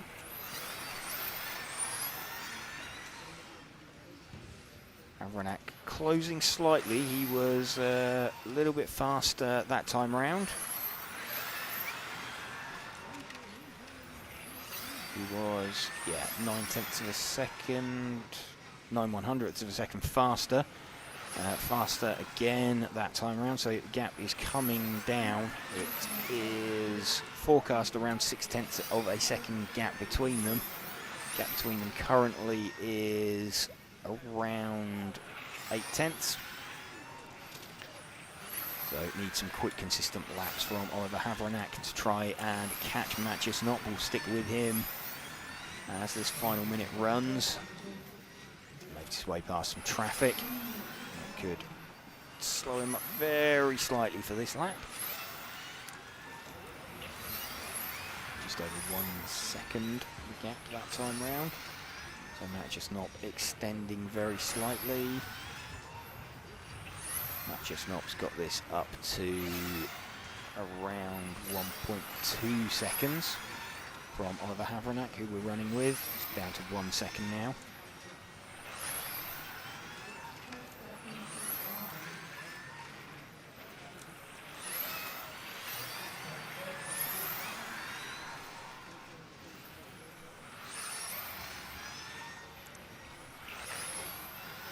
Oliver Havranek, 15 seconds left. Don't think he's going to do enough. He is taking some time out of Matthias Knopp, but it's only a 10th here and there, and he was about a second behind. He's got it down to about 7/10 as they enter the final lap.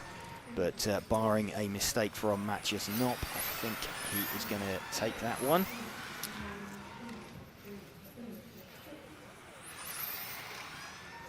Matthias Knopp has taken that one in the end by 6/10 from Oliver Havranek, who we ran with for a good chunk of that run.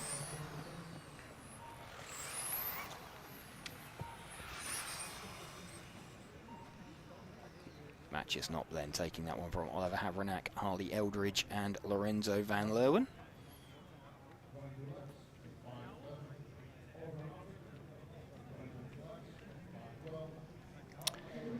Coming up next then, the penultimate heat. Heat number 13.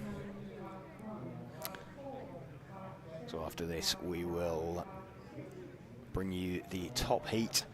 We'll then bring you a quick interview with the top driver from the modified qualifying. And then we will go round and do a bit of a pit walk, or have a bit of a pit walk to cover.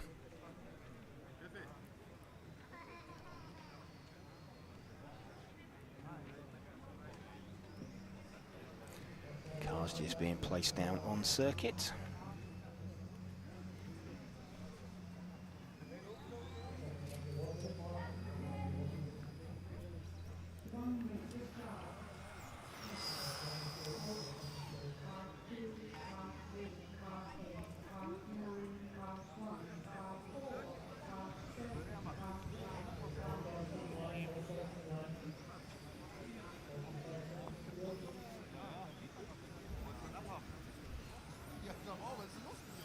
Drivers just bring themselves to the line.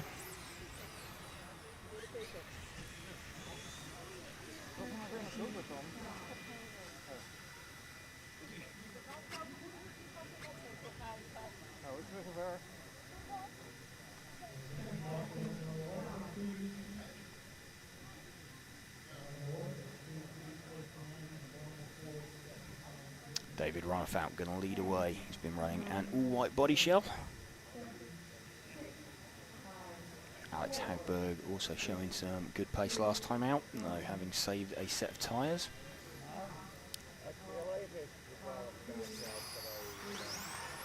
David Ronnefalk leads off then from Berkan Kilic.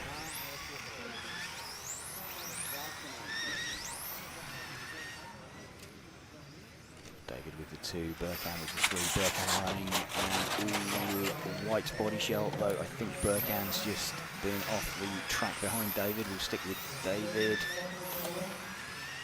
Let it filter out for a couple of laps just while we let everything establish itself running order wise. David Ronnefalk from Jan Pumper,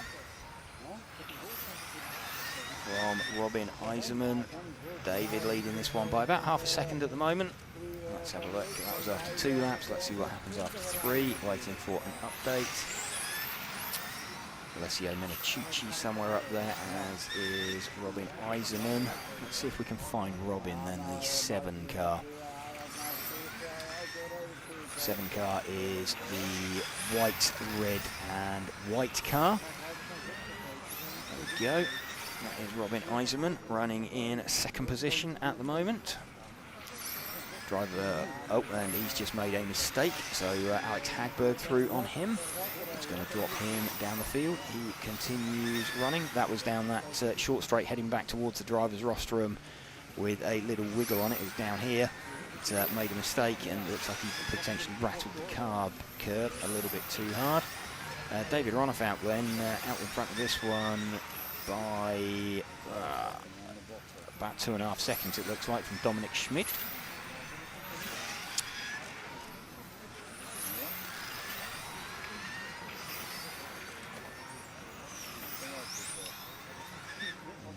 David actually very close, must be very close to Dominic on track. Let's see if we can find Dominic, the 6 car then. He is, where is he? He's coming down the short chute back towards the driver's rostrum now, out onto the main straight, so he's 1 car in front of David Ronnefalk. That's why it's difficult to spot. So Dominic running in fact that's really close for 2nd, potentially. He's just opened up, has Dominic, to let David Ronnefalk through. So David Ronnefalk getting in and amongst the people he is racing. David Ronnefalk, potentially a really good time for him coming up. He's heading for like 6 seconds down the road. What's it? 22 in 500.297. He's actually doing he's heading for a quicker time than Michael Orlowski's. No, he's now down to 5:03. Sorry, so but he's certainly right up there in the mix with the like 5:01. So David Ronnefalk heading for potentially a top 5 in round. At the moment, at this pace. Dropping off a bit now though, dropped off to a 5:04. As we've got less than 1.5 minutes remaining. Let's find David Ronefalk then, the number 1 car. He is down the short chute now towards the Infinity banner. There we go. David Ronefalk leading this one. The all-white pigmented number 2 car.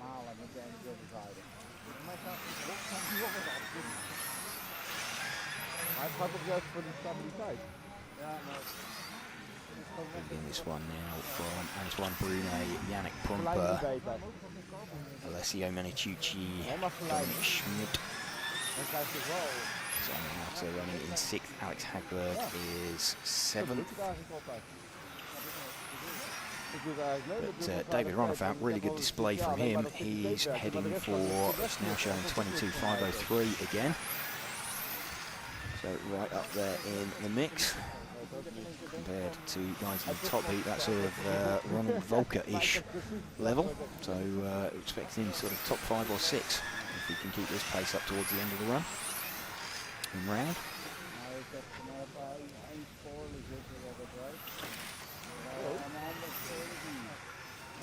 So maybe seeing a situation where David's gone for a new tyre run potentially to get himself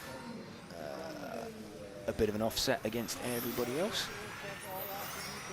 But certainly looks like he's had good pace relative to everybody else. He's going to take this by, there we go, he's taken it by best part of 6 seconds, like 5.8 seconds over everybody else. So it's a good run there from David. And getting set for the top heat then of modified. David Ronefalk taking that one.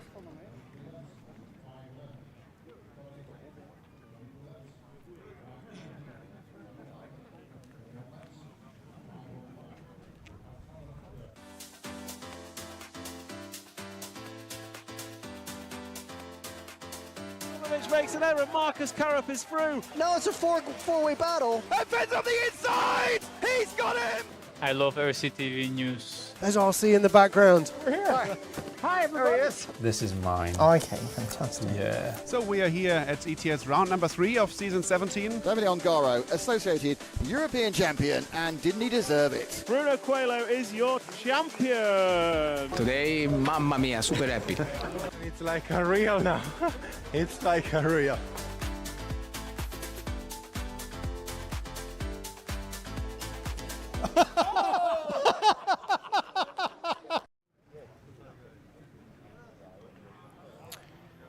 Top heat getting ready to go.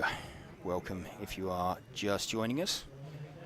Thank you to event sponsors Hobbywing, Infinity, Tony Sport, Elsaram, X-Ray, Mebo Sport, Schumacher, R1 Works and Automatics for helping us to bring you this coverage. Michael Orlowski already having locked in a front row start with 2 round wins. Bruno, well, we know Bruno's got to be on new tyres. It'll be fairly evident if he's not. So this could be interesting to see. They could, of course, have substituted in a used set, potentially, from practice and allowed him to use a set of those. So we're going to bring you this coverage, then we'll catch up with the fastest driver from the round. Then I think we're going to play out a pit walk for you, and just while the Formula class runs.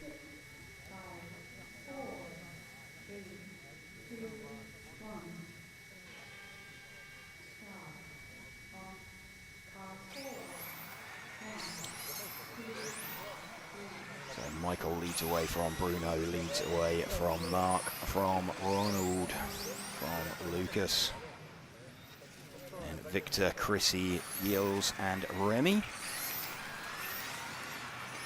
Look at the opening lap. Lucas actually with the quickest opening lap. But we'll give it a couple of laps to settle in, just see who has got the strongest pace out there. Still Lucas from Ronald, from Victor, So actually the front guys not making a huge impact. I mean, they're all very, very close on times. Still Lucas the quickest at the moment then. Let's see if we can pick him up. He's the all green coloured car just coming out onto the main straight now. Lucas Urban. He is following around Ronald Volker, who is in turn closing on Mark Reinhard.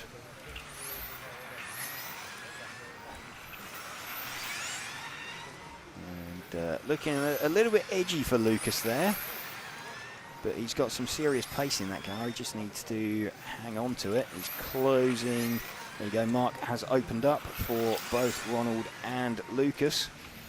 So I think we're seeing Mark not on or Mark still on used tyres. I'm kind of expecting we're seeing Ronald and Lucas on new tyres. Bruno, meanwhile, is closing in on the back of Michael. But Lucas still leading this one by about 7/10 from Ronald. And about 9/10 from Bruno. Bruno will move to the top because he started out second. And Lucas still leading it by, around 8/10.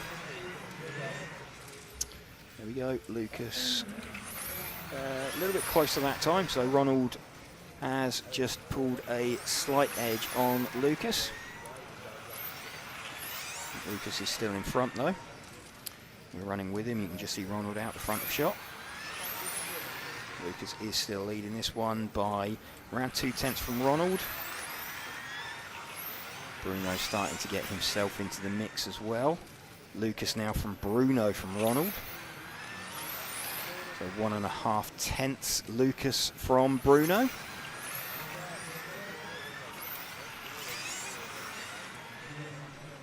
I think Bruno has now hit the front. He's past Michael on track. Let's just pick him up. He is coming round down the main straight now, the all white coloured car.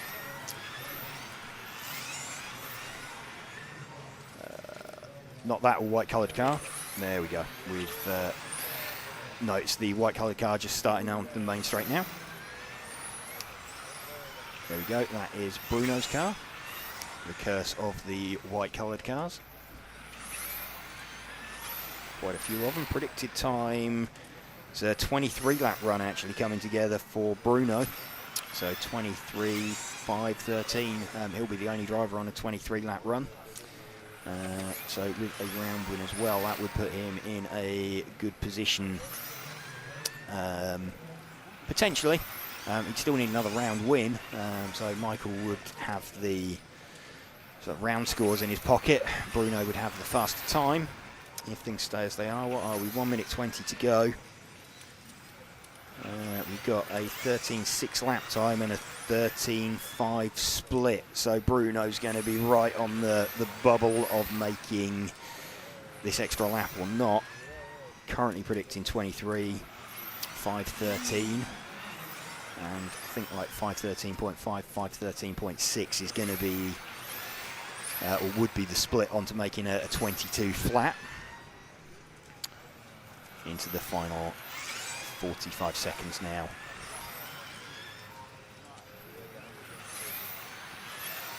Michael has stopped. Bruno, though, still going away at the front of this one. Ronald in second, Lucas dropping down into third now. Bruno on for what looks like a pretty rapid time. He's still 23.513.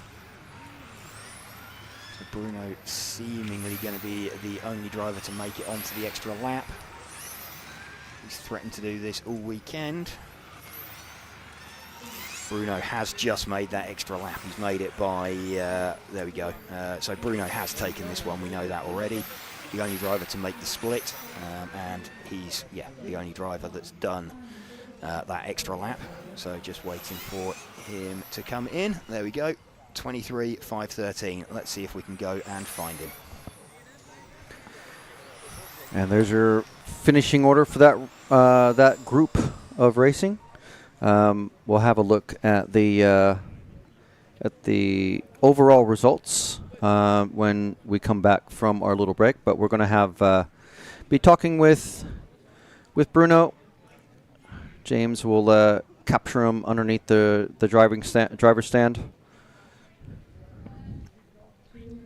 And then we'll go into our track walk with Infinity driver and current 10th IC world champion, Jillis Grosskamp.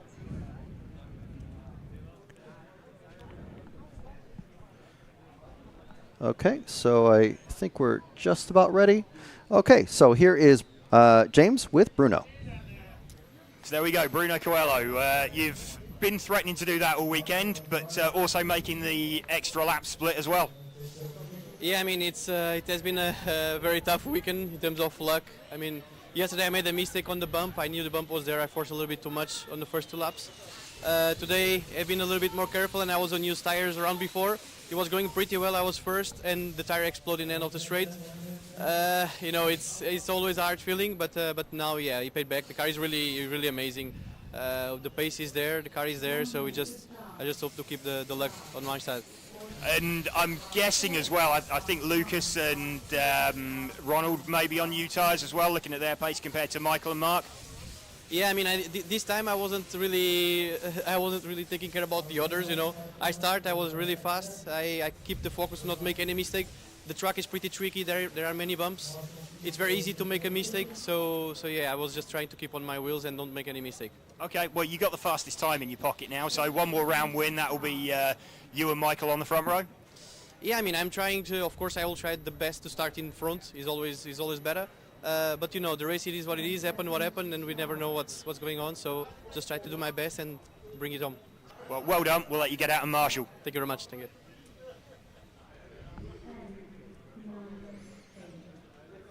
We're here at the European Championship at Utrecht, organized by EFRA and the local federation, the NOMAC. And I'm here with Milan from Hobbywing, and I'm Rick from Instant RC, and we're here with the RC Racing TV team to show you around. Do a small pit walk. Yeah, we're gonna make a small pit walk. We're gonna start by the beginning of the area. Let's say we got the cafeteria here. All the good food is. We got here the local shop providing all the tires for the drivers, doing handing out the tires. Here's Marco from the shop. He's the owner. Good morning. Hi. Good morning, my friends. Good morning, guys. All good? Welcome. Yeah, great. We have a great time. Weather is coming better. We're fun. Get the party starting. Not? Okay, that's good. Let the party starting. And we're gonna continue. We're gonna go to the pit area. It's quite a bit big pit area actually. Got Okay. registration for tire for the drivers, mechanics, team managers, I think. Here we got the first pit area. Here we got the X-Ray guys, the whole X-Ray team. Like a big team again, like always. Yeah, and here we got the boss, the main boss of X-Ray. How are you doing, Martin? Great, thank you. And how does it look for the team after the first quali? Well, not too bad. I mean, yesterday we had limited time of practice because of the rain, so the guys were not here on the warm-up, so they were learning mostly the track. So David scored 7 with some little issues at the opening laps, so he lost a lot there, and he catch it back, so it was okay. And in the stock, I decided to skip the first one to save the tires, tire strategy. And Bart was 5th, I think, in stock. And Stefan was the first in front wheel. So. Okay, that's great. And Philip, how are you doing? Good. Yes. You're driving the F1 class with your favorite painting, right? Yes. And how do you enjoy the race? Good. Good. Good. It's good. It's good. Thanks, guys. I like that he uses the Piastri paint style in the Netherlands, the country of Max Verstappen. So, he's a brave little man. Brave little man. And here we're gonna continue. This is the X-ray area. So it's a big area. Again. Big area. We got like a little bit. We got like 3 or 4 rows of X-ray guys. I believe the biggest team. Yeah, for sure. Yeah, it's a little bit hard to come in and talk to everyone because it's quite crowded. Yeah, they're preparing for the practice before Yes. the second quali. And here we got the Mugen team. Let's go and talk with someone from the Mugen. Hi, Phil. Philip. How are you doing? Good. How's the race for you? Front wheel is good and stock is not the best. I made a mistake and retired the car, but we will try to improve today. Okay, but overall everything is going good. Hopefully for better results. Yeah. Good and luck. Next, here we got. Hi. Here we got the main guy from Mugen. Robert is the main guy, but Robert, but you're the main driver, right? So far, yes. So far. And how's it going with the modified after the first quali? Yeah, it was good, but still I was a bit disappointed to be 1 point some seconds off and only P4. But didn't nail everything, driving and a little bit understeer. But otherwise, it's close between everyone, and I'm happy to be there. But a bit disappointed not to be at least in the top 3 or even closer. Okay, and for you as a modified driver, the track, because there's no straight line, all the time you have to everywhere turn. How do you feel on this track? I think this is not a problem. I mean, we don't do 20-minute runs or something. I think 5 minutes is just okay to hold on. Okay. So, any bigger plans, any changes we want? No, I think, we want to test something a bit on the setup, but at the same time you have to think about the tire strategy. It's 3 sets for 5 runs, 2 to count only. So we have to figure out what is the best way. At least it stays dry today, as far as I know. Yeah, for now. I don't know, I didn't check the forecast. Yeah, for now it should be everything okay. Hopefully it's gonna stay like that, but it's Netherlands. The weather change every minute. So. But it could be worse if he would be in the UK, I don't know, no offense. Eigen vibe, yeah. Okay, so good luck in your next qualis. I'll see you in the pits later. Thank you. Okay. Let's see what brings us now. Maybe Tim Benson wants to say a few words. So. Okay. What do you mean back you're on. Can you talk something about driving on road? No. I'm just driving some laps and that's it. Okay. Are you enjoying driving on road? Of course. Of course. Why should I be here if I don't enjoy it? Because Ronald makes you? Yes, of course. No. I like on road. It's a new challenge. Yeah, I need to get used to it, but it's fun. It's a lot of fun. So far you're doing good, I think? Or? Yeah, right now I got a top 10 run. I'm happy with that.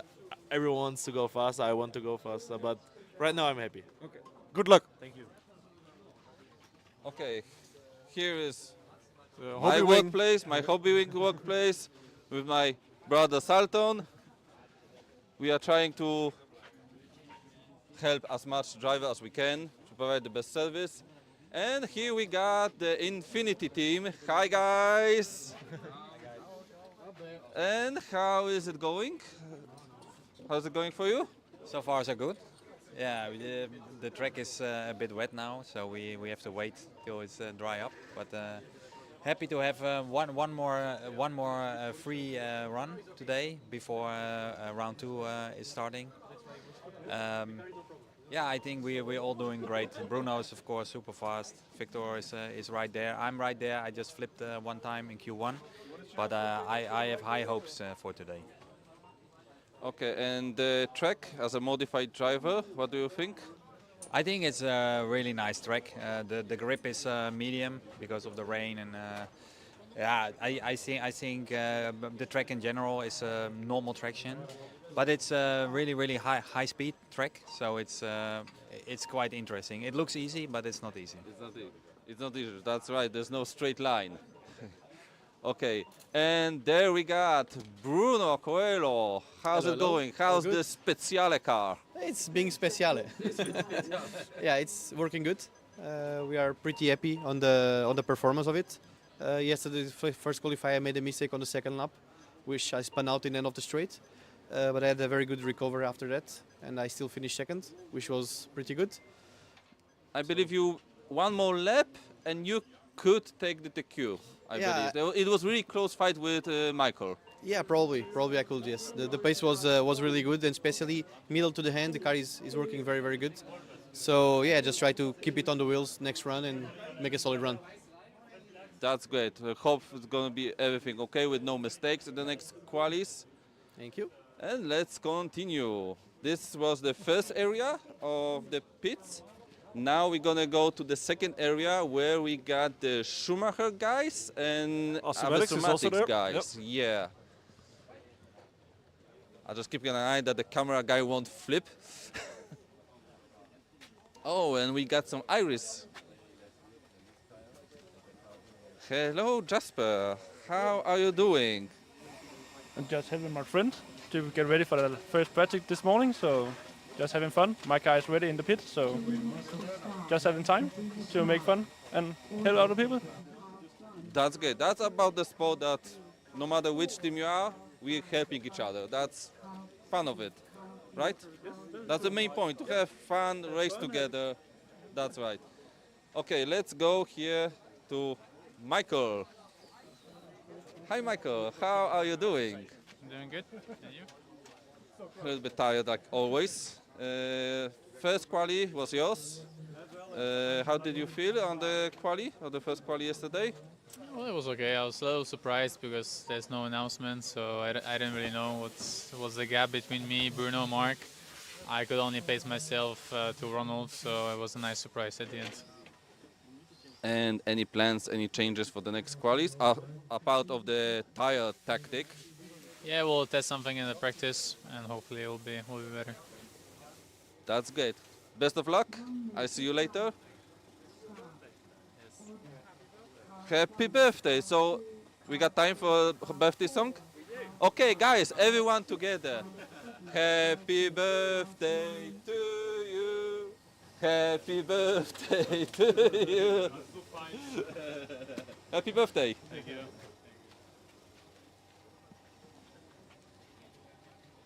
And We can continue. move to the Automatics team. I see Lucas working on his car. Lucas, can we ask you some questions? Yeah? I shove the microphone deep in your face. Hi, how you doing? I'm fine, thanks. You can. How was your run, your Q1? It was decent, I guess. I had a... Oh, I need to hold the mic even. Yeah. Wow. yeah, I thought It you looks the like mic work holder now. the whole time. Yeah. No, bit of a progress because I had a slow start in practice. It was not ideal. So I made a few changes. The car was a lot better, so it's heading the right direction. More changes today. See how it goes. Okay.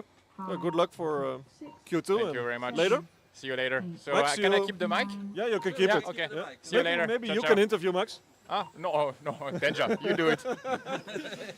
Max, how is your weekend so far? Yeah, so far going okay. Q1 was good. Let's see what today will hold for us.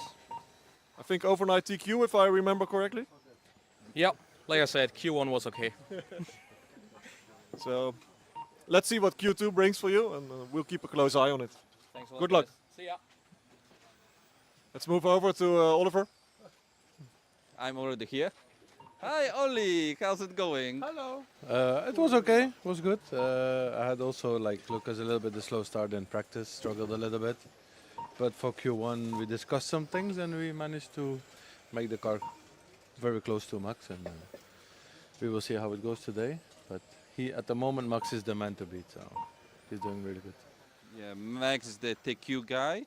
And even if you're driving the same cars, the same electronics, still a little bit difference in settings?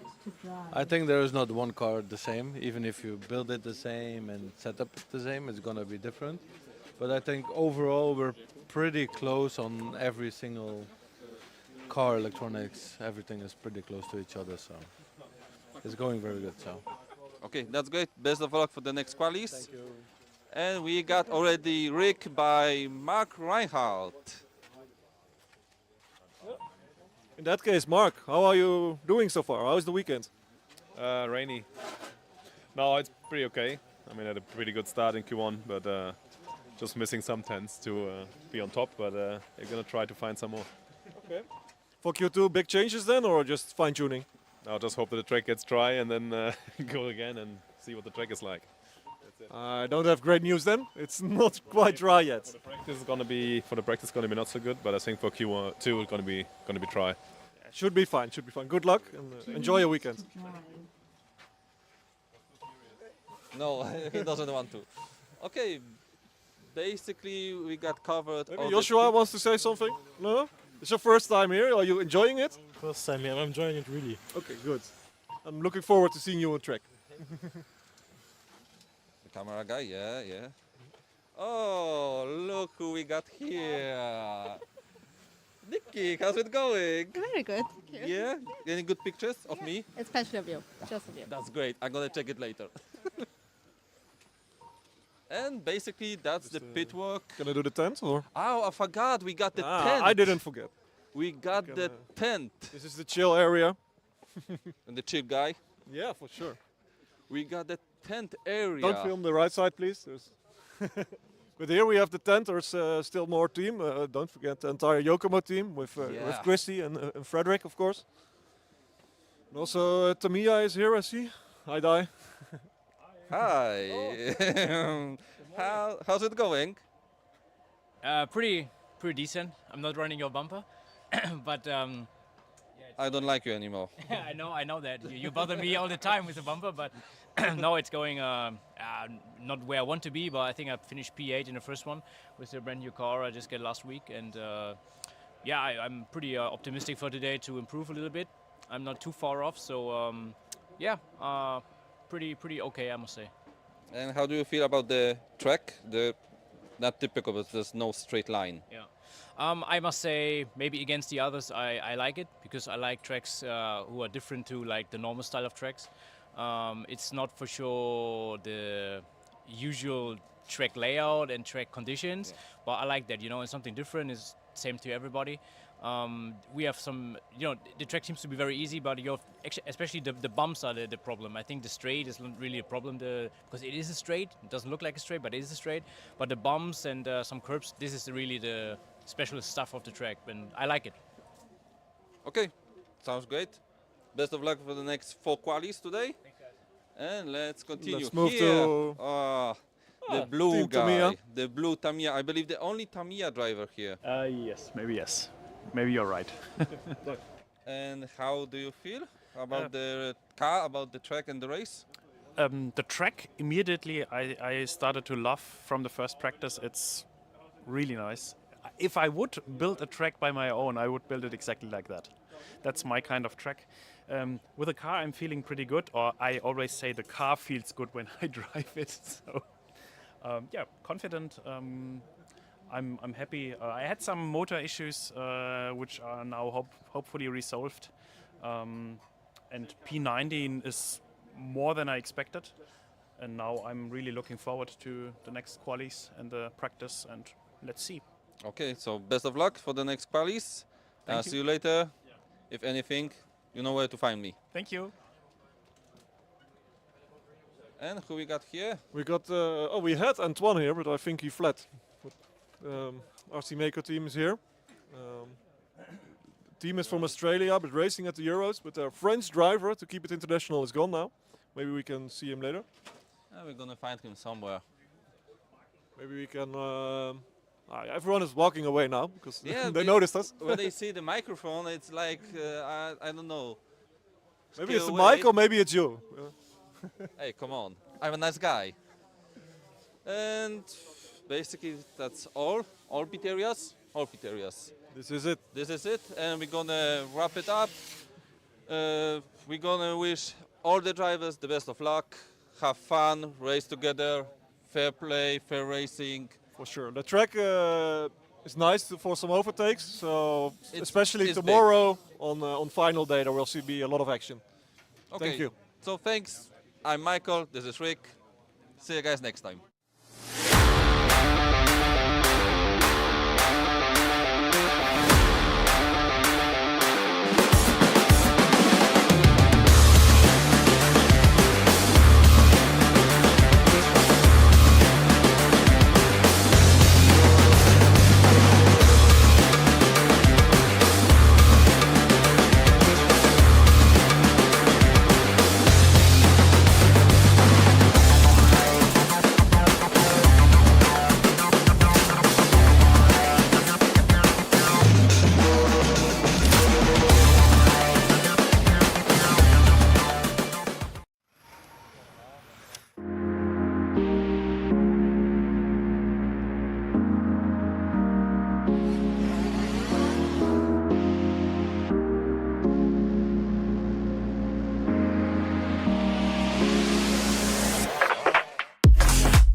then now we got the green car on. Now it's a four-way battle. Poleman is being run back to the pit. Poleman is going to miss the start. Oh no! Hatler's going with Ben. Ben and Hatler right together now on the last shot. And Ben's on the inside. He's got him.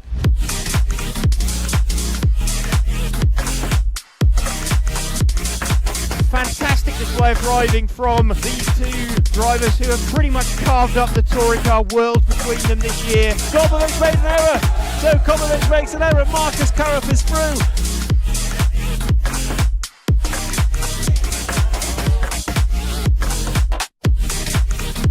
To take the most amazing European Championship, that is absolutely unbelievable. Mark Reinhard takes the European Championship. Yeah, it had to be a while, man. Waiting for a long time, I guess. And crossing the finish line for the last time, Dario Balestre is our 2024 European champion. As always, another title. Dario Balestre got to stop and go in the penultimate lap. Still hang on to the lead there and take the win. The four-wheel drive European champion for large scale, Van Helmen. And the winner, your European champion, is Juan Carlos Canas. Davide Ongaro, associated European champion, and didn't he deserve it? Bruno Coelho is your champion. Michael Walowski then comes across the line to win the European Championship.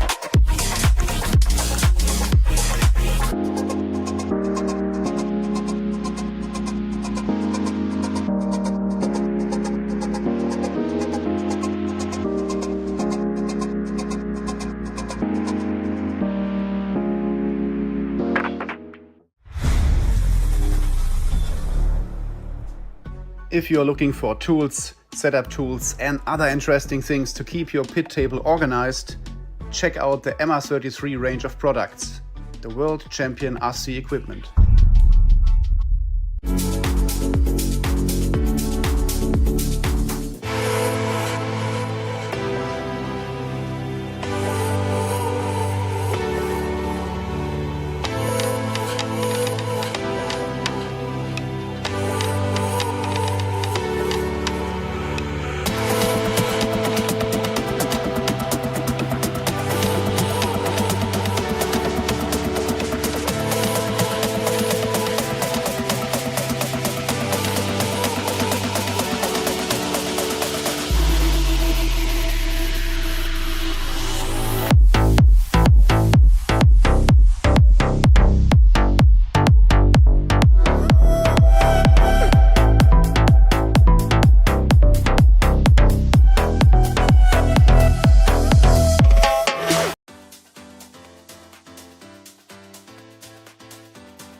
Makes an error. Marcus Karup is through. Now it's a four-way battle. And Ben's on the inside. He's got him. I love RCTV news. There's RC in the background. We're here. Hi, everybody. This is mine. Okay, fantastic. Yeah. So we are here at ETS round number 3 of season 17. Davide Ongaro, associated European champion, and didn't he deserve it? Bruno Coelho is your champion. Today, mamma mia, super happy. It's like a real now. It's like a real.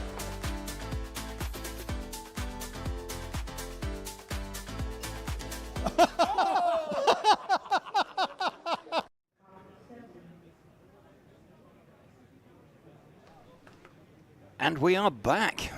So just having opportunity to grab a bite to eat. Can highly recommend the ham and cheese toasties from the cafe here at the Rayco 2000 Club here at Utrecht in the Netherlands. Joining us for qualifying day for the EFRA 110th Electric Track European Championships for 2025. Give a quick shout out to our event sponsors: Hobbywing, Infinity, Tony Sport, Elsaram, X-Ray, Mebo Sport, Schumacher, R1 Works and Automatics. We have got set to go the top heat of the front wheel drive class. And see if Stefan Schultz decides to run this time. He told me he would be. He would be. Okay. Yes. Did he mention why he'd not run, or just No, had no. stuff to do with it? He kind of, you know, these young guys, they perfected the cheeky smile. I said, "Are you going to be? Why didn't you run?" Or no, I think I said, like, "Are you going to be running next time?" He said, "Yes, yes, yes," or Okay. something like that. But that was it. Fair enough. So okay. That's the depths of my journalistic endeavors for today. Well, Stefan still with the quickest time. Let's just have a look at the front of the ranking lists for the front list. So yeah, we got Robin van Gogh with his 2 zeros, but we have got the fastest time from Stefan with his 1-0 from yesterday. So Stefan should be starting off first. Be interesting then. See what? Yeah, there goes Stefan. So Stefan is out there on circuit and is leading away. Although Robin van Gogh's just taken a huge chunk of time out of him, and the two of them have collected one another. So that's not an ideal start. We just need to get them on screen because we're on the driver's rostrum at the moment. There we go. That is out in front then. Let's just see who we've got. I can imagine Robin van Gogh not being entirely impressed by that. So Stefan Schultz is the lead car on track, although he is going to be swallowed up by everybody else as they cross the line, and he'll drop quite a long way down the order. So Stefan Schultz, yeah, he's 6th at the moment. So Gergo Valent is our lead car, but I'm expecting Stefan has already pulled out a fair bit of a gap, so the car a little bit sketchy at the start, but he's starting to pull away from the rest of the field. He is at the moment 1.3 seconds off of the lead of Gergo Valent, but let's stick with him. Haven't had much of an opportunity to run with him today, and he's already starting to stretch an advantage, so I would expect him. He's now up to 4th. His best lap is an 18.2, and in fact last time around an 18.242. Next quickest lap was Phil Langner with an 18.4, Gergo Valent with an 18.3, but I think we're going to see Stefan Schultz hit the front at some point soon. He is up into 2nd overall now, behind Phil Langner, but I think we're going to see now he's, what, 2/10 off the lead. So expecting next couple of laps this car we're running with of Stefan Schultz to hit the front.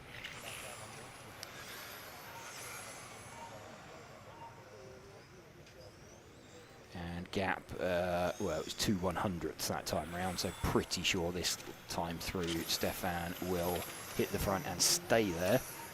So Stefan off first, obviously, and then there we go. So as predicted, by a little bit actually, he's leading this one by about 1/4 of a second from Gergo Valent. 18.3 last time round for Stefan. Robin van Gogh's getting himself back in the mix as well. He did an 18.7 last time out, but Robin having had a coming together with Stefan at the start of that one.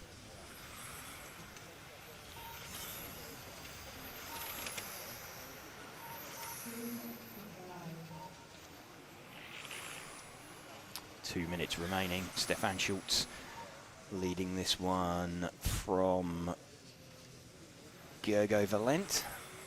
Gap is now 7/10 of a second. 17.514 is the time that Stefan is heading for. And what was the time he managed yesterday? 17.511, so already off the pace of what he managed yesterday. Heard Bruno mention earlier as well, when we spoke with him, said that the track was, or it was quite windy, it was quite blustery out there, and it was making driving conditions fairly difficult. Stefan Schultz with just under 1 minute remaining on his clock. Robin van Gog's got himself back up into second, I believe. He has.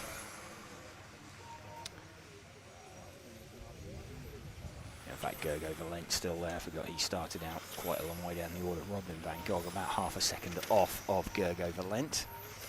So Robin could be mounting a recovery to second.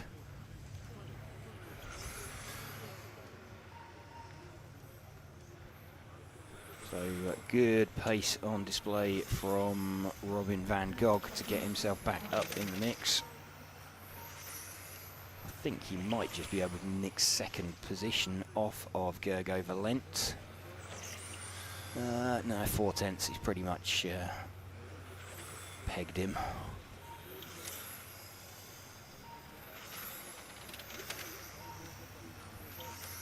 Stefan Schultz, though, last couple of seconds. Looking like he's going to take a round win, so that'll be 2 each for him and Robin van Gogh. That will lock in the front row. So there we go, Stefan Schultz getting that one. Stefan with the faster time overall so far, the time that he set yesterday. So Stefan now moves himself into provisional pole. 1 round of qualifying left in front-wheel drive. Stefan Schultz taking that one from Gergo Valent, and Robin van Gogh not quite getting there, but missing out by 11 hundredths on getting back to second place. Okay.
All set then for qualifying round 4 of the Spec class. Just bring us up to speed with what we'll see at the pointy end of this one. Max Mackler has taken 2 rounds so far of the 3 held. Adam Isay taking the other one. Max has the faster time as well, with a 20 in 3:09. Adam's best time a 20, also 23:09, 3:09.6 compared to Max's 3:09.3. So Max in the pound seats at the moment. Adam would need a round win and also a faster time as well. So Max in the pound seats at the moment, but still 2 rounds for that to change. Philip Lischka has led this one away. And we've just had a car of, I think that was Davy Van Gils, ending up. No, it was Philip Lischka, sorry, that there were 2 blue cars out in front. Oh, hang on. There are 2 blue cars with a number 1 on it. Okay, slightly confusing. Yeah, Philip Lischka is this lead blue car here that's just run down and about to start another lap. Philip Lischka to the front, then Ron van Bergen, 1 car back from him, taking the lead. So let's move our focus 1 car back. There we go, that is Ron van Bergen, the lead car. can see Philip Lischke briefly moves up to the front as he crosses the line. Timing here done for qualifying on sort of split clock, so they all start 1 second apart, and then as each time they cross the line, then it updates on their own individual clock. So although Ron van Bergen, who we are running with at the moment, is behind Philip Lischke on track, he is operating in front on the split, so he is running, let's have a look, about 4 tenths ahead. So he started out 1 second behind, and he is currently about 4 tenths behind on track. And gap has gone up slightly actually now, it's about 1.3 seconds.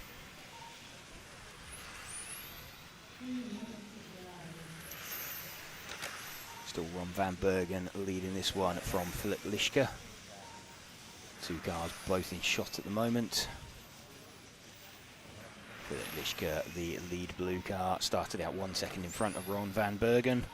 The white, blue and black coloured car, who is the main focus of our shot at the moment. Also not a million miles away, it's the 4 car of Johan Bukowski. See if we can spot the 4. The 4 car is 1 car further back from Johan. There we go, that is Johan Bukowski.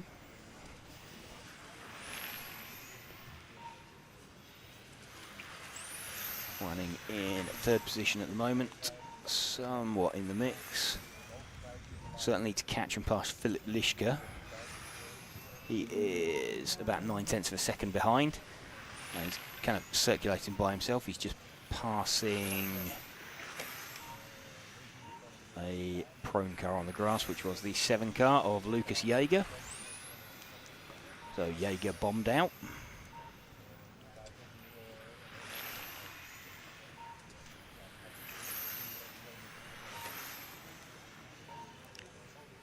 Ron van Bergen still leading out at the front of this one from Philip Lischke. From this car we are running with of Johan Bukowski.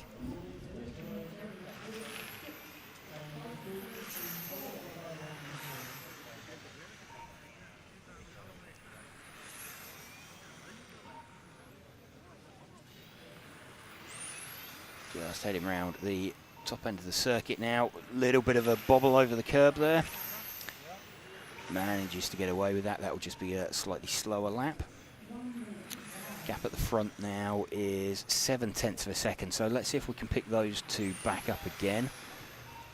That is down this little short chute. In fact, they're almost together as they come around across the start-finish line. So that is the blue car is the car of Philip Lischke. The white, black and blue car is the car of Ron van Bergen. We'll kind of put our focus on Ron. He is the leader, which is the 2nd of those 2 cars. So leading on the clock, he is trying to catch and pass, put it beyond doubt. He's got like 1.1 second, nearly 1.2 seconds in his pocket at the moment over Philip Lischke. So starting out 2 seconds behind Philip and about 8 tenths behind him. On the circuit at the moment, just coming round for their finishing time. So as that updates, expecting to see Ron van Bergen pop out at the top. Not showing him the finishing time, there we go. So he gets that at the end, Ron van Bergen, by about 1.3 seconds in the end from Philip Lischke. So good run there from Ron van Bergen. Those 2 guys, the only drivers to go sub 16 on a lap.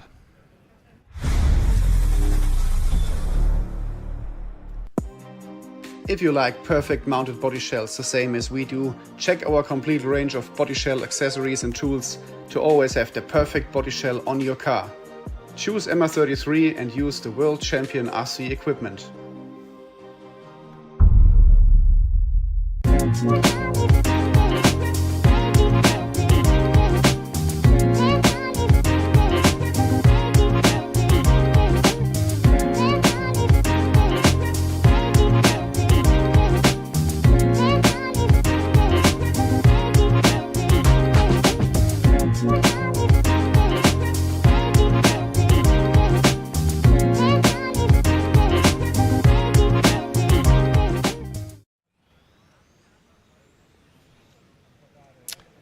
getting towards the pointy end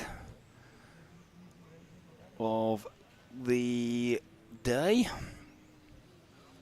Qualifying round number 4. Heat number 6. Spec goes up to heat number 9, and then there is heat 10, which may or may not be in the schedule this round. But that's it's a modified heat that because there's a few drivers not in attendance, they've been able to remove that. But in some rounds, they've left the 5 minutes section in, and that's given us some time to catch up with the drivers from the top end of Spec. Some runs it hasn't. You see in the bottom of that shot there, Robin Van Gogh with some sort of universal symbols that look a little bit like he T-boned me. Explaining what happened with Stefan at the start of that one.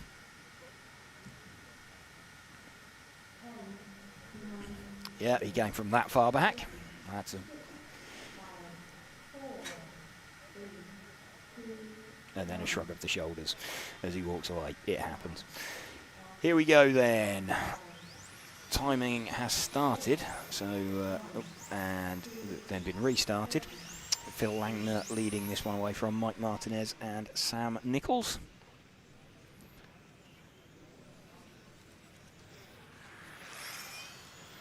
Phil Langner will be, well, all of these guys will be wanting decent runs to try and get themselves at least a C final. A few of them might maybe be hoping to sneak in the back of the B. Just having a look where Phil Langner is at the moment. He's 17th at the moment, so he is in with a good shout potentially of making the back end of the B final.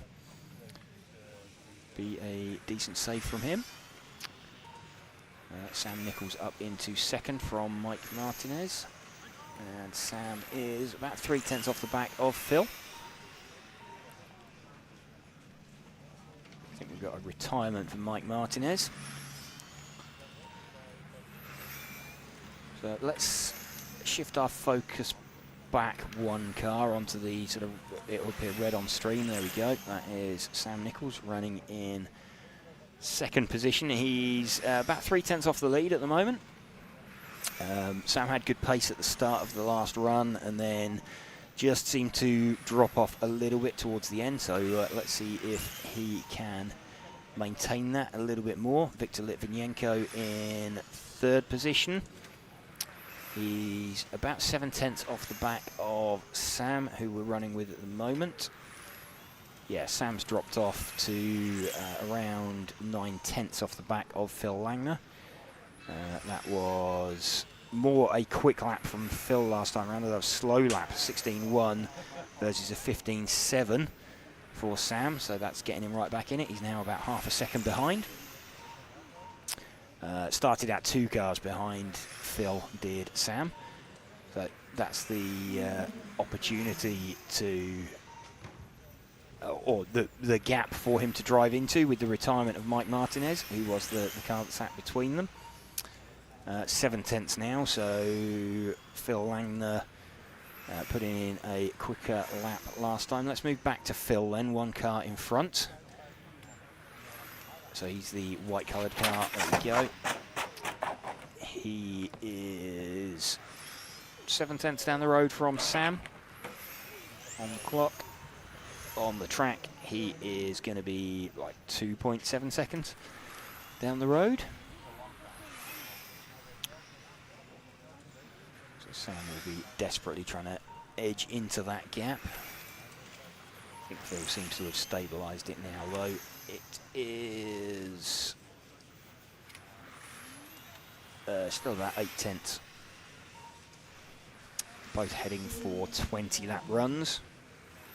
20 in 14.3 in the case of Phil, 20 in 15.7 in the case of Sam. So we'll have a look as they come around one more time. Just see if we can spot where they are on track. So this is Phil Langner. As he comes down here, you just see that red car flash into shot an outshot through the sort of almost looks like thermometer section down there. That was Sam Nichols. So let's monitor what the gap is this time. So there goes Phil as he comes down there. So a little bit, I think Sam's taken a little bit of time out of him. He did. It was a 15.7 from Sam, 15.8 from Phil, but it was only a 10th. Phil is just closing, or just trying to drive round into the final minute now. Just trying to keep it moving. Gap is still just under 1 second. These two seemingly pulled a gap over Viktor Litvinenko in third position. Sam just dropping off the predicted 20-lap run. He is on a 19. In fact, that was a slow lap then from Sam. He's dropped off to a 19 in 5.01. So looking pretty comfortable now for Phil. Let's see if that was a mistake from Sam or if he is losing pace towards the end of the run. It's a 16.0 for Sam versus a 15.9 for Phil. So a little bit better from Sam on that lap. I think, well, Phil is going to make the extra lap. Sam is on his last lap. He's just going to miss out. There we go, 19.501. 1.3 seconds. He missed that out in the end. And a 15.9 for Sam right at the end there. So Sam has got decent pace towards the end, just needs to keep his concentration a little bit, not lose focus. And Phil Langner taking that with a 20-lap run. But good drive there from Phil, good drive from Sam. That's 2 better runs in the books for Sam. He'll be happy with that.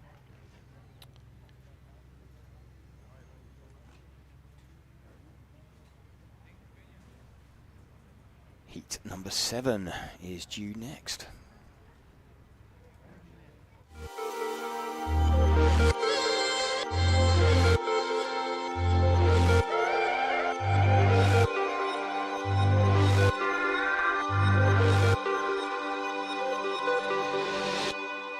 I love RCTV News. I'm Matt McCallum. And I'm Frank McKinney. And here are your headlines. There's RC in the background. We're here. Hi, everybody. There he is. Totally secret, no one knows. You got any thoughts on it? No, don't have a clue what you're talking about. That leads us nicely to the 12th Euros. And this week's hot topic. This is a hot topic. Okay, these are rookie numbers. These are rookie numbers. Right where now. we're sitting now is where that crash happened. We did what you expect of us. We tried to stir up some drama. Another good one. Yeah.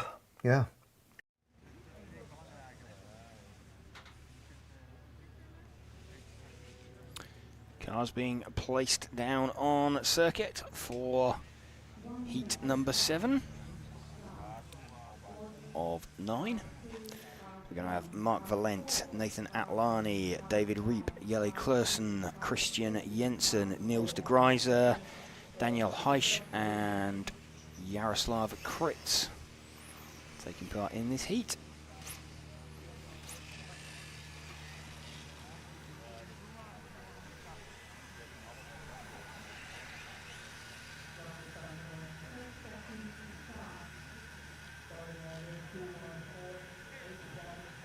Drivers getting set and ready.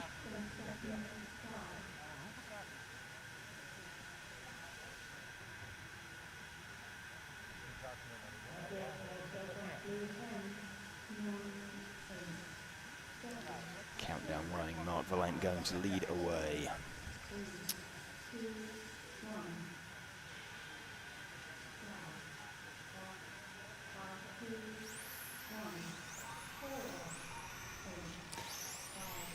Mark Valent leading away with the number 2 coloured car.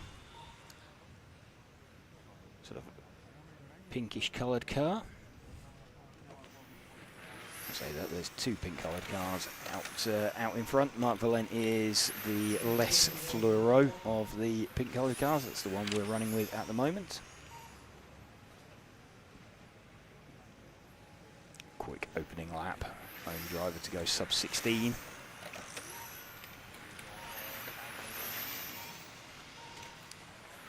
Klursen moves to the front after 2 laps. Let's stick with this car at the moment of Mark Valent as he begins his 3rd lap, see how the order shakes out. Jelle Klursen looks like he's got himself to the front by about half a tenth with the number 8 car. Let's see if we can pick out the 8. The 8 is the blue coloured car, just going down the main straight now.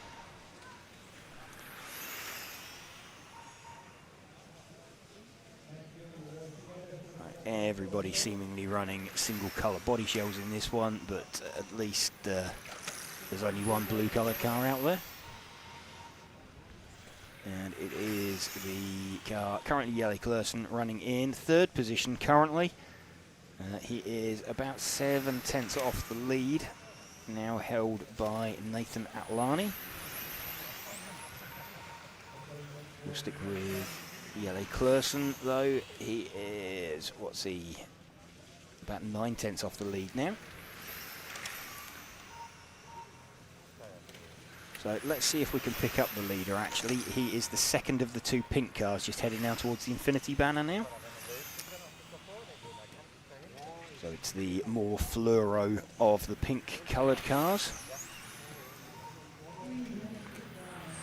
Still in 2nd position on the track, leading on the clock. Leading from Jelle Klursen by around 1.5 tenths. And Nathan Atlani still at the front. Jelle Klursen 4 1/1000ths of a second behind him. Super close between these two, and they're not near each other on track.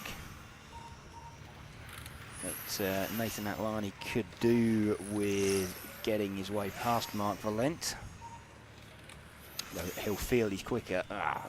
Little bit there, he's looking a little bit frustrated there. Could potentially do with some assistance from the referee. Mark Valent seemingly not wanting to open up for Nathan Atlani. He's still leading by around 7 tenths from Jelle Klursen.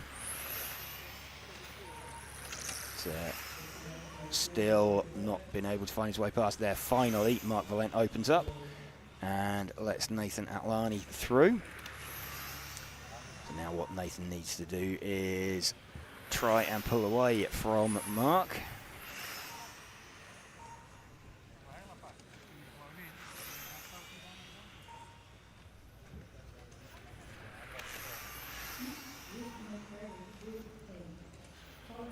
Nathan Atlani still leading this one. We are running with him at the moment, 1 minute 20 to go, so we can try and run for home with him.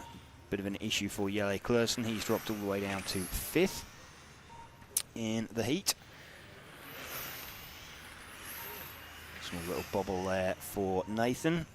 Still manages to maintain his position on track ahead of Mark Valent, having started out behind him. Lead gap now about 1.9 seconds. So 2nd position is Mark Valent, who is the one car back in shot. So Nathan, who we're running with, started out 1 second behind, so has caught and passed that 1 second and now circulating in front of Mark Valent.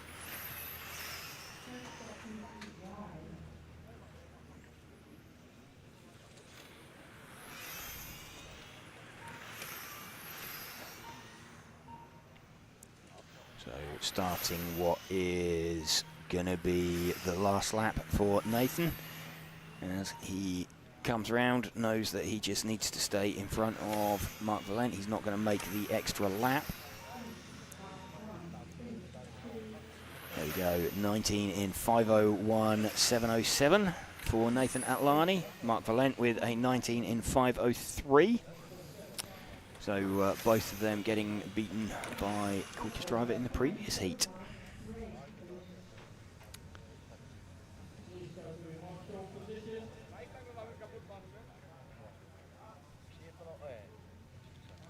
can see their finishing order. Niels de Gruyter sneaking in there at the end as well.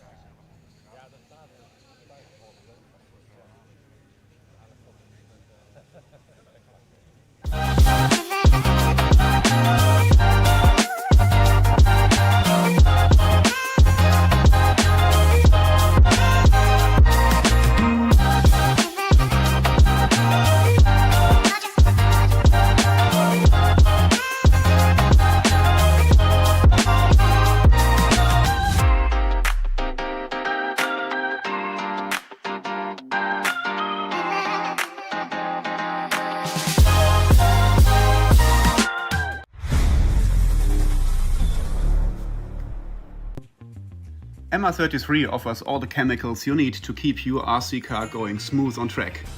No matter if you're looking for diff and shock oil, CA glue, grease, thread locker or bearing oil, MR33 offers all the products in premium quality, as MR33 is the world champion RC equipment.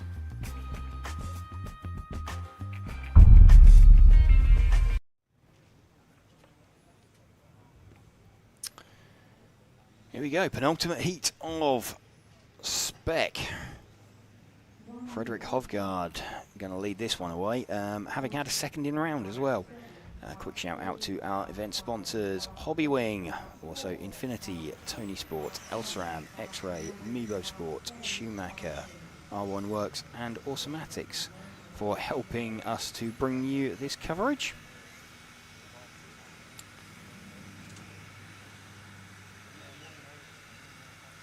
Heat number 8, round 4 out of 5 from qualifying.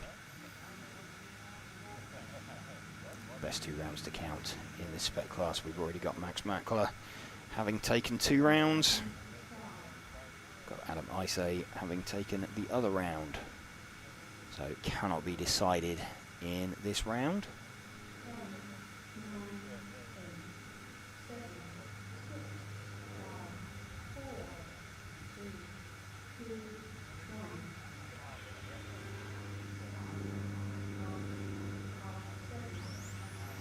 Frederick Hovgaard leading away from Bart Wubben and Tim Benson. Enzo Risselan had a pretty good run last time out as well. Let's stick with Frederick Hovgaard as he comes round, completes his first lap. See the order jumping around a little bit just while everybody settles in to their run.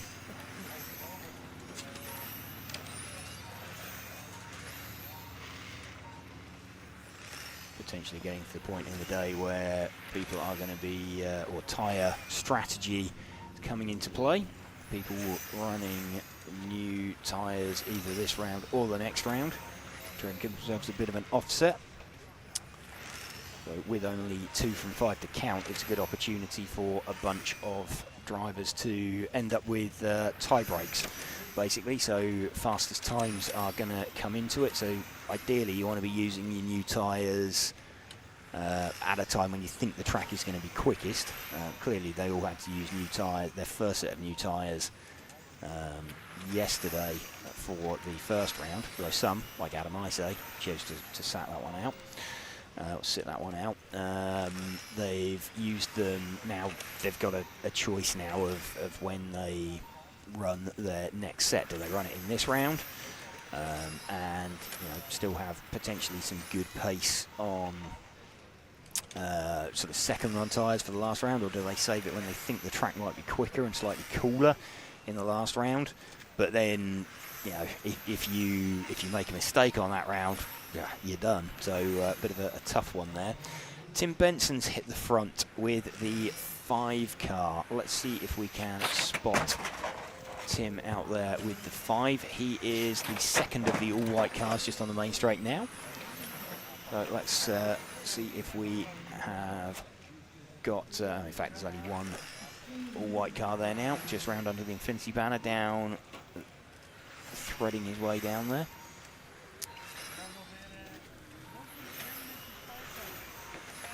So this is our lead car of Tim Benson, leading by around 1/4 of a second from Frederick Hovgaard.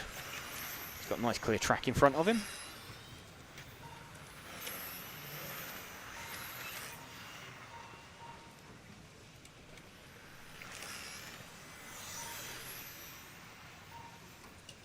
Tim Benson still leading this one. What's he heading for? He's heading for a pretty quick time actually at the moment, a 25.09. We've seen this before though, the times dropping off. Remember Max having done the quickest time with a 20 in 5.09.356. At the moment, Tim Benson just tracking behind that, 20 in 5.10.693. But the timing, if you're watching it, can be a little bit deceptive. It's sort of based on your average lap time, and it's using that to predict a finishing time. And of course, as the run goes on, you slow down, so your average always goes out. So at the start of the run, you look really, really fast. And then as your average lap time starts slowing down, then your predicted comes in. But still right up there for Frederick. And in fact, Frederick's now back at the front from Tim Benson by about 0.3 of a second.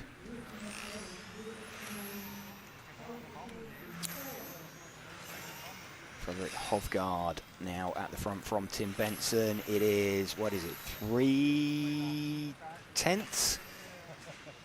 These guys, oh, and a small mistake there from Tim Benson, so that's going to seal it, I think, for Frederick Hovgaard. Let's just pick up Frederick again. He is the one of the minty green coloured cars. I think he's the one just under the Infinity banner now, with the number 7 on his car. He is just starting the main straight now. There we go. This is Frederick Hovgaard. Well into his final minute now, and leading this one by about 1.6 seconds from Tim Benson. Tim was right with Frederick, but small roofy moment cost him a little bit of time. Frederick now looking to bring this one home. He is predicting a 20 in 5. It's going to be like a 5:11, so it's still going to be pretty rapid. Frederick already having had a second in round.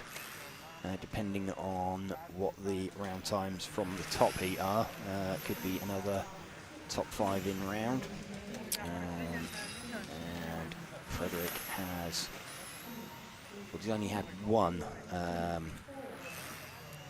top score, but Frederick Hovgaard, yeah, he's had a 2, a 38 and a 39. Well, I think that's certainly going to be enough to drop the 38 or the 39 on that one, and could be somewhere in the mix. It might even be a round win. 5:11.078. Just going to take a note of that. So we've got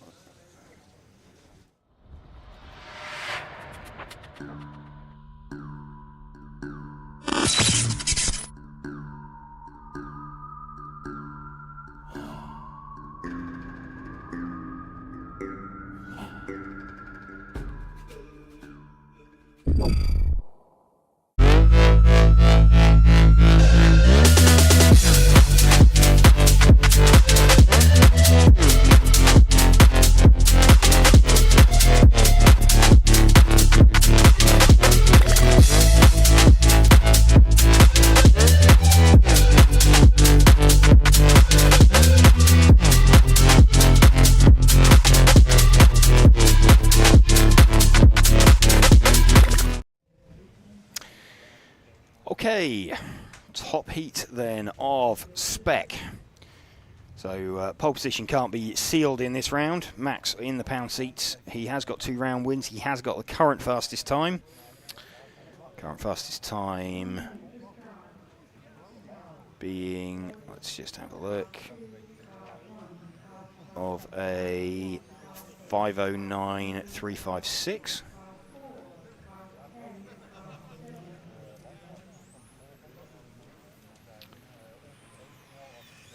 Car's just heading out round to the start line.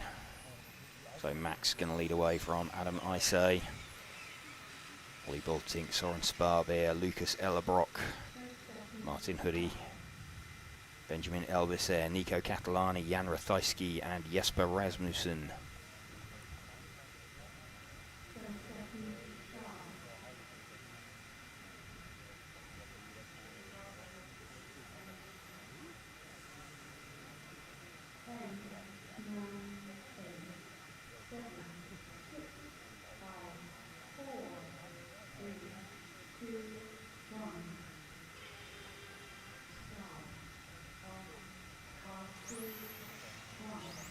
Max Mackler leads away from Adam Isay.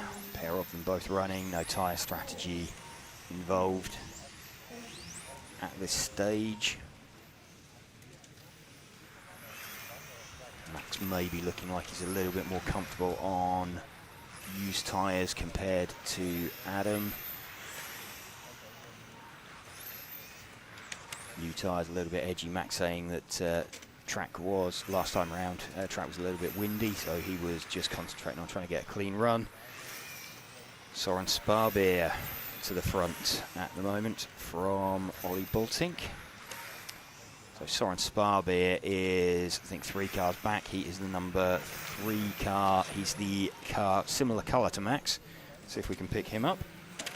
There we go. That is Soren Sparbeer. So he's trying to close in on the rear of Ollie Bultink, who is trying to close in on into Adam Isay.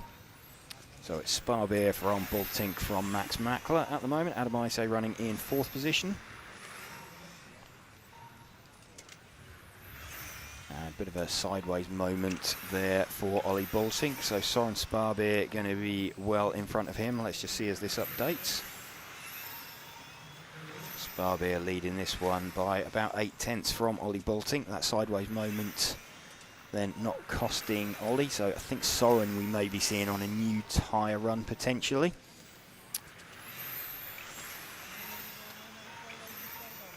Max running in 3rd, Benjamin Elbisset in 4th. Adam Isay dropping down the field.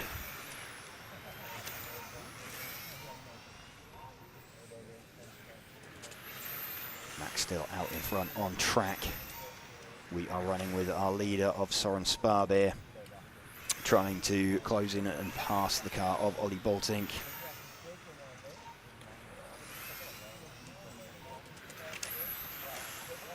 Soren is leading from Ollie by around 4/10 at the moment.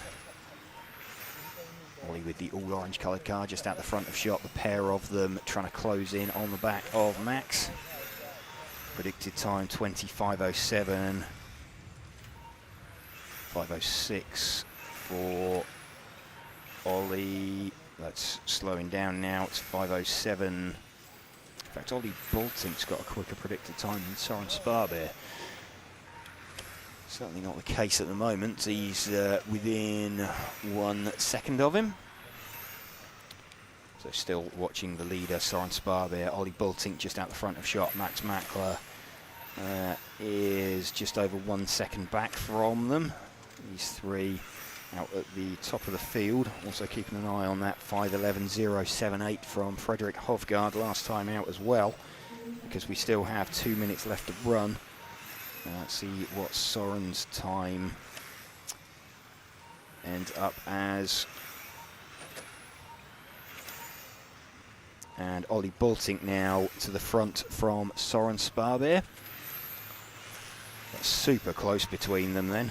It is, it's like 4/100ths of a second.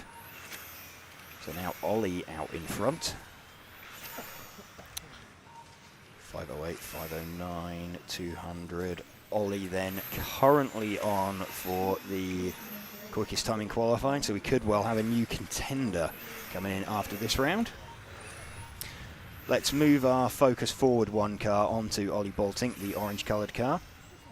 Ooh, slightly sideways moment for Ollie there. He is leading this one from Soren Sparbeer. What have we got as we come into the final minute? Max back to the front, then Ollie, then Soren. So it's still Ollie leading this one from Soren by about 3/10. Predicted time for Ollie 5:09.429, so it's very slightly slower now predicted than Max's quickest time from yesterday, but still potentially faster than Adam's time, so this could get super tight up at the top end of stock. 5:09.704, so that's now going slower on a predicted time than both Adam and Max. We are starting the final lap. Yep, so Soren Sparbeer is off the track. So this is Ollie Bultink. Looks like he's going to take this one. Predicted time a little bit slower than both Adam and Max. So there we go. Ollie Baltink, I think, has just taken that one. Just waiting for the update to see what his overall time has come in as. There we go, 5:10.072. I'll go and catch Ollie. Yep. So we've got young Zach down there waiting for Ollie and James.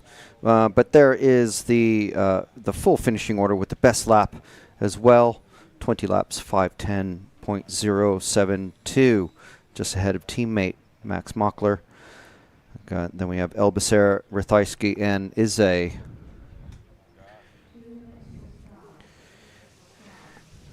So there's going to be a short break.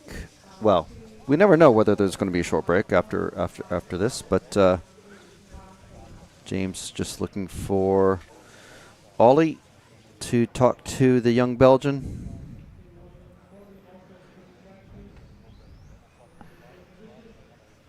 Okay, so nearly ready to go. And here we go with James and Ollie. Okay, Ollie Baltink just getting that one right at the end there. You look like really close for you and Soren for most of that run. Yeah, it was close. My car felt really difficult. I had to really manage it. I could not push one lap. The rear end was super loose, but I managed. I kept it on the track and I made it. So. Well, I don't know if you know, but you only just got Frederick's time from the previous heat as well. Yeah, I don't know. I have no clue. I did not check the times, but I'm surprised I take you, to be honest, because it was so hard to drive. With the wind, the car went everywhere because of the wind. It never went straight. And so, I mean, we've still got, I think Max has got the fastest time and 2 round wins. You've got a round win. Adam's got a round win now. So all to play for in the last round? We'll see. We'll do our best and we will see how we manage to do it. So. Okay, well, we'll let you get out and marshal, but well done. Thank you very much. Okay, so, well, there's a flag blocking the rostrum. That's what that shot looks like. But, yeah, so very good to see Ollie taking the round win that time around. That was pretty impressive. Very, very tight up at the sharp end of proceedings. But we're just about to get going with the first round of modified, and we'll get the timing back on screen.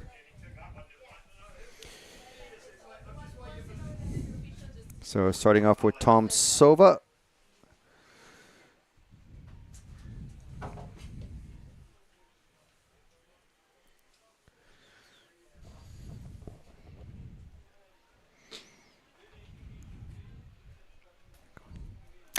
Okay, we are back with heat number 11. So the gap disappeared again this time round.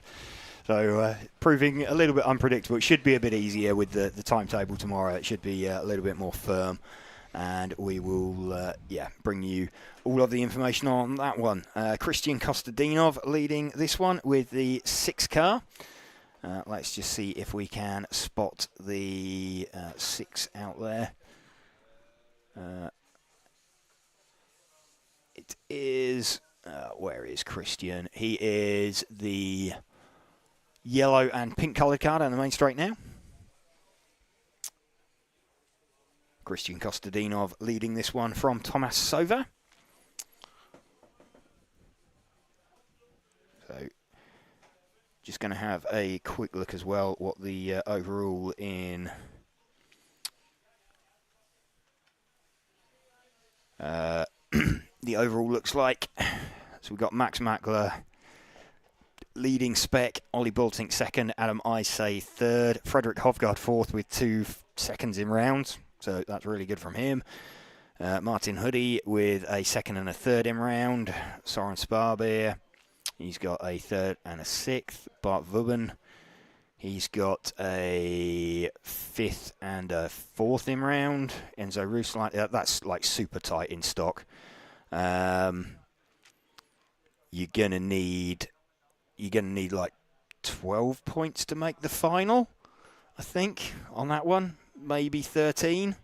That's going to be like super tight for the front of the B final. There's going to be some quick guys missing out on that. yeah, you've got Jan Rathajski, who's got 8th in round twice, and he's 14th. So mega close there in that stock class. For the modified, still running. Let's just catch up with any comments from the top end of that spec class as well, and see what's going on. What motors they're running in Spec TC class? Yeah, it's 13.5 spec. Not a set brand motor. There are, a few brands out there in use. So it's a blinky setting on the speed controller. And let's have a look.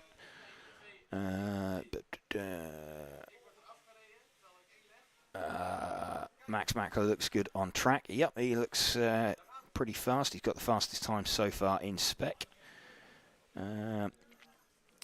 Almost everyone driving the wrong way to the pits penalty. No, they're driving past the end of the pit lane and then just doing like a 180 back into the pits on there. So they're okay with that one.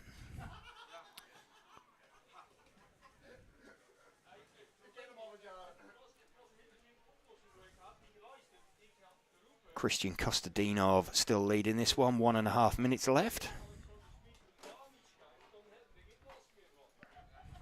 Thomas Sova still running in 2nd position. He's a couple of seconds back.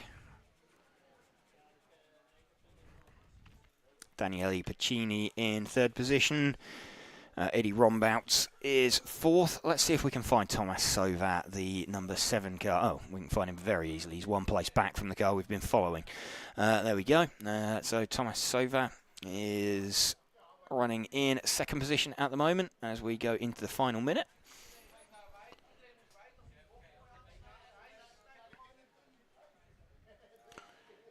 So first heat of this modified class.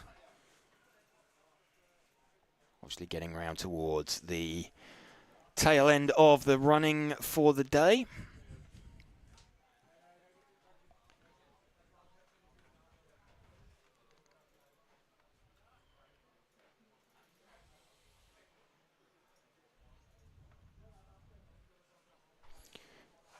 Just keeping an eye on what the overall positions are for a bunch of drivers. No one has sealed any TQs yet.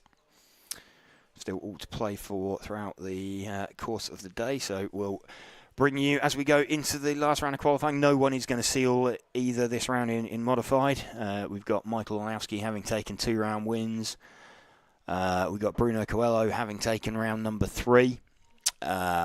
Bruno's got the fastest time as well. He's the only driver to have made the split onto a 23 lap run.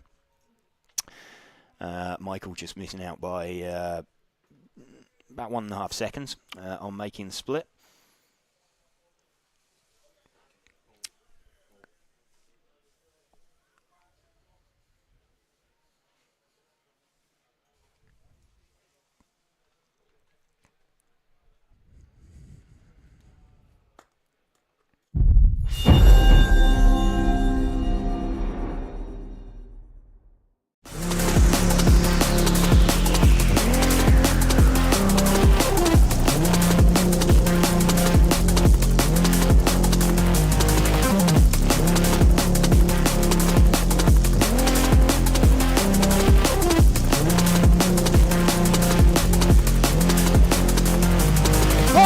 Going to Orlowski!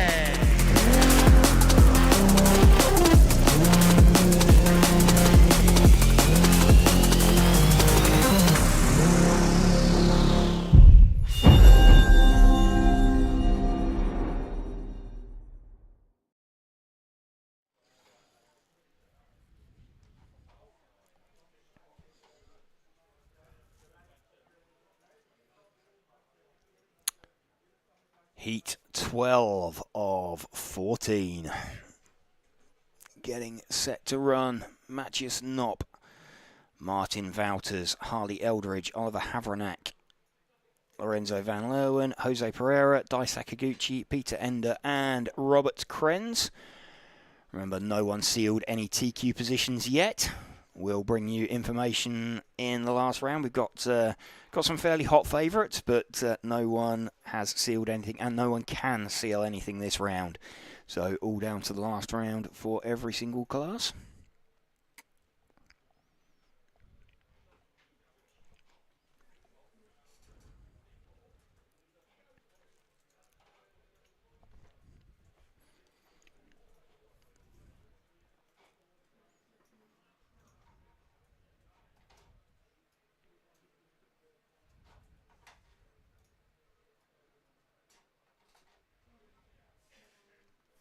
Countdown running. Matches not going to lead us away. Matches running the white front, yellow centre, red rear on his body shell.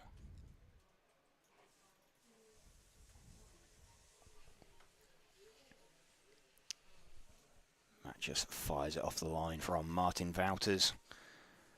Martin Wouters had a pretty quick opening to the beginning of the lap last time round, or the beginning of the heat last time round, but it was an early retirement. Matt just not going to try and get away.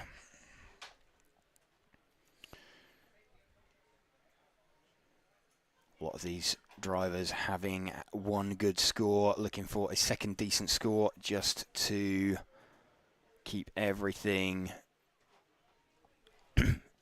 or to throw away sort of one of their lower scores. Not quite as tight in modified as it is in the spec class, but still super tight up in front. Martin Wouters has hit the front notes. Oliver Havranek now at the front of this one with the 4 car. He is, let's have a look. I think he's the all orange coloured car is Havranek. No, that's the 6. Let's see if we can spot the 4. He'll be one of the white cars then. He is, yeah, he's the first of the 2 white coloured cars, is Ollie Havranek. Let's just confirm that. Yep, he is. So first of the 2 white coloured cars. Leading this one from Martin Wouters, Matthias Knopp, and waiting for Harley Eldridge to jump up in front. Ollie Havranek, though, leading this one by about 1.5 seconds. So suspect he may well be on fresh tyres in comparison to everybody else. It's obviously driver's choice when they wish to use their second set of new tyres.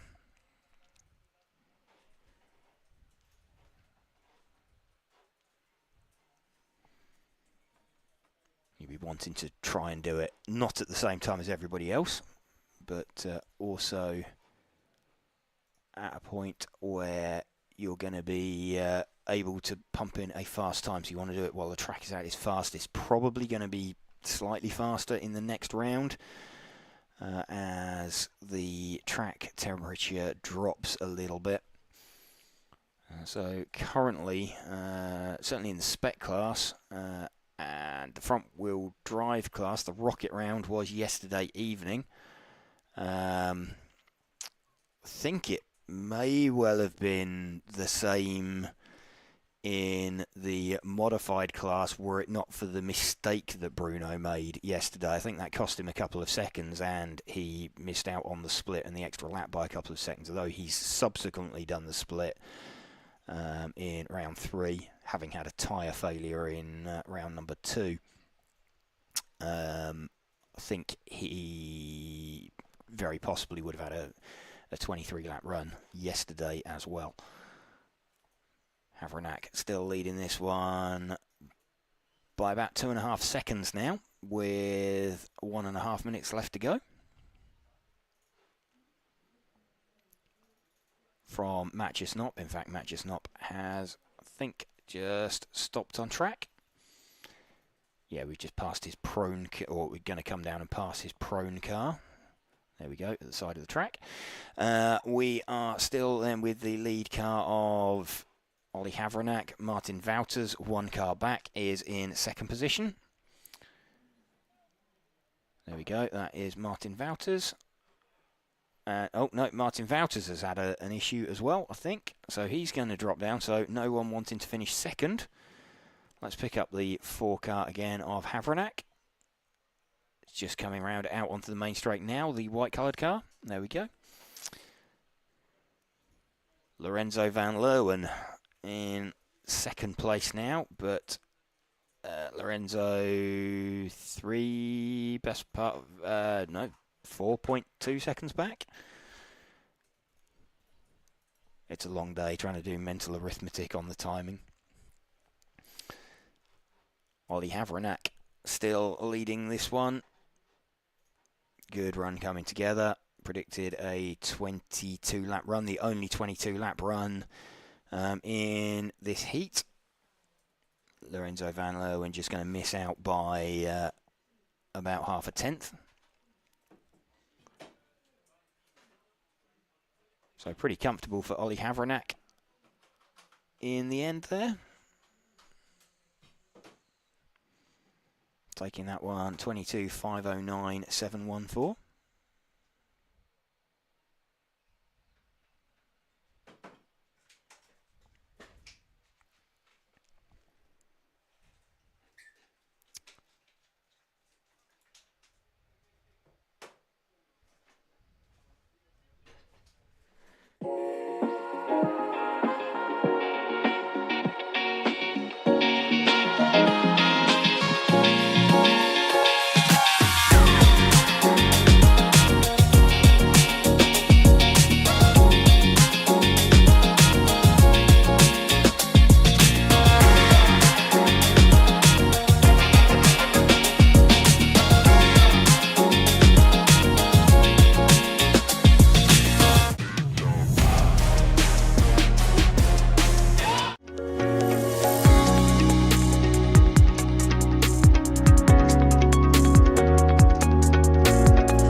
Heat 13 out of 14.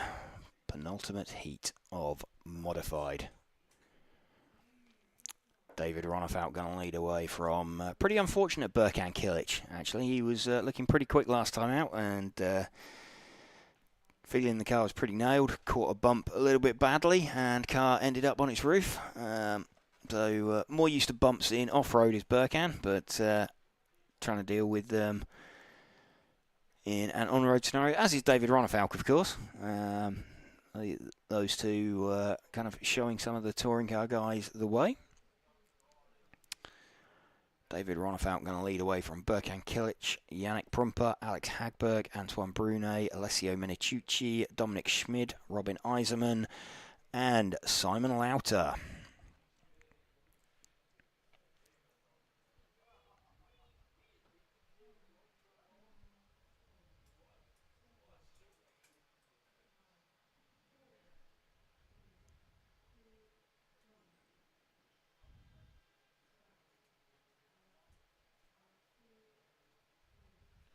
David Ronnefout leads off from Berkan Kilic.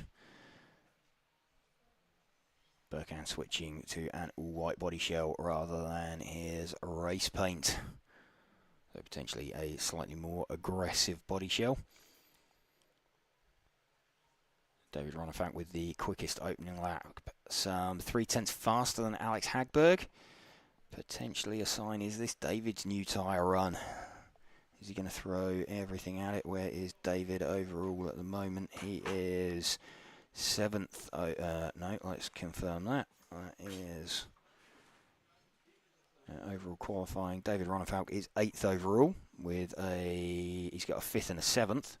The 5th's pretty useful, but he'll want to try and drop the 7th, I think.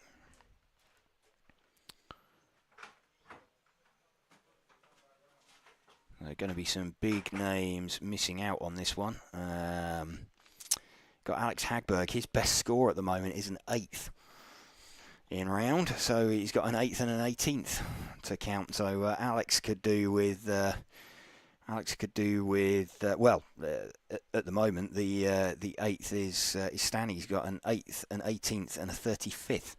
So he's definitely going to be wanting to drop, both of those ideally. David Ronnefaulk, though, quite a long way out in front, 1.2 seconds. Alex Hagberg is running in second. Let's see if we can pick up Alex. He is on the main straight. He's running his traditional race paint, the white and green coloured car. There we go. And, a spin there for Alex just as we pick him up. Not ideal for Alex Hagberg. Gets it back running again. So that's the curse of the commentator put on Alex Hagberg. Dropped him right off the back now of David Ronnefaulk, and it's dropped him to third that spin because it's let Alessio Meniciucci up into second position. Alex being pressured now from, I think that's going to be Yannick Prumper. Yannick adapting to a new chassis as well, having recently made the change to the Schumacher car. And Alex opens up, and Alex has another sideways moment as he just backs off. See, that's the thing, when you open up to try and let someone through, normally you're trailing the throttle very slightly in there, and when you back off like that, you kind of, with the strength of the rotors that we've got now and like the drag braking effect, that in itself can unsettle the car. So David Ronnefaulk from Alessio Meniciucci. Alessio, let's move one car back and pick up Alessio running in second position. He is the white front, yellow rear car. There we go, that's Alessio Meniciucci's car.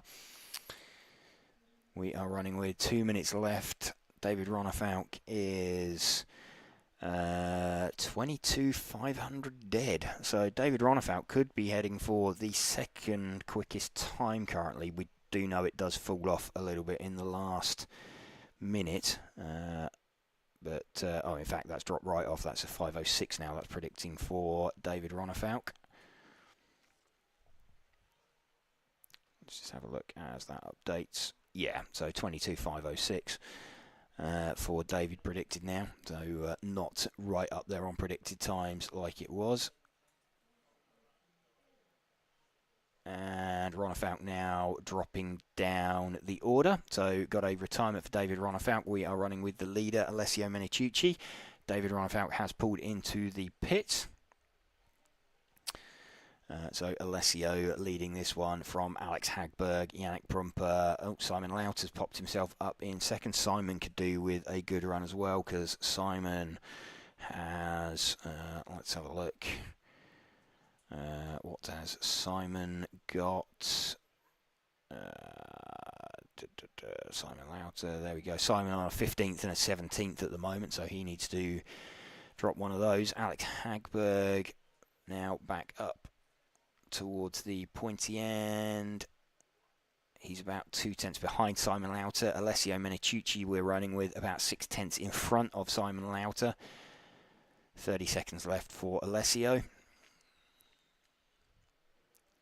So David Ronnefaulk is a retirement. Alessio Meniciucci running it at the moment, still out in front.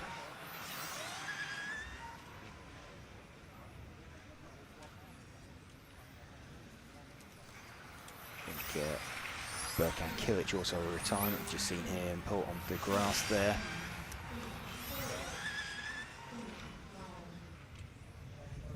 Waiting for times to update as they cross the line. Alex Hagberg showing us finished. There we go. Alessio Meniciucci in the end gets that by 3 tenths of a second from Alex Hagberg, who is about 4 tenths in front of Simon Lauter.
heat getting ready to go. Welcome to you if you are joining us here for coverage of the top heat. We're bringing you this live coverage in conjunction with Hobbywing, also Infinity, Tony Sport, Elceram, X-Ray, Mebo Sport, Schumacher, R1, Works and Automatics. Bruno Coelho going to lead away. Michael Olowski currently sitting on pole position with 2 round wins. Bruno with 1 round win, but Bruno has the faster time. A little bit strange because Ronald and Lucas, Ronald Volker, Lucas Urban also have faster times than Michael Olowski. So the current 0-point scorer, who is definitely going to be starting on the front row, will be starting off 4th. For the beginning of this one, Bruno, the only driver to have done a 23-lap run so far. Ready, set to go.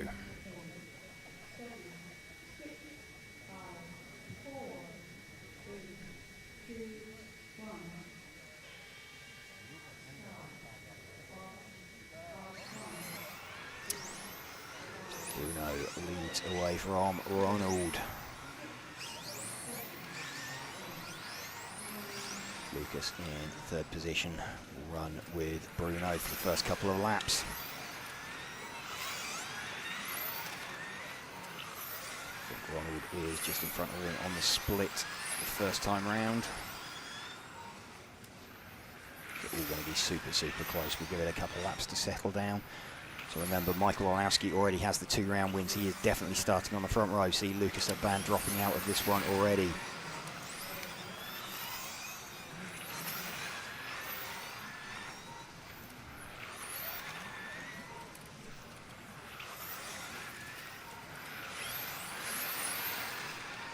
Still running with Bruno Coelho, still leading this one. In fact, Michael Olowski now back to the front. Let's have a look as they cross the line. It's about half a second with Michael leading this one. So if Bruno takes this one, he will tie himself with Michael, and they'll both be on the starting on the front row. It's just a matter of deciding the order which. Still going to be the case if Michael takes this one. In fact, Michael taking this one will guarantee Bruno starting on the front row as well. But no, it wouldn't actually. No, tell a lie. Because someone else could match Bruno then in the last round. It wouldn't guarantee Michael pole position though either. So Michael Olowski is, let's see, we're running with Bruno. Let's pick up Michael Olowski, the blue coloured car out there. He's going to be a couple of cars back from Bruno. He's just coming out onto the main straight now.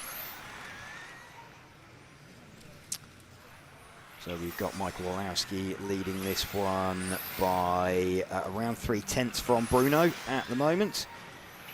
Both predicting 23 lap runs at the moment, as is Ronald Volker. So Ronald trying to put himself in the mix as well. Bruno's time, what was Bruno's time? Let's remind ourselves, 23:5:13 4:88. Predicting at the moment 5:10 5:11.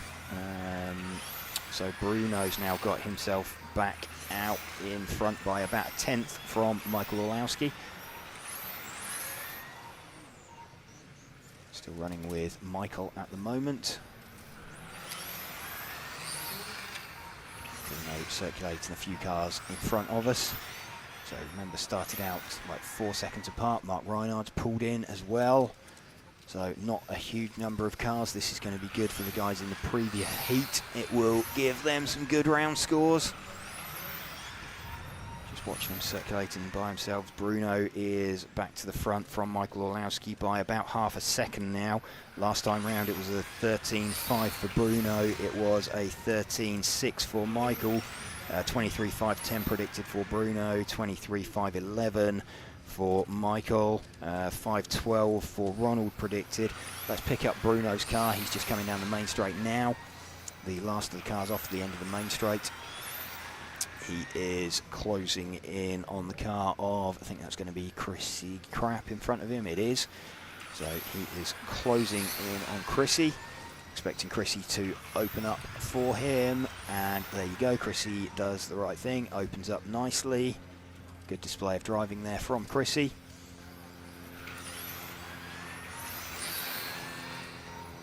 Bruno still leading this one with 1 minute 15 left.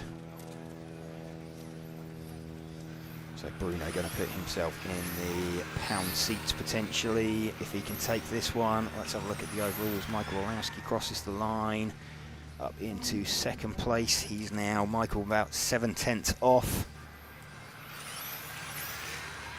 So this is going to be all to play for in the last round. 2-round wins each.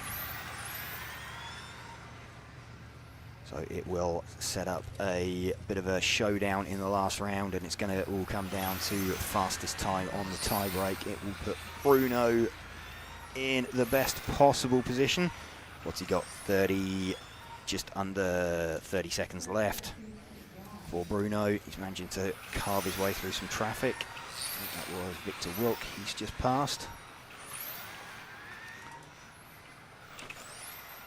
Gap now between them around 1 second, so Bruno seems to have pulled away from Michael. 23.511, 5.12 he's just dropped onto. What was his time again? It was a 5.13.448. So I think Bruno is going to do another 23 lap run. I think Michael's going to do a 23 lap run as well. Time has expired. So just waiting for finishing times to update. There we go, 5.12.088. So Bruno Coelho taking that one. Let's go and see if we can catch up with him. All right, so James heading off to capture Bruno before he goes out to Marshall, because we, well, they're probably a little bit of a short break. I think, no, that's not Bruno waiting. But yeah, there's your finishing order, and yeah, very, very tight at the top as always with these literally world-class drivers. Bruno, of course, is defending world champion. Mark Reinhard defending European champion. And we're ready with Bruno, I believe, in just a moment.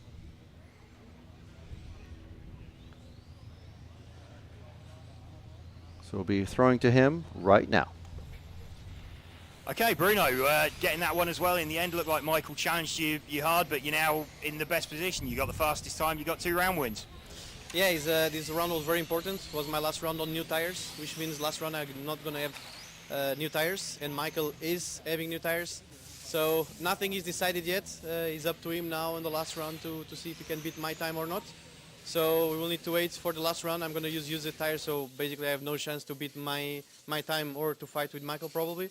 Well, you had a new faster time that time round. I think you did a split in 11, and you were on a 13 split. Michael's just under 12, so he's about a second back from you. Yeah, but the track is going to get colder, which means normally it's faster next run. But you'll see, I didn't want to leave it for the last run, you know, to decide. So I decided to make it now, so we'll see what happens next run. Okay, well done. You're in a good position, definitely starting second at worst. Yeah, that's good for sure. So, absolutely. So, well done. We'll let you get out of Marshall. Thank you. All right, so that was latest round TQ, Bruno Coelho, heading out to Marshall for the first group of Formula One cars. So we'll bring up the overall standings with qualifying for modified class. Of course, with 4 rounds of 5 run. This is what it looks like so far. 2 round TQs each for Coelho and Orlowski, and Volker and Reinhard tied, but Coelho having the lead over Michael just by virtue of his just faster run times. And same thing with Volker, just better finishing position. Well, no, same finishing positions, but just better run times. Yes, just catching up with Bruno there. Bruno saying that was a new tyre run. Michael hasn't used new tyres yet, so Bruno's still a little bit concerned that Michael could well beat him right at the end there, having done a yeah, he's got the opportunity to do a new tyre run, whereas Bruno's used them all. So he's got nothing left. So he's in the best position. He's got it in his pocket, but the potential faster run. One hand and almost another on it. Yeah, on the TQ trophy anyway. The kind of we know the front row is going to consist of Michael Olowski and Bruno Coelho. Yeah. But we don't know what order yet. So Bruno's got one hand on it, like you said, but Michael has got an opportunity with the new tyre run still to come on what we think should be a faster track as it's cooler. So it's going to be exciting. So stay with us till the end of. It's going to be pretty tight, pretty tight. So in about an hour and a half, maybe an hour and 20 minutes, we'll have the next the next top heat of mod. We'll basically be out on track. So don't go away, folks. There's plenty more really, really tight racing to come. Absolutely.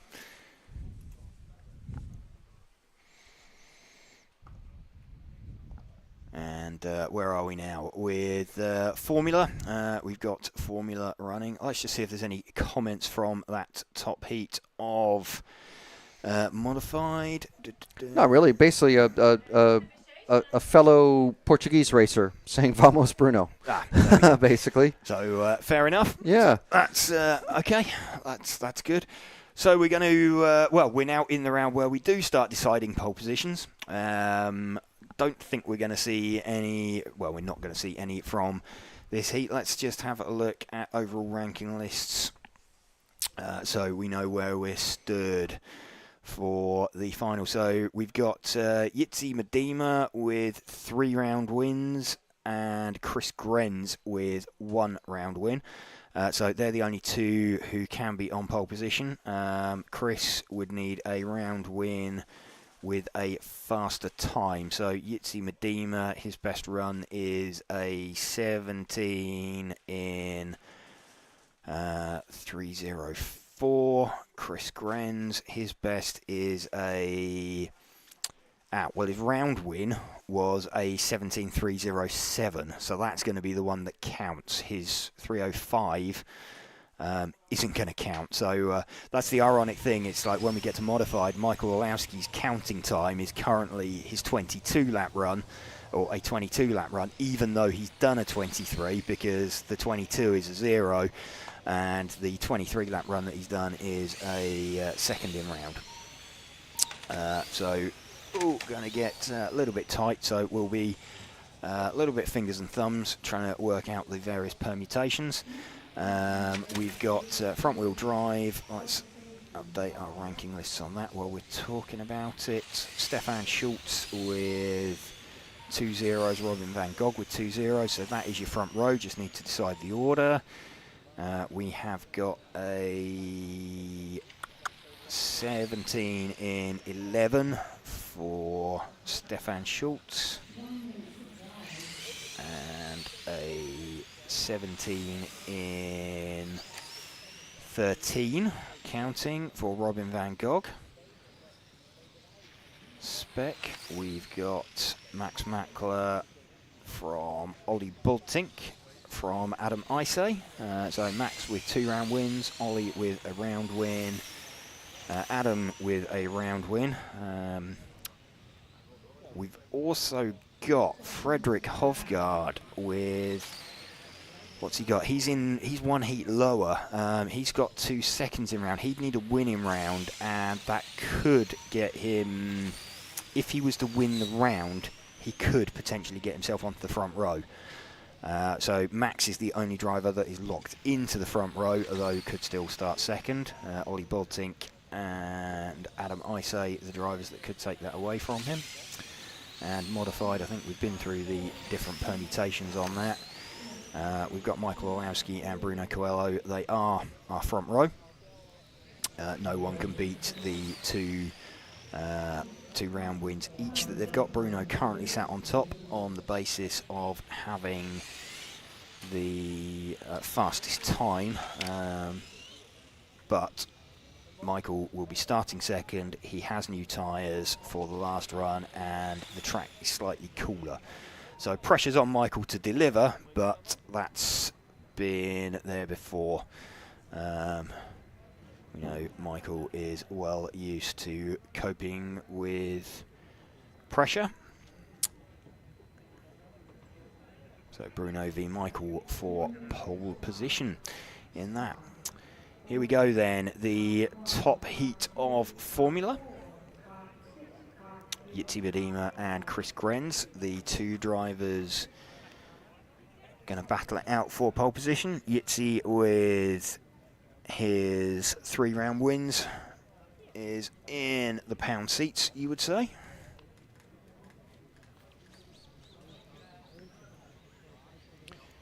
Chris Grenz needing to win the round and do a faster time than Jitsi has managed so far.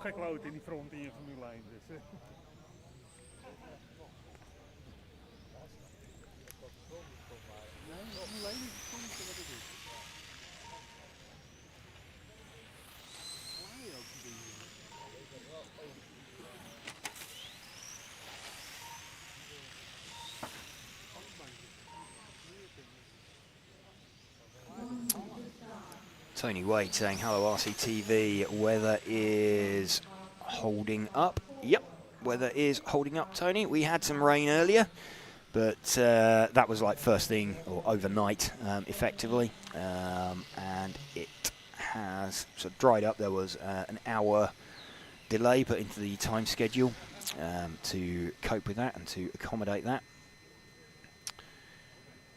So we're now coming up towards the top heat of Formula. Jitsi Medema versus Chris Grenz for pole position for the 3-leg finals tomorrow.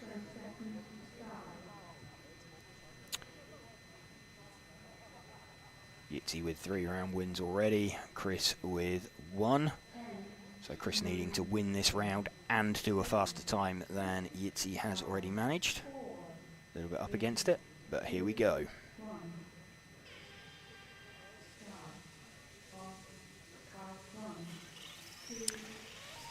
Jitsi Medema leading away from Chris Grenz.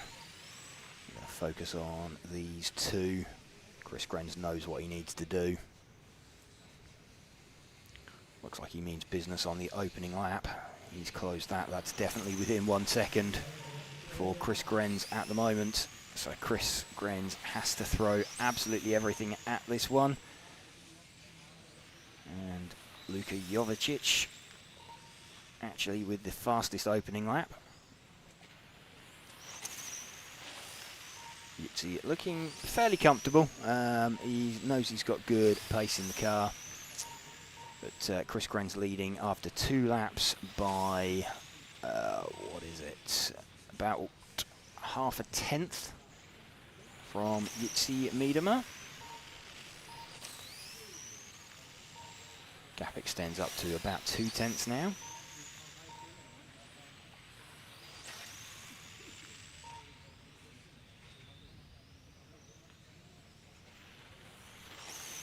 Chris Grenz still leading this one. He is 1 car back from the car we are running with. Let's just move our focus back on him. Waiting for the timing update to see what the gap is. And in fact, Jitsi Medema leading this one now by about 4 tenths. We'll continue running with Chris Grenz as he tries to close down Jitsi Medema. Just keeping an eye on these two. Started out 1 second apart.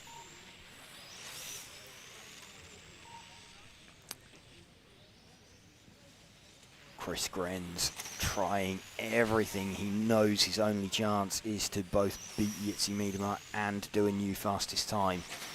Predicted time a 17,500 dead for Jitsi. It's a 5:01.5 for Chris Grenz.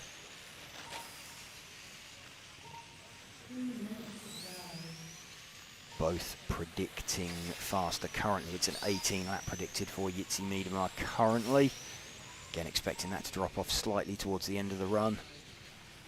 Bearing out what Bruno was saying earlier, feels that the track, just as it cools, where are we now on time? We are 10 past 5 Central European time. So as we build up towards the next couple of hours, we're expecting the temperature to drop out of the track and the speed of the lap times to increase. Small mistake there from Chris Grenz. I think he can feel this one just slipping away from him. He's quite comfortably going to be in second, but Jitsi Miedemar, let's move forward one car onto Jitsi. There we go, Jitsi Miedemar now out in front. Still predicting an 18-lap run, would be the only 18-lap run of the weekend. He's currently forecast to make it by about 1 second. We'll keep an eye on that. There's still 2 minutes of the run remaining, so good possibility he'll drop off that, but it will be a quick 17, I think, for him. If you're wondering why the times go out, it's because the average lap, it's calculated off of the average lap time, and dropping back a bit. Question coming in, is Michael running the MI10? I don't think it's an MI10, I think it's more like an MI 9.5. We've kind of been asked not to take too many close-up details of it. It's yeah, just a bit of a development and evolution of the existing car. Jitsi Miedemar leading from Chris Grenz. Into the final minute now. Jitsi just dropping off as we predicted. It's a 17,500 dead now, so he's not going to do an 18-lap run. We think he's just going to miss out. What have we got? 35 seconds left for Jitsi Miedemar. If he takes this, he is on pole position for the finals.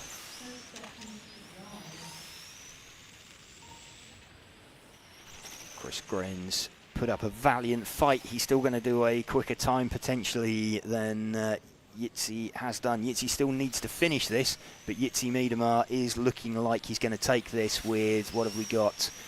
I think this is this going to be his final lap? Just having a look. He's very close to making the split, not making it. No, he has made the split, 500.6. So Jitsi Miedemar is TQ for the Formula class.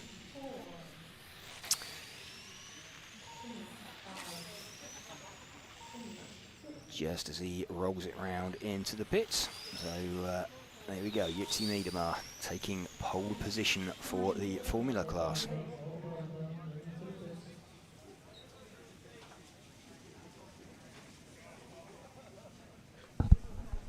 Shall we have a look at the spec overall as it sits? Because we haven't looked at that properly in a little bit. Yes, we can have a proper look at the spec overall. It looks kind of super tight, but yeah, it's more going to come down to tiebreakers.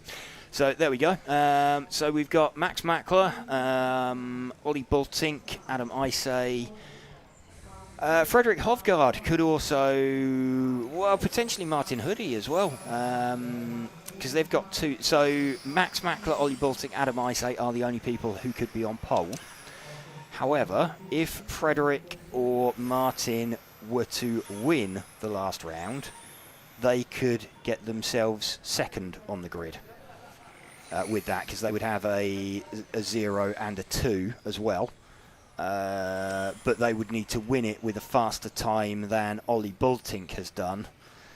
So it's technically possible, but unlikely. So we've got 3 drivers who could be on pole: Max, Ollie, Adam. Frederick and Martin could make the front row as well, but would need to win the round and do a faster time. So basically, if Max wins, he's on pole. Yeah. If Ollie wins, he needs a faster time, he's on pole. If Adam wins and does a faster time than Max has managed, he's on pole. So lots of permutations. Yeah. Will be all fingers and thumbs, and yeah, that's going to be the complicated one to work out. That's why I just let the computer do it. Yeah. Just wait and let the computer figure it out. It's kind of you can when kind it's of this sort of numbers and tightness and stuff. Yeah, it's to 100% guarantee it, but yeah, I can kind of see where it's going to go. It's going to come down to finishing times. I think the difficulty is that the finishing times start out quite quick and then start dropping out, so it's a bit difficult to so predict. You do have to. Yeah, you can't just like, okay, well, yeah, they've got it wrapped up. There can always be a mistake, or obviously, like you say, the times drop off. the times do drop off. So unless they're already running behind those times, you know they're not going to improve into them. Yeah. But yeah, we're that's what's going on there. So and front wheel drive, we have looked at. We've got Stefan Schultz and Robin van Gogh. We know they're making up the front row because they have 2 round wins each. We can look at that. Okay. If it will come up, if it wants to come up. There we go. There we go. This is the front-wheel drive class about to run. So yeah, Stefan Schultz, Robin van Gogh got a round win each on there. Oh, sorry, 2 round wins each. So this one is going to be Stefan's in the best position because he's got the fastest time so far. So if anybody other than Robin van Gogh wins this round, then Stefan Schultz is on pole. So in order to get pole position away from him, Robin van Gogh needs to both win this round and do a faster time than Stefan. Yeah, entirely down to his result. Yeah, so this is Robin, who is starting off 1 position behind Stefan, who I'm sure if Robin is quicker than him will completely open the door and let him straight through. And, yeah, and, of course, and won't of course, the racers. And won't sort of wander around on the racing line just to, yeah. Anyway, we'll watch that one. That's coming up in about 5 minutes' time. On track at the moment, we have Edwin Farmstrong. He is... where is Edwin? Edwin is 8th at the moment. So going to have potentially a couple of guys from this heat making the main. Winston Sinijo, he's 10th. Yeah, it could be. Let's see if we're running with the 1 car at the moment, I believe. Let's have a look. No, it's the 2 car that we're running with. Just confirm that is the 2. Yep, that is the 2 car. So that is our lead car of Edwin Kvarnstrom. Winston Sinijo running in 2nd position. Robert van der Wolf in 3rd. In this heat at the moment. Building towards the pointy end of qualifying. Top heat running, so, penultimate heat running. We will announce as soon as we know who the TQ position is going to be.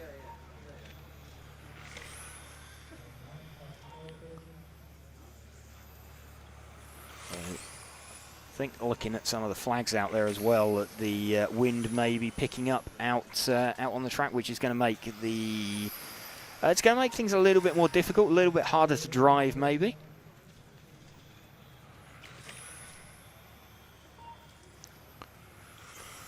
Edwin Kvarnstrom still doing what he needs to do. He's led from the start of this heat, looking to lock himself into the main. Won't be 100% guaranteed until the end of this one, or the end of the next one. But he knows he's going to be in with a pretty good shout. Edwin has got, what's he got at the moment? He's got a 6 and a 7.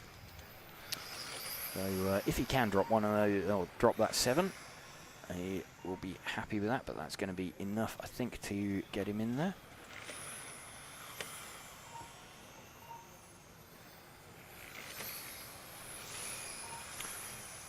Just closing in on, I think that's Thomas Sova in front of him.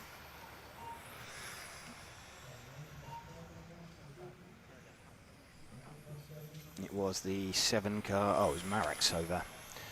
So 2 similarly coloured body shells out there for the, yeah, they're identical, the 2 Sova body shells.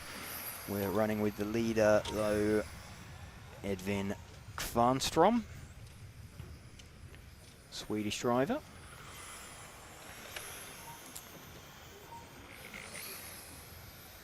Still circulating out in front. 1 minute remaining, or is less than 1 minute for him now. He'll just want to bring this home. Last track action of the day for these guys in the front wheel drive class. Then they're going to have a practice final tomorrow, then 3 leg finals. We will be bringing you, don't think we're going to be online for the practice finals. maybe might get the top end of modified, but then we will be bringing you all the action for the 3 legs for all classes.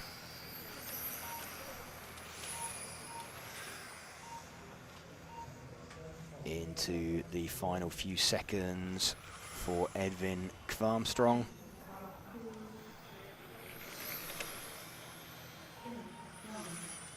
So just misses out on a 17-lap run there.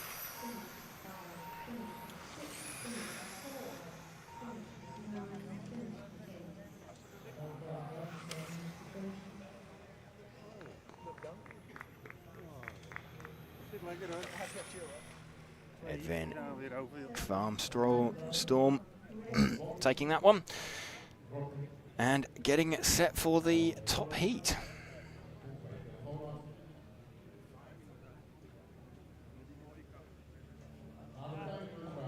Missing out by about 4/10 on the extra lap.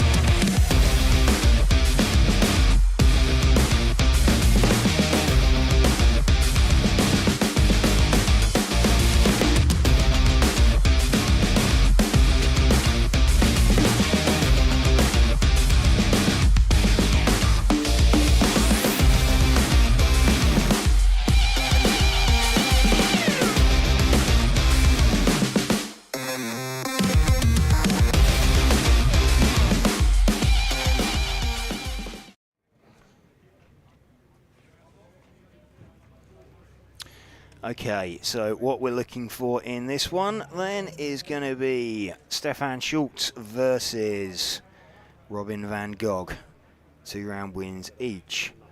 Best run is Stefan with a 17 in 5:11.349. There, that's the magic number. That's just getting scribbled down in front of me. So effectively, if anybody other than Robin van Gogh wins this, then Stefan Schultz is on pole position. So Robin van Gogh needs to win this, and he needs to do it in a time quicker than a 17:5:11.349 in order to get himself pole position. So fairly simple maths. So we'll try and focus on Stefan Schultz and Robin van Gogh and keep the focus on them. Got best position currently does look like Stefan Schultz. Robin effectively knows what he needs to do though. That's quite a nice position to be in as well. He needs to win. He needs to be faster. Let's go. Stefan Schultz leading away from Robin van Gogh. And small half rotation from Robin van Gogh, just out the back of shot there. That really isn't going to help him. He needs to throw everything at it now. Stefan Schultz crosses the line for the first time. Mark Valent is fastest. We're just going to focus though on the 2 guys that could be on the TQ position. Going to be Stefan Schultz flicks to the front, then Robin van Gogh, Mark Valent.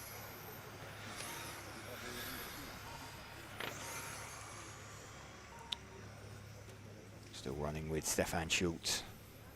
Just in the back of shot, Robin van Gogh. Robin van Gogh leading.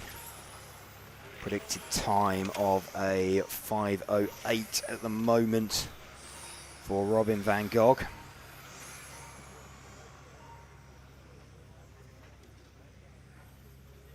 So it's all going to come down to finishing times. Robin van Gogh leading this one. Let's put our focus on his car. There we go, that is Robin's car. A little bit sideways. Robin throwing everything at this one. Predicting at the moment a 17:5:07. Times will drop off though, remember that. We're expecting the times to drop off. Robin van Gogh still leading this one just from Stefan Schultz. Stefan now starting to drop the hammer. I think he's realised the danger. These two starting to edge away from everybody else, less than 1/10 of a second in it. And Stefan has already done the time. Stefan also having sat out a couple of rounds, so potentially fresher on tyres. Robin still leading this one at the moment. They're both predicting 5:07s. Getting pretty close. Robin van Gogh still leading this one, definitely within a second. We're running with Robin at the moment. He is definitely within 1 second of Stefan Schultz as they come down the main straight across the line.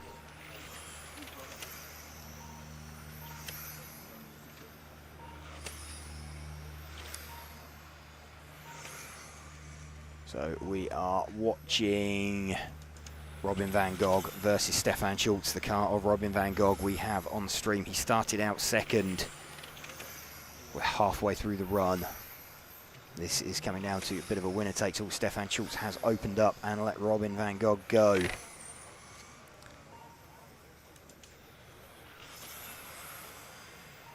Robin van Gogh then trying to do everything he can. What's he on now? A predicted 5:08.422. 5:11.349 is the magic number, rather than 3 being the magic number. He'll be hoping to make 1 the magic number. Robin van Gogh, we are watching again around that little infinity loop. 5:08.4 on a predicted. What's he got? 1.5 minutes left. And Robin van Gogh knew what he needed to do. He needed to beat Stefan Schultz and he needed to do a faster time. He is doing both of those potentially at the moment. So Robin van Gogh currently on a 5:08.5 would need to drop off to a 5:11.349. What have we got? Just over 1 minute left. So Robin van Gogh pretty comfortably out in front of Stefan Schultz. He's caught and passed him on track now. So it's all going to come down to finishing times. If Robin takes this, and just looking at his predicted, it is still a 5:08 it's showing as a predicted. Let's just refresh that, make sure we've still got that. He's still predicted 5:08.6 into 45 seconds now, so I think Robin may be doing enough. He just needs to avoid a mistake. He's got to keep it clean, but his time is not dropping. It's dropping away, but it's not enough. What's he got into the final 30 seconds now for Robin van Gogh? It's down to a 5:09.072. 5:11.349. You need to drop off by a couple of seconds. So barring any mistakes, I think Robin van Gogh may be about to take this one. He was the top seed. What is he? He's on to his final lap now. Predicted 5:09.148. So I think we're running with Robin van Gogh as he just needs to come down and cross the line. He probably doesn't know it yet, but he is about to cross the line. What's his finishing time as he comes across the line? Robin van Gogh, 5:09.262. So Robin van Gogh has taken it. He's done what he needs to do. He's taken the round, so he was already tied with Stefan Schultz, but he's done the new faster time that he needed to do. So Robin van Gogh, overall pole position there on there. Let's just get an update on those ranking lists, and we'll bring it up on screen in a moment. Okay. Just after these are the results for the race that we just saw, but we'll have the overall results in just a moment. But yeah, that was pretty tight. It was, yeah. I mean, Robin, Robin knew what he needed to do, and exactly. he did it. He had to beat Stefan. In a sense, that's quite good. He was starting second. He knew what he had to do. Yeah. He had to beat Stefan. He had to do a faster time. So obviously we saw Stefan not run 2 of the 5 qualifiers? Yes. Is that right?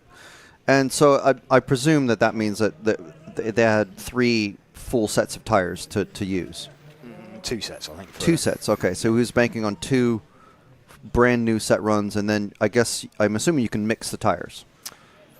You're not allowed to mix the tires. Okay, just confirmed by the EFRA official behind us. Thanks, Chris. Right. Okay. So you have to.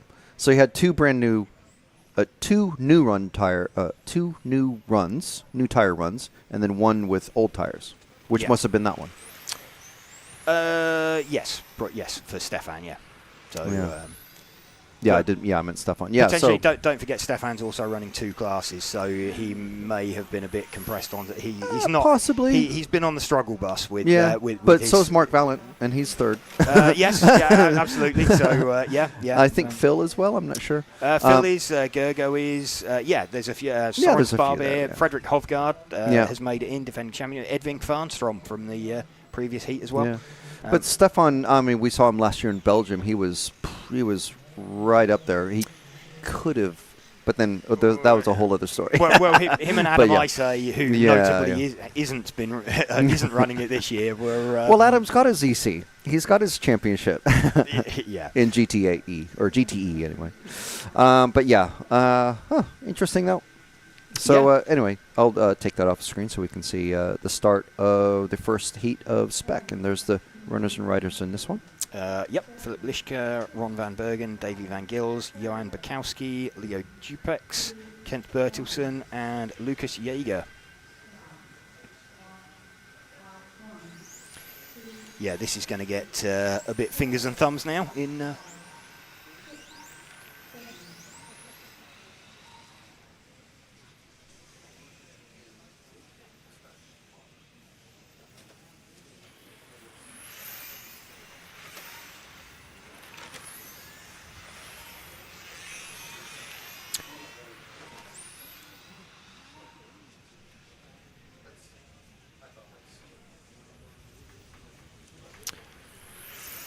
Leo Dupex leading this one. Just catching up, thinking there's going to be some tweaks to the timetables for tomorrow. So as soon as we have that and sort of public knowledge on it, we will get that one sorted.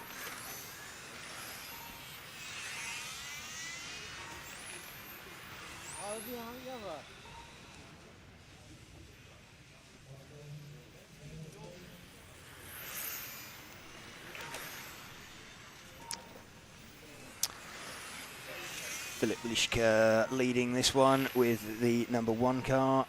Let's just see if we can make sure. Yeah, we've got him on stream, the number 1 car from Ron van Bergen. So those two seem to have pulled a bit of a gap over the rest of them. In fact, Leo Dupex is somewhere up there. He started out towards the back end of the field. He's a couple of tenths back. Just having a look. So it's about 9/10 of a second, the gap between Philip Lischke, who we're running with, and Ron van Bergen. A little bit of a half spin for Ron van Bergen. Drops him down the tail end of the field.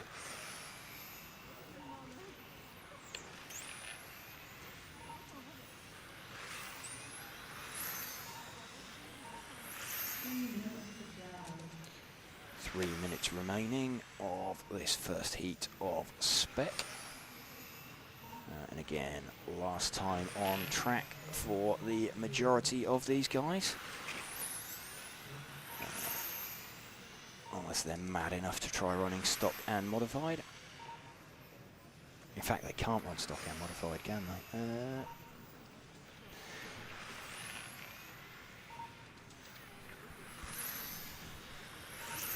Philip Lischke just trying to put in one more good time. Where is Philip at the moment? He is, let's have a look on the overall. Philip Lischke is currently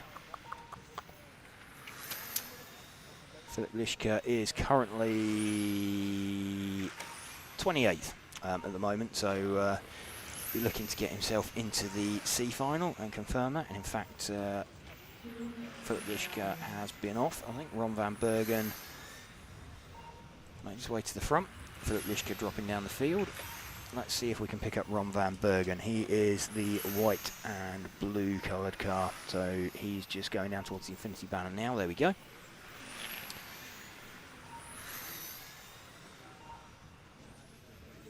This the car of Ron van Bergen, now leading.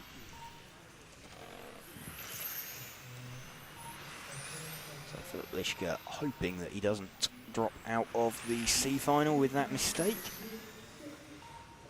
That's awful when you know you've got something in your hands, and especially in round by round, and you know you just need to bring it home, and you make a stupid mistake in it.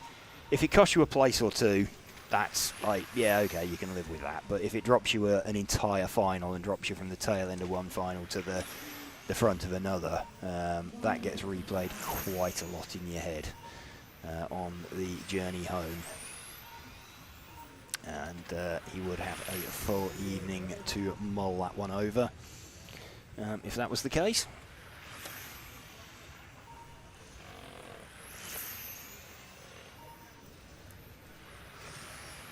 Ron van Bergen with, what's he got, under 40 seconds left to go.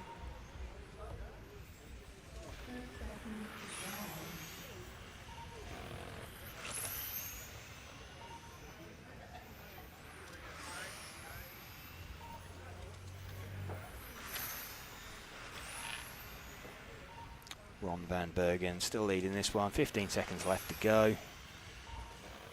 So he's making it this his final lap. Philip Lischke also just makes the split. Leo Dupek's missing out. Oh no, he has just made the split as well. So it was Kent Bertilsson, the driver on 18 laps. Leo Dupek's, Philip Lischke and Ron van Bergen all make the 19-lap run.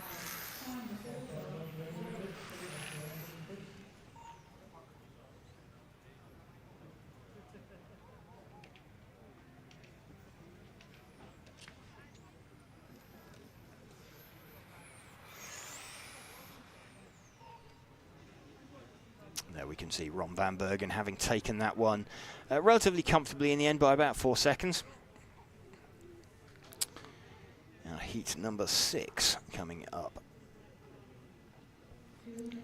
Phil Langner, Sam Nichols, Victor Litvinenko, Mike Martinez, Bert Ayrton. Let's have a look at the spec and where. So Phil Langner in 15th currently.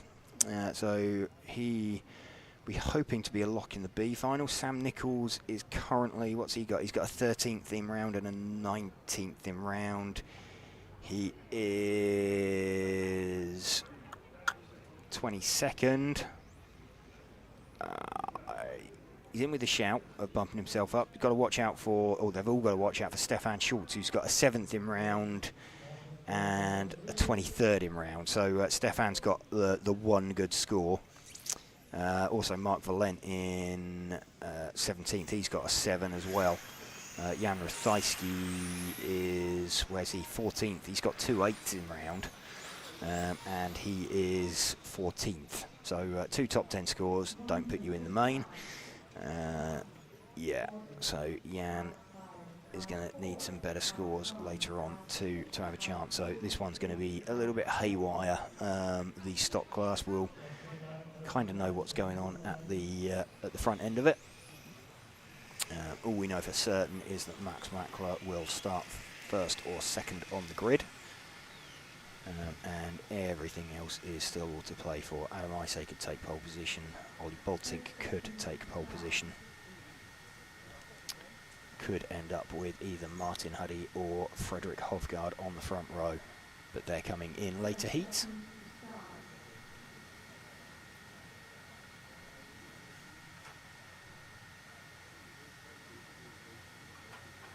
So some mild news for tomorrow. Okay. I believe it's the spec class is going to be there's going to be in the lowest of the finals there'll be 12 racers. So it'll be 10 10 10 12 rather than have a race of 2. Okay. And the same for F1. Instead of a race of 10 and 1 or 6 and 5 or whatever we were thinking, it's just going to be a race of 11. One final race of 11. Is that an executive decision? Because I don't. No, think it's a decision by the race directors. Okay. And I've had it clarified by Chris Hardesty, our EFRA official on site.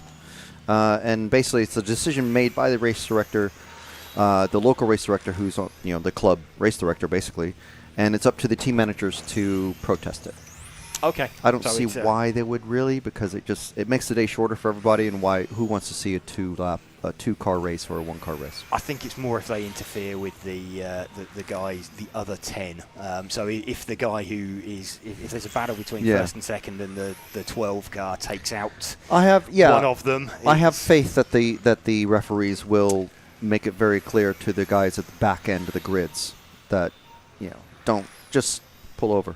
Yes. Yeah. That's that's. I think that's the thing about it. It's kind of those 10 cars are normally kind of sacrosanct, and it's potentially dropping someone who's qualified further than a position that they can. But it's just a matter of, because of the size of the field. I mean, the field spread in one heat is just going to be huge.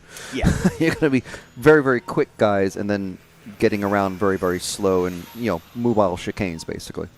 In some cases, depends, but we'll see. We'll see. Well, hopefully that all pans out and no real controversy. But okay, they've made a decision and they're challenging. They're challenging a protest basically, and saying this is what we think. If you don't like it, if you want to see it that way, but it's yeah. So no, that's cool. So that's how we're going to. How tomorrow is going to pan out currently, obviously pending the team managers meeting tomorrow morning. So we'll be 100% sure after that one. We've got Phil Langner leading this one. He, like we said, he's already in the B final currently with a couple of good scores, hoping to lock himself in there. And we've got Mike Martinez in second position currently. Victor Litvinenko in third, Sam Nichols in fourth. Pretty close between these top four, actually. There's, let's just check as everybody crosses the line and the timing updates. It's not updated since Phil Langner crossed the line. There we go. And Phil has crossed the line again. Moved himself onto an extra lap. It is about 3 seconds. So Phil Langner's actually fairly comfortable out in front, but Mike Martinez and Sam Nichols fairly close. Victor Litvinenko dropping to the tail of the field. Less than 2 minutes to go. Phil Langner trying to close down the car of, I think that's the 7 car of Alexandra Perrin.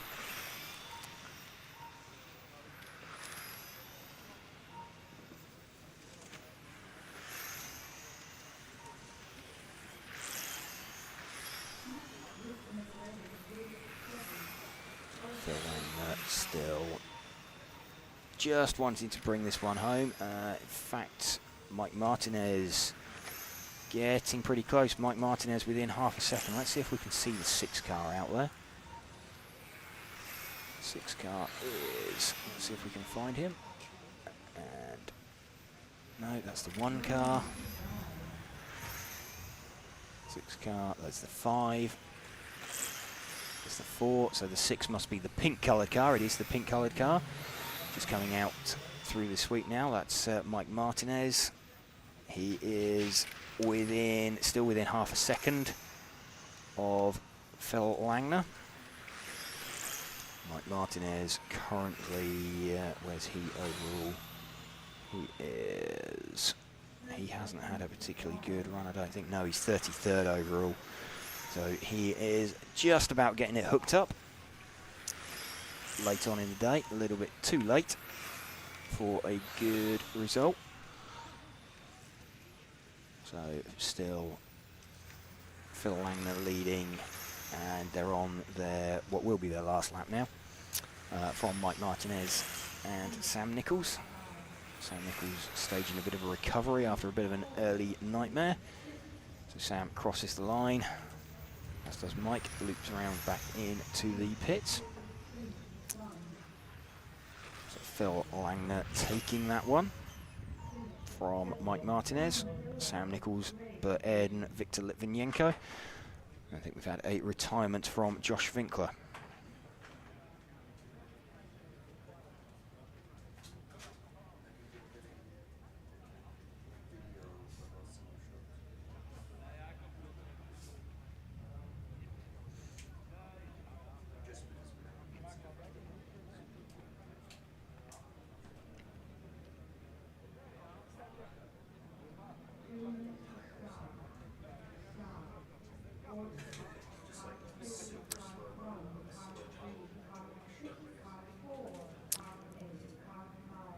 Go then, heat number 7.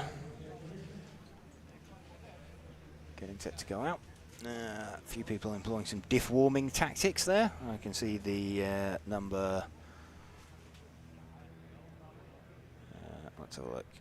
Oh, hang on. Computer's just been reset back to an earlier heat. Does that mean there's been some changes made to the results of the heat? Possibly. Would normally have updated to the next race by now.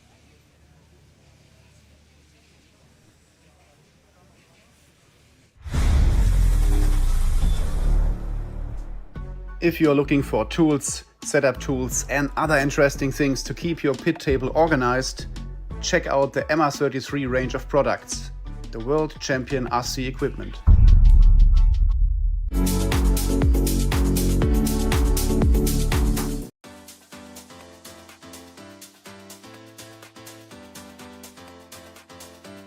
Makes an error. Marcus Currup is through. No, it's a four-way battle. Evans on the inside. He's got him. I love RCTV News. There's RC in the background. We're here. Hi, everybody. This is mine. Okay, fantastic. Yeah. So we are here at ETS round number 3 of season 17. Davide Ongaro, associated European champion, and didn't he deserve it? Bruno Coelho is your champion. Today, mamma mia, super happy. It's like a real now. It's like a real.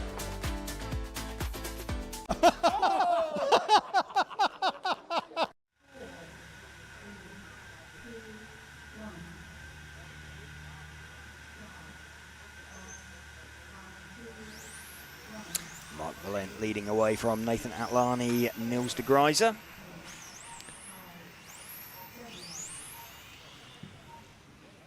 Some of these guys, any of these in the top 10? No. Nathan Atlani, 16th. Mark Valent, where's Mark Valent overall?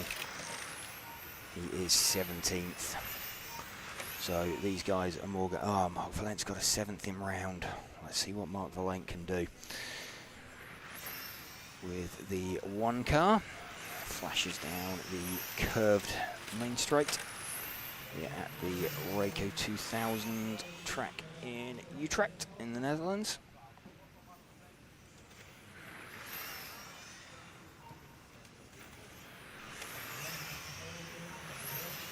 Mark Valent leading this one, predicting a 20 lap run at the moment. 20 in 5:08. Still plenty of time to fade off of that, particularly in the spec classes.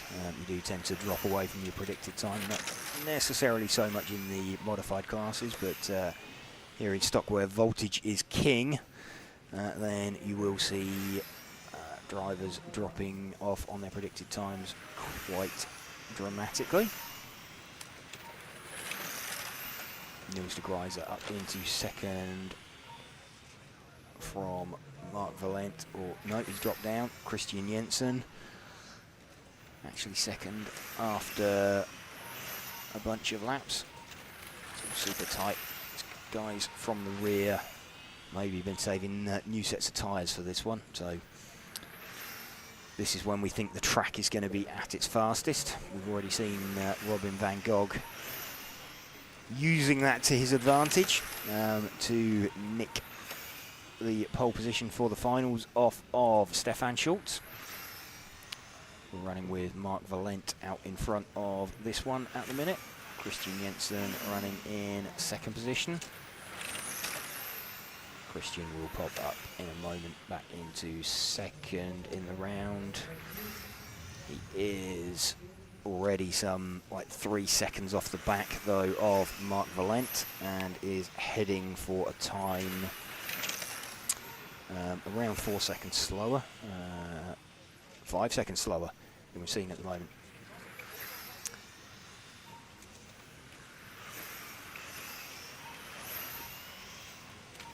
Small mistake from Mark Valent that has let Nathan Atlani move in a little bit closer, but I'm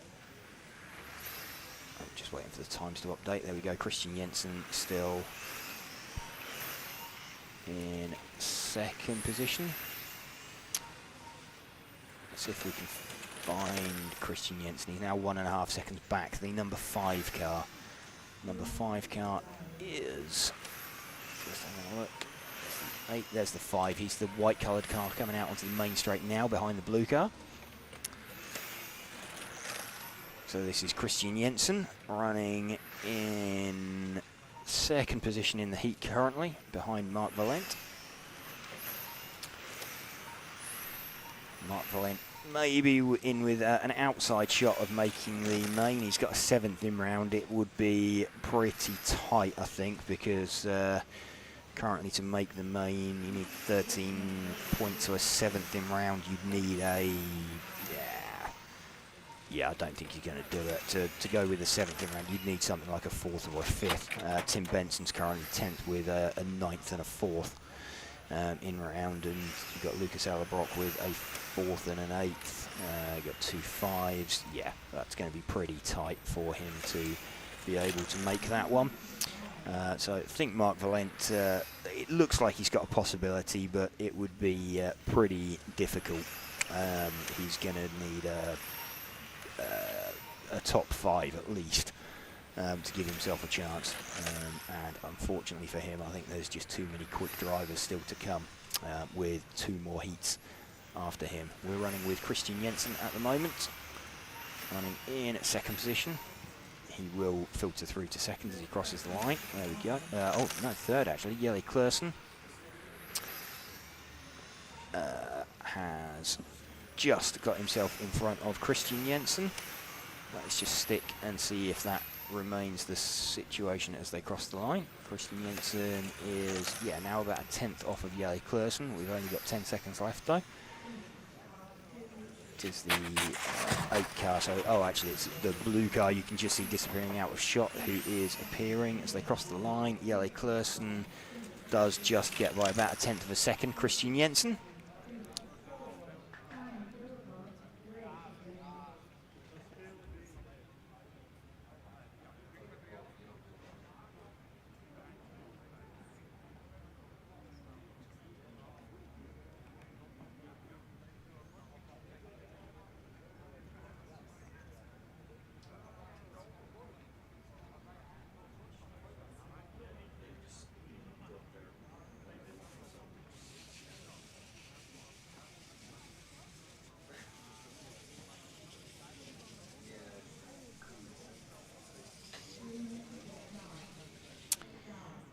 Heat 8 getting ready to go live.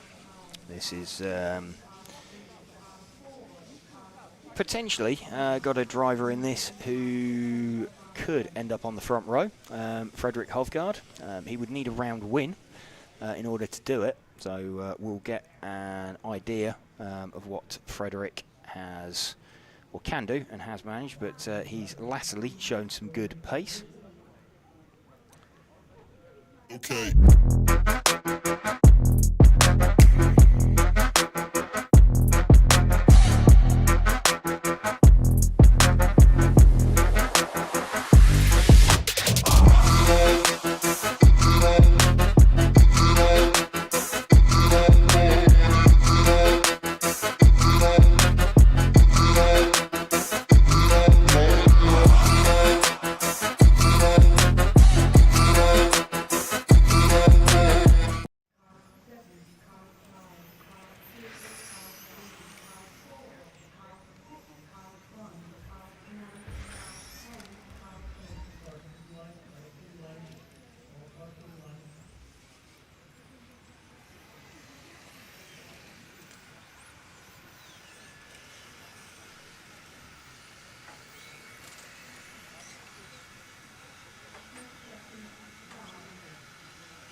Frederik Hovgaard launches himself off the line into this last qualifying run. 2 second places in rounds. Currently sitting 5th overall. Technically possible for him to end up on the front row, but remember he needs to win this round. He would need to win this round and do it with a faster time than Ollie Boltink and Adam Isay have managed as well. So all going to be decided for Spec after the next run, but there's quite a few different permutations. Kind of hopefully. The easiest one for us to calculate is if Max Mackler disappears out into the distance and takes it, because that's it. It's absolutely sorted. But that's the only permutation that is going to be simple for pole position. We'll go through that after this one. We have Frederik Hovgaard has come to a stop. So the 7 car of Frederik Hovgaard. Well, he's not going to be on the front row of the grid, so that's him out. Tim Benson then with the 5 car is now leading. Let's see if we can find Tim with the 5 car. He's the all white coloured car, I think, just out on the main straight now. I'll just confirm that's the 5 as he comes down towards us. Pretty sure it is. Indeed, that is the 5 of Tim Benson. So leading this one from Bart Vubben and Manuel Wagner. Those guys. Bart Vubben is currently in with a 4th and a 5th. Tim Benson is currently in 10th. He's got a 4th and a 9th. If he could drop that 9th, he'd be a bit more comfortable. So Tim Benson going to try and push. It's always a kind of a bit of an opportunity for him sort of being a quicker car in this lower heat, or a good possibility to get yourself in the final. He'll feel that. You've also got Bart Vubben in there as well. Enzo Rousselin's got himself in. Manuel Wagner's 13th. He's got a 6th and a 10th, so he could do something. So a few of these guys going to be looking to try and lock themselves into the A final. Tim Benson looking pretty good at the moment. We're not going to know until the top heat has run, though, where he is. So he's going to have the anxious wait while he's marshalling.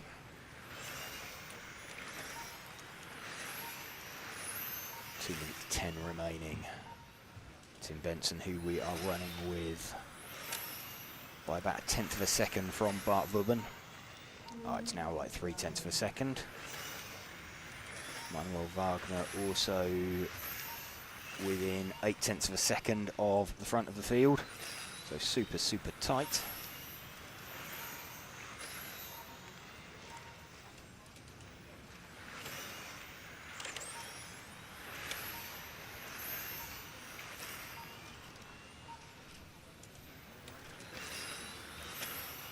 Benson still leading this one from Bart Vubben. No, Bart Vubben now to the front. Bart Vubben 1 car back, so let's see if we can pick him up, the pink coloured car. Number 2 car of Bart Vubben.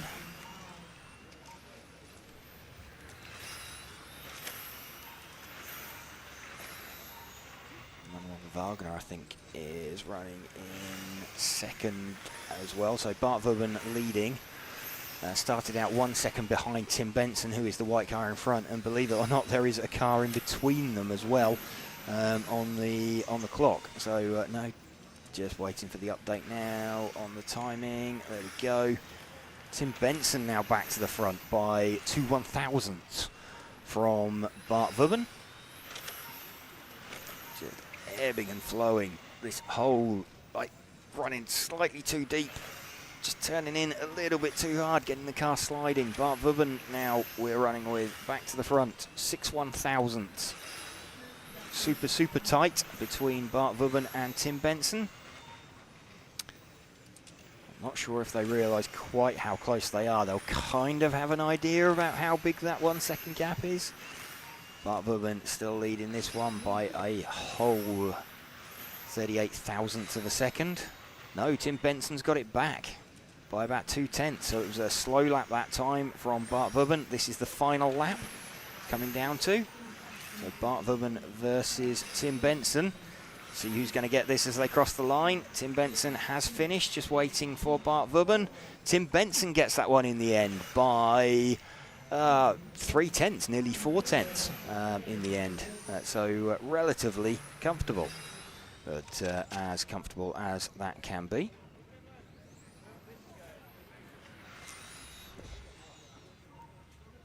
There we go, Tim Benson taking that one. But now we get set for the top heat of Spec, and this is where it gets interesting. So we've got the time in mind, quickest time from Max of a 20 in 309.356. That's the magic number.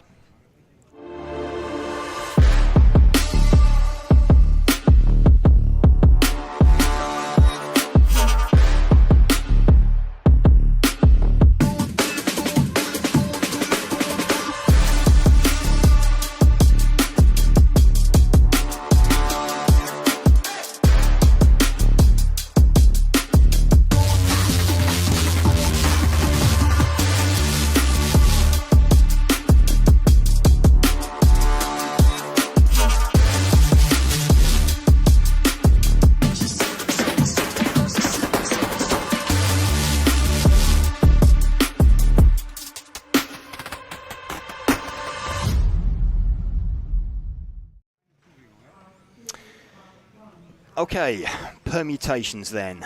We've got three drivers who could end up on pole position. Max Mackler, Adam Isay and Ollie Bultink. In order for either Ollie or Adam to be on pole, they will need to win the round and do a time faster than a 20 in 309.356. Anybody else wins the round, Max Mackler is on pole position.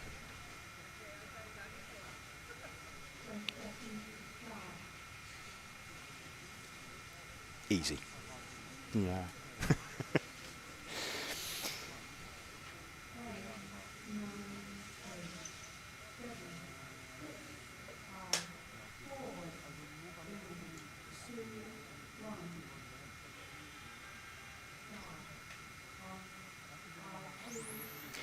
Max leads away from Adam, from Ollie.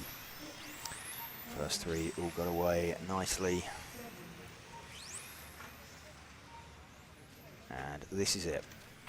5 minutes separating one of these drivers from a Euros TQ. Looks like Adam's probably got the quickest opening lap. In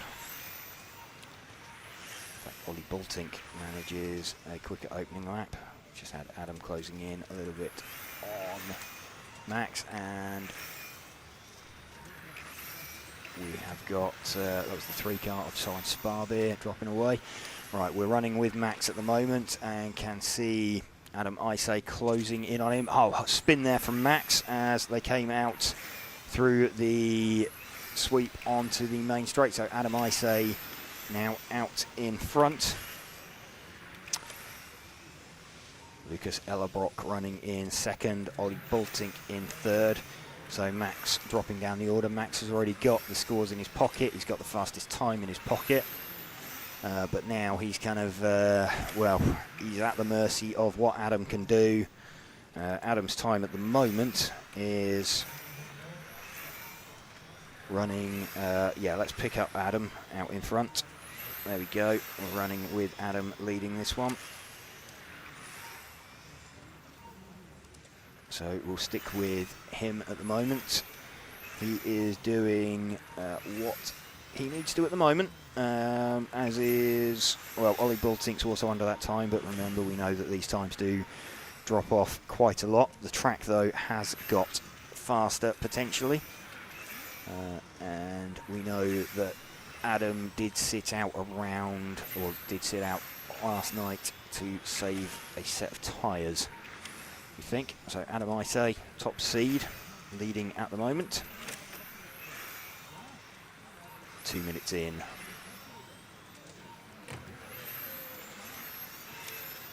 Lucas Ellerbrock not a million miles behind either. He could do Max a favour.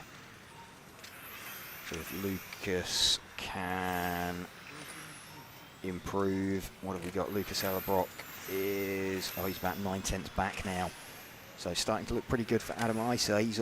He's predicted now a 5:04. Again, this is going out. We are, what, about half distance into the run. So it's really Adam Isay leading this one, going away at the front. It's more just a matter of how much he can, or how consistent his pace can be, how much he can keep the pace up, and how little he drops off over the course of the run. Still running with Adam Isay. He knows what he needed to do. He was third going into this round. He had a round win, the same as Ollie Boltink, but he had a slower time than Ollie. This could, though, launch him onto the same number of points as Max, and with a faster time potentially. Where are we now? 5:05.939, so he's 5:06. 1 minute 45 left to go. Just keep an eye on how that progresses and the predicted time. That time round, it's a 5:06.371, so each time round he's losing about 0.3 of a second on his predicted time. It's going to get pretty tight. I think at the moment he might just do it. It depends if he loses any more pace. 5:06.803 predicted now. I say looking pretty comfortable out front. A mistake will cost him. He's got to do a fast time now, 5:06.914, so he's arrested the loss of that time. Where are we? 1 minute to go. So he's doing what he needs to at the moment. He would need to fall off by a couple of seconds during this, still with Adam Isay. 5:07.017. The pace isn't dropping off at the rate it needs to. Let's have a look. He's like 1.5 seconds in front of Lucas Ellerbrock, so no real danger from behind from him, for him. 5:07.188. What have we got? 25 seconds for it to go. So I think, barring any mistakes, we're about to watch Adam Isay take pole position onto the final lap now for Adam Isay. 5:07.331 his predicted time. He's going to come around and cross the line. Adam Isay crosses the line. 5:07.401. There we go. Adam Isay is pole position for the finals. Let's go and see if we can catch up with him. All right, James is going to go run out there and meet up with Zach, and they're going to catch Adam Isay, or pole position, well, TQ for this round and pole position for the A finals tomorrow. So there's the confirmation of the finishing order. 14.9 best lap. What a run from Adam. Very, very tight up at that sharp end.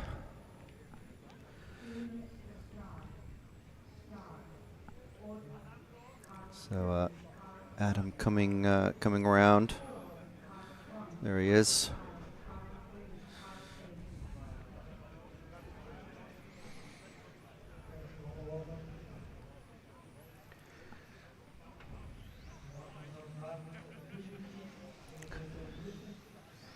So getting congratulations from from everybody. But okay, so here is James with Adam. Okay, so Adam Isay getting that right at the end. You knew what you had to do. You had to win. You had to do a new fastest time. Were you confident going into that? Yes, I mean I was hoping to do the fastest time. First of all, I was hoping to move up second to the grid, but I knew if I can make a faster time, I can also TQ. So I tried to stay clean. It was not easy, but at the end it worked out. For sure, it will be a close race with Max. We are very close on pace. we'll see tomorrow. Okay, and yeah, little half spin from Max as well at the start there, which kind of opened the door, let you get away a bit at the front, made it easier.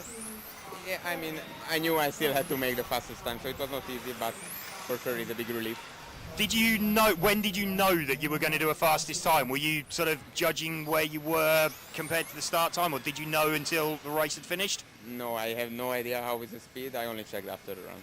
Yeah, because we were sort of looking at it and monitoring it halfway through, and you can always see it dropping off. You know, you start out predicted like a 5:03, and your target was a 5:09, and you were sort of dropping off, and then you managed to, about 4 minutes in, you managed to stop losing that time. Yes. I mean, I tried to push all the way. I lose steering, obviously, at the end of the run, but it was still enough. Well, we'll let you get out and marshal. Good luck for the finals tomorrow. Thank you so much. Okay, that is a very happy Adam Isay running out to the number 1 point marshalling position to do his marshalling duties. And here's the first round of first group of modified racers out on track. You see them rocketing it away from their starting position. So I just want to thank everybody who has joined us in the chat today. Thank you very much, especially to our heroes who've been able to pop in. Remember, heroes get priority follow requests during qualifying and finals. Not finals. We never do follow requests during finals, but get the free stickers, discounts on RCTB merch, and all sorts of great stuff. So check that out. Hit the join button if you can, and we'll pass you back over to James for the commentary of the first group of mod racers out there. Yes, modified out there and running. So quick catch up with Adam Isay there. Just saying, yeah, he didn't really know. He knew obviously what he needed to do and set a new fastest time. But that's some pretty impressive sort of mind management. Not really worrying about it. Just going out there and driving, knowing he's out in front, and then it's like, nah, it'll be what it'll be when the time pops up. So good effort there from Adam Isay, but should be some pretty close finals tomorrow.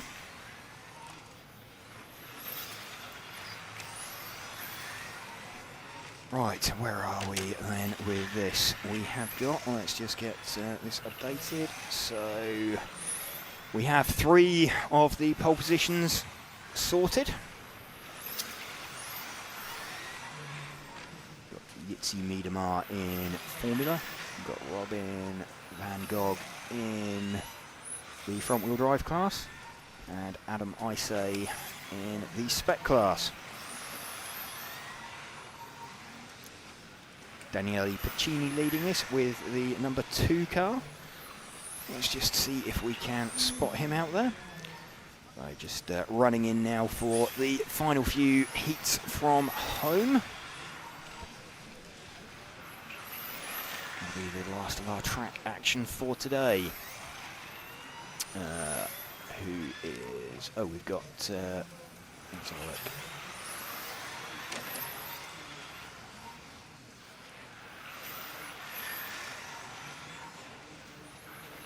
Daniele Piccini is leading with the 2 car. Let's see if we can find him. The 2 car is just coming out down the main straight now. The first of those cars, I think. Just confirm that as they come back towards us. It's really the only opportunity that we get to see the race numbers on them. It's not completely clear if that's a 2 or a 7. I'm not seeing a 2 elsewhere out there. And process of elimination says that's him, given that he is pulling away from everybody else and he is leading the run.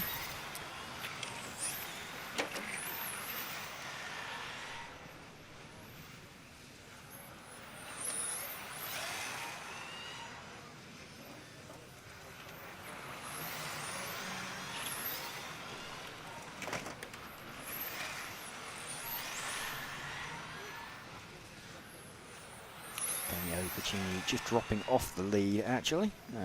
Abdallah Afahan just taking it off in that lap. I think that was more a mistake, possibly, from Daniele Piccini. Let's just see what car that is behind him, because they seem to have gained something on him. That was the 6 car. So that's Christian Kostadinov, who is moving quickly out there, and that's the 3 car of Alpha Ham. Just trying to locate the 3. The 3 is the sort of pinky white coloured car just on the main straight now. Like the baby pink car. There we go. Yeah, that's the one. Yeah, it shows us his number by putting it on his roof.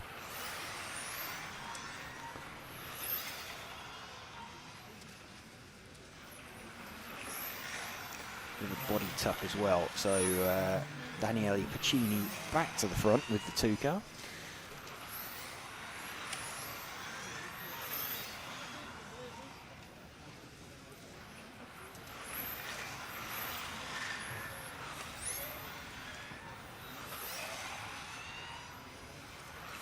Daniele Pacini leading this one. From Christian Kostadinov, we are running with 3rd place man Abdallah Alfahan. He has finished.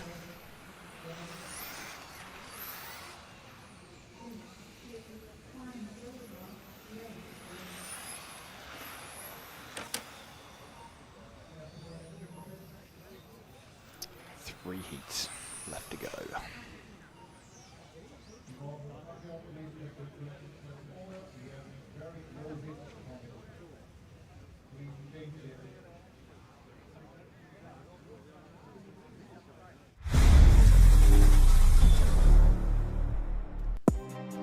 If you like perfect mounted body shells the same as we do, check our complete range of body shell accessories and tools to always have the perfect body shell on your car.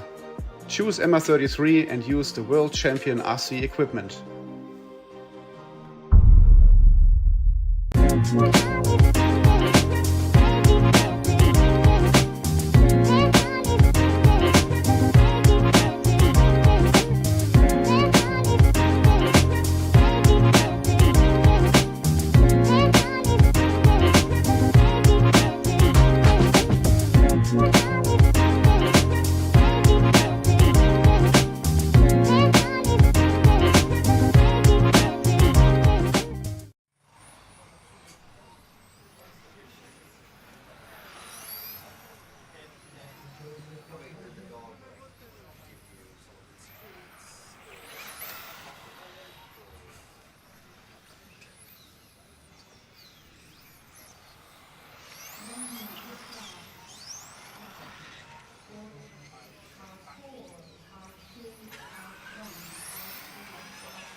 All set then. What have we got? This is heat number.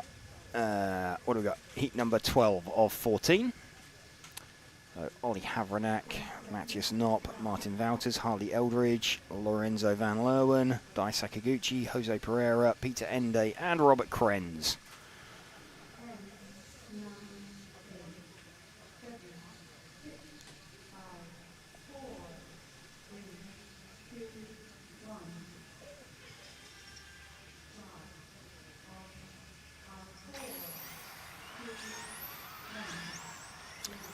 Havranak leading away from Matthias Knopp.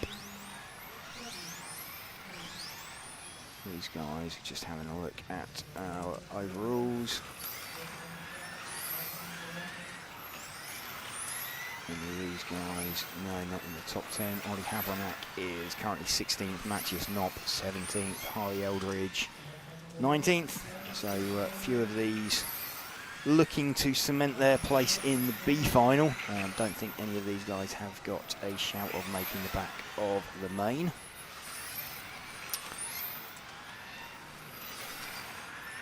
Ollie Havranak.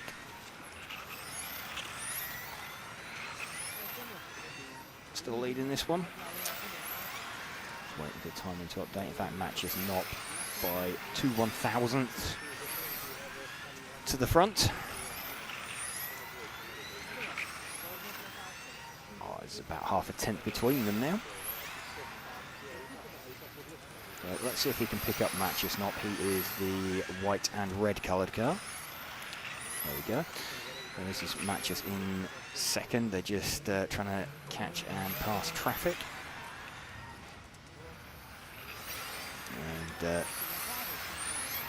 having to fight a little bit harder than he'd like, Matches Knop. Not getting a huge amount of assistance from the referees in getting his way through traffic. Dropped him off a little bit, dropped him off by about 2/10.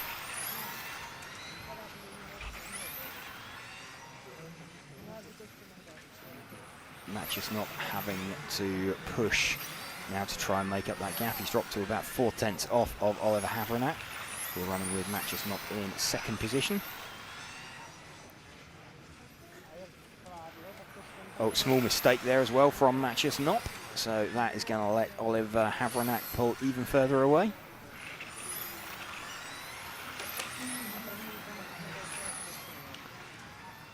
All building up towards the top end of modified, which is coming up in 2 heats time. Oliver Havranac leading this one from Matches Knop. So top end of modified. We've got a little less convoluted than stock. We've got Bruno with 2 round wins. We've got Michael with 2 round wins. Bruno currently has the fastest time, but has used all of his new tyres. Michael has got 1 new set of tyres left. So basically, if Michael wins the round and does a time quicker than 23.312.008, so Michael has got 1 new set left. I need to 3 sets, I think, in modified. Need to. I'll double check on that one. But basically, Bruno has used all of his new tyres, and we know Michael has 1 new set left. Bruno's got the fastest time. Michael has got the tyres and the track conditions. So that's it. Could do it. It could happen. It could. If Michael wins it with a time quicker than 23.312.008, he's on pole. If anything else happens, Bruno's on pole. So that's that's what we know. So we could end up in a situation where if Michael wins it but with the time slower, then Michael will have won 3 rounds to Bruno's 2, but Bruno's on pole. Yeah. So, yeah. There we go. I'm just saying, yeah, like I understand. But yeah. It's all good. I mean, it's very tight. There's no one running away with it. There's multiple brands in different countries and different drivers, you know, and different stories as well. You know, Bruno's on his new chassis, and Michael's got an evolution of the MI9. You know, Mark trying to defend his title, and you know, yeah. Well, I mean, Ronald and Lucas, they're all sort of in. There's lots of people that are looking pretty rapid. Up towards the. Obviously, anyone I don't mention or we don't mention is, you know, no offense to anybody. It's there's just so many new. It's you know, it's tight. It's championship. It does. It kind of looks like it's at the moment between the 2 consistently quickest appear to be Bruno and Michael, but we've seen that before, and like we were saying earlier, you know, some particularly Mark, a very wily old fox, and knows how to get a result without necessarily he didn't being start the on fastest pole last year, did he? No, he didn't. So, and anything. Absolutely. Anything can happen on that one. So yeah, it's going to be some good racing. It will be. Good racing. Just while we're talking about it, for tomorrow, we do have the schedule. It is provisional again. Because they are going to be compressing some of the finals down. So F1 isn't going to have 2 finals. Spec is not going to go down to an F final, for example. So it due to be updated, but we will have a practice round of qualifying starting at 9 a.m. tomorrow. That's an hour after the team managers meeting, which is, as we said, that's when the team managers can have their feathers ruffled about complaining about any schedule or whatever. And then the finals start at 11 a.m.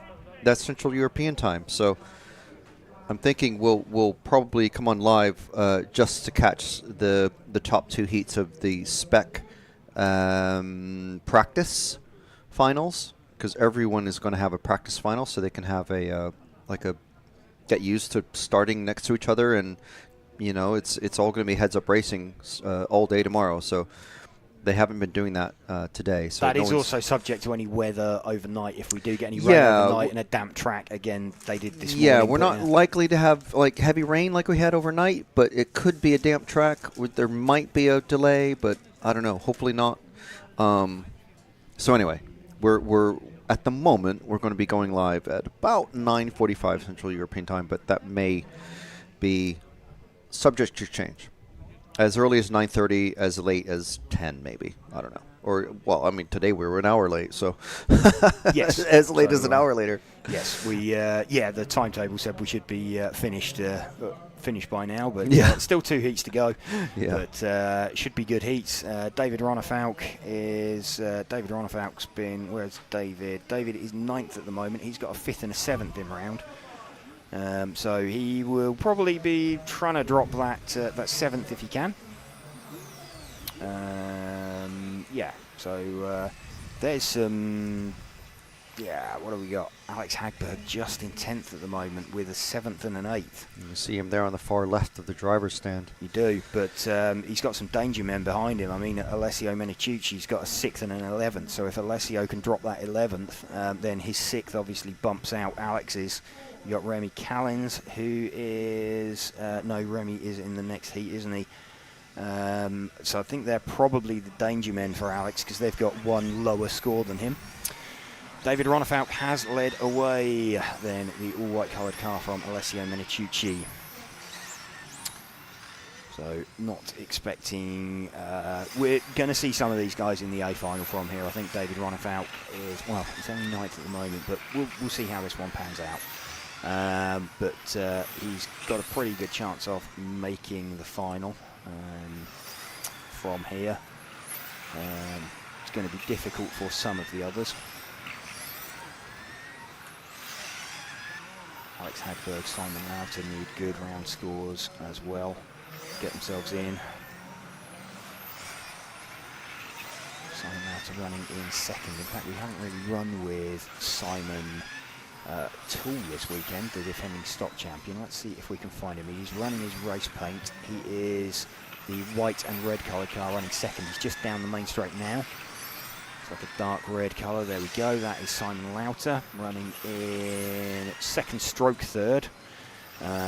He's sort of in a fairly close battle with Alex Hagberg and David Ronnefaulk. So we haven't seen much of Simon so far this weekend. Let's just wait for that to update. Where is he now? He is 3rd. He is about 4/10 off of the lead. Running with Simon for a little bit.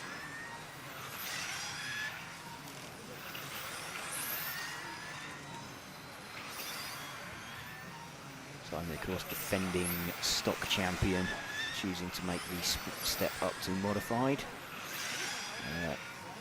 Also the stock world champion as well. Won that in Bakersfield last year. That was his last stock meeting. Still running in 3rd. So let's see if we can find Alex Hagberg. I think he's 2 cars in front. There's Alex Hagberg, familiar white and green race paint. Trying to hunt down his teammate David Ronnefaulk. So Alex really having to grit his teeth, starting out quite a long way down the field. He only just made it into this heat, actually. Sort of 9th car, the last car that made it into this heat. But he has kept on chipping away at it. Ever the professional, Alex, and has got himself in contention to make the main. In fact, he's to the front now. There's no small mistake from David Ronnefaulk. Let's put Alex Hagberg to the front. Still super tight. Alex leading this one from Yannick Prumper by about 4/10. It's about 6/10 now, actually. So Alex still leading this one. 2 minutes left.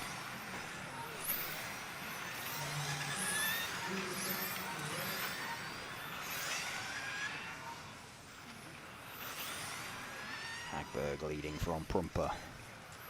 Ron Falk.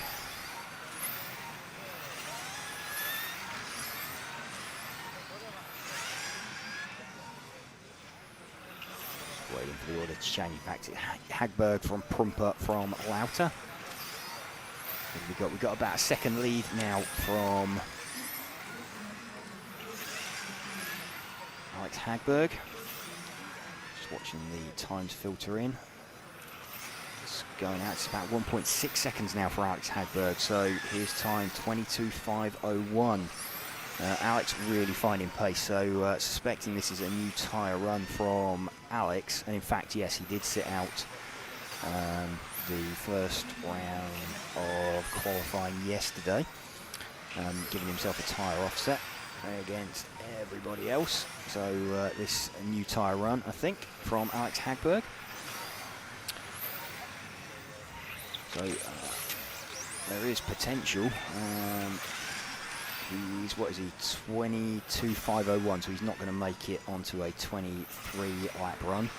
But Alex Hagberg leading this one now from, I think Antoine Brunet is getting himself up somewhere near as well. Still with Alex Hagberg. Going in towards 25 seconds left.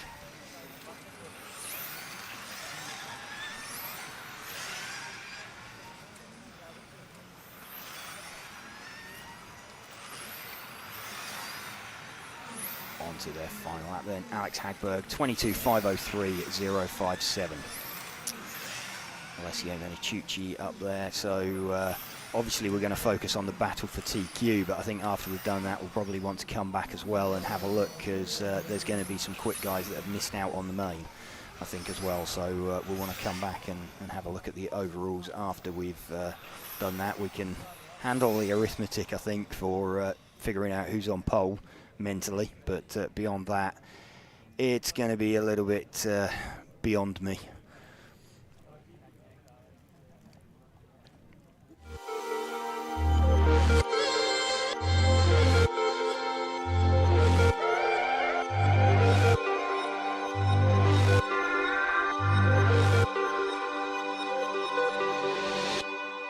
I love RCTV News. I'm Matt McCallum. And I'm Frank McKinney. And here are your headlines. There's RC in the background. We're here. Hi. Hi, everybody. There he is. Totally secret, no one knows. You got any thoughts on it? No, don't have a clue what you're talking about. That leads us nicely to the 12th Euros. And this week's hot topic. This is a hot topic. Okay, these are rookie numbers. These are rookie numbers. Right where now we're sitting now is where that crash happened. We did what you expect of us. We tried to stir up some drama. Another good one. Yeah.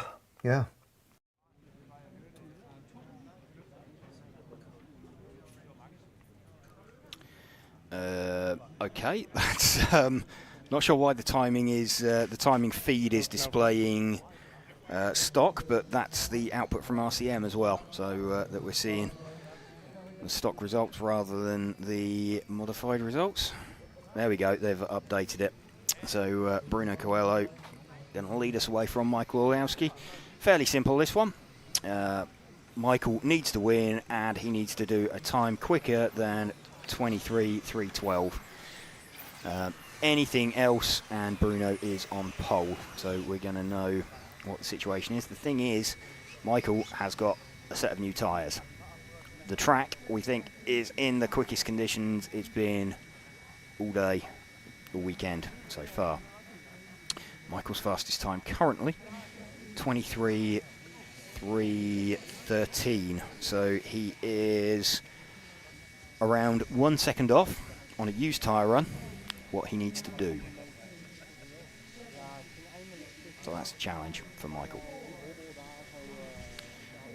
Bruno v Michael, we will watch that and then we will work out the other permutations and positions later.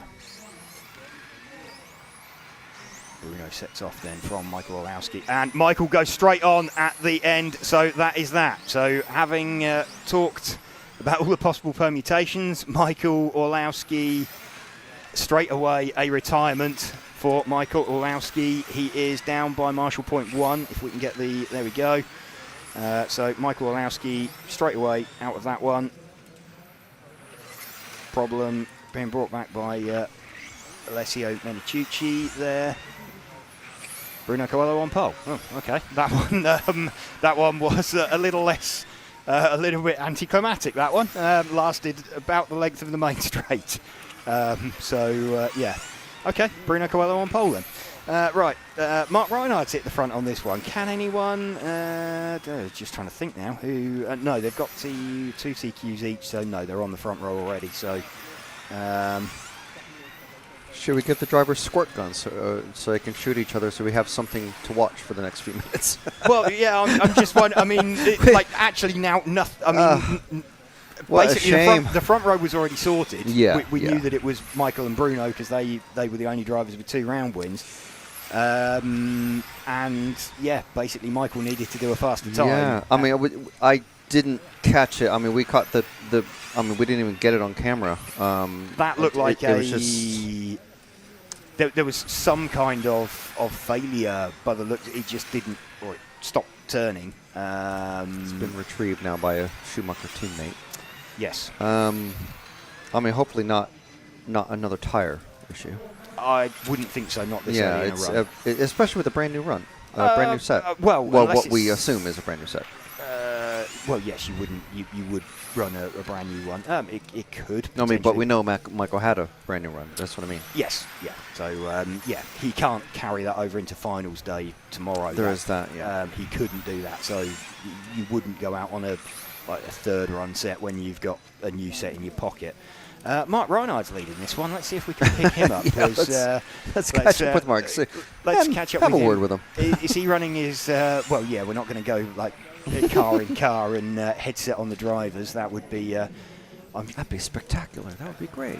Let's get him on our radio headset. I'm sure we'd learn new words in new languages. Oh dear, someone's really. Simon is like. Simon's out there sweeping. Yeah. That's a brave move with a white shirt on, sweeping up the sweeping up the dirt like that. Oh, and number 9 has just come up with the battery. Yeah, that's Remy Callens. That it was his car that came off.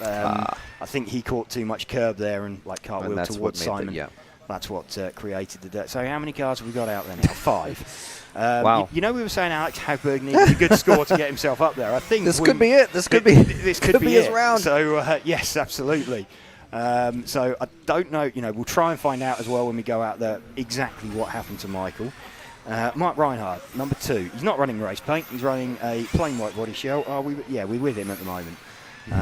With car number 2, he is running the sort of it's an off-white. It's a very thin dusting of white. Yeah. Pigment on the body shell. But Mark is heading for a 22.503. In fact, is that going to give Alex the round win? Let me.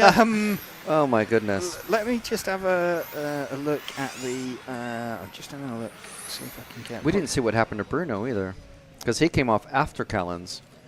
He did, but I don't think that's. Francesco's holding his car in the pit. Yeah, but there's no reason to carry on running it now. It is true. Yeah. He'd already done what he needed to. So we're just having a look here at Heat 13, Quali 5. Let's have a look. Alex Hagberg, 22.303.057. Mark 303.203. So Mark, with 1 minute left, is dropping away. I think Alex Hagberg. Wow. 303.057. I think Alex is about to win this round. This has been. This is mad. Yeah. And is that? We've got another car drop. So there's 4 cars circulating. Mark is still going. 303.509. So yeah, 303.057. Yeah. So Mark's not going to pick that pace up with less than 30 seconds to go. So this is going to be a little bit mental. So, yeah, Alex is going to, I think, win the round. Because Gilles is out there. He's on like a 5:08. Mark now on a 5:04. Well, I mean, we'll certainly come back to the studio. I mean, we're not going to cut away. No, we'll go and after you talk to Bruno, but we'll come back to the studio. Look at the overalls for all the categories, but obviously for this one is kind of the big story. Yeah. So that's it. It's got a bit mental at the end of that one. Yeah. So Mark Reinhard takes that, but actually Alex Hagberg with the quickest time. Let's go and find Bruno. Yeah, so there we are. All interesting as it always is. It's crazy. Yeah, so there's the drivers being. That's the very large pit wall there. It's about shin height, and trust me, it'll cause some bruising on you if you smack into it. So we're waiting for James to catch Bruno in the pits. So. Fantastic job for the Infinity driver. And we'll have a good look at, there's Alex is being congratulated, so he's obviously in the A final. I'm pretty sure we can see him there. Okay, so we've got just getting everything sorted. Okay, all right, and here is James with our TQ man, Bruno. So Bruno, wow, well, you were obviously worried about Michael, and that lasted, well, the length of the main straight. Did you realise straight away that he had an issue? Yeah, I mean, I hear it. It was pretty noisy, so I could hear that he had a problem. Still, I was driving and I was pushing hard to try to, because we changed a little bit the car, so I just tried to find out if how the car was reacting, and it was pretty good. I saw that Mark was also pretty good, and he was pretty fast, and he was catching me a lot, so I was on use, he was on you for sure. But it looked very good, which means for tomorrow it'll be... You know Alex actually TQ'd that round? Yeah, I know, because I was probably the first passing the chicane after the crash that happened there. And I passed there and I see it was pretty bad, so I had nothing to win, nothing to lose. I just stopped the car to not damage it. And then I was able to watch all round, and it was pretty funny to watch. Yeah, it was, I mean, we were trying to just keep up with the times, and it's like, hang on, what time did Alex do in the previous heat? And yeah, so... on pole for the finals tomorrow then, so yeah, looking good. Yeah, I mean, I'm pretty happy. I'm pretty happy about the whole team. We have 4 cars in the final, which is pretty impressive for the first European Championship we do. To have 4 cars in the final, I mean, it's really incredible. The car is working pretty good. Tomorrow the finals are the finals, and we need to fight to keep the place. Yeah, absolutely. I mean, we need to go back and have a look, because that just went haywire in that last round. It's thrown everybody everywhere, so I need to see exactly who's made it where. But yeah, like you say, 4 cars in, so pretty happy with the debut for the new car. Yeah, for sure. I mean, the day started already from yesterday, and today morning was pretty bad for us, I would say. But we turned around, and we just proved the car worked good, and we're able to make solid rounds, and that's what counts in the end of the day. Well done, and good luck tomorrow. Thank you very much. Thank you.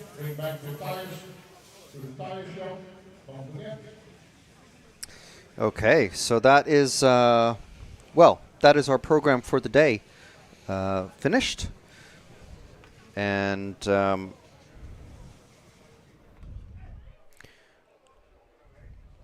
we'll come back. We'll just come back for a moment and look at the overall standings. And just have a gander and see how it all has shaped up for the drivers. There we go. Ooh. There we go. Okay, Bruno Coelho then on pole position. We knew that kind of from the start of that run. Michael Orlowski second, Mark Reinhard in third with 2 seconds in rounds. Ronald Volker fourth. There we go. Alex Hagberg, thinking he was on the bubble going into that last round and was 10th, manages to jump all the way up into 5th position. Lucas Urban up there with 3rd and a 5th. I mean, that's just crazy what just happened in that last run. Jules Groskamp in there, so another Infinity there. Chrissy Craps in there. Victor Wilkes in there with the Infinity. Alessio Menicucci in there, also in 10th. So just making that with a 4th and a 6th. David Ronnefaulk just missing out. BQ. 2 fifths in round. Yeah. And that's nuts. He's finished fifth in 2 rounds. And 4 Infinity cars. Yeah, I mean, you've got 3 drivers on 10 points there, but with a 4 and a 6. So that was Alessio in that last round with a 4th in round. Yeah. That was enough. So, I mean, David's going to be gutted. Yeah.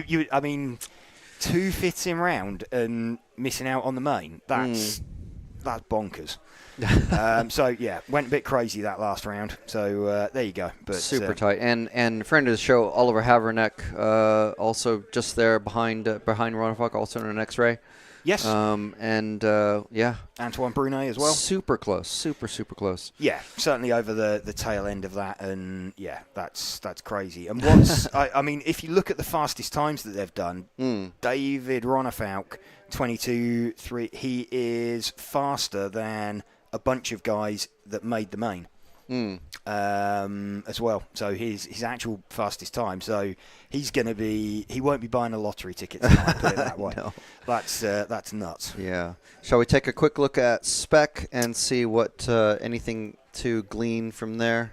Yeah, I mean, obviously we knew Adam Isay was on pole position from Max Mackler. We'd already seen that. He'd done sort of what he needed to do in that last run, do the quicker time. Ollie Bultink in 3rd. Frederick Hovgaard, that's a great effort from him from the lower heat as well. Martin Hoodie in 5th position. Lucas Ellerbrock, Soren Sparbeer, Bart Vubben, Tim Benson, Enzo Russlin, Jan Rathajski just I was going to say that's kind of maybe the big name to kind of miss out of that group in Spec. Yeah, and again a 5th and an 8th. That's maybe not quite so tight, but you know, still missing out with 13 points. Yeah. 2 solid scores. That's still you know, a bit of a He's gonna. You wouldn't have predicted that at the start. No, for sure. So it's All super right. close, super tight. Yeah. Okay. Well, as we said, tomorrow we will looking at the moment to be online live back here from the Racco 2000 Club in Utrecht, the Netherlands, at around 9:45. But obviously, just make sure you're subscribed to the channel first of all, whether it's RCTV or EFRA. Follow the Facebook page again, whether it's RCTV or EFRA, and subscribe, join, and all that, and you know, so you'll get a notification basically on your mobile devices or apps or whatever to so you know when we're live. So many thanks to Hobbywing, our title sponsor for this weekend, and our broadcast partners this week, Infinity, Tony Sport, El Saram, X-Ray, Meebo Sport. Don't forget that 10% discount code this week. And also R1Works, Awesomatics, and Schumacher. So for James, who's been talking all day on camera, and Zach, who's been providing all the great footage, and Jim on the moving camera, myself, Frank McKinney, we'll see you tomorrow.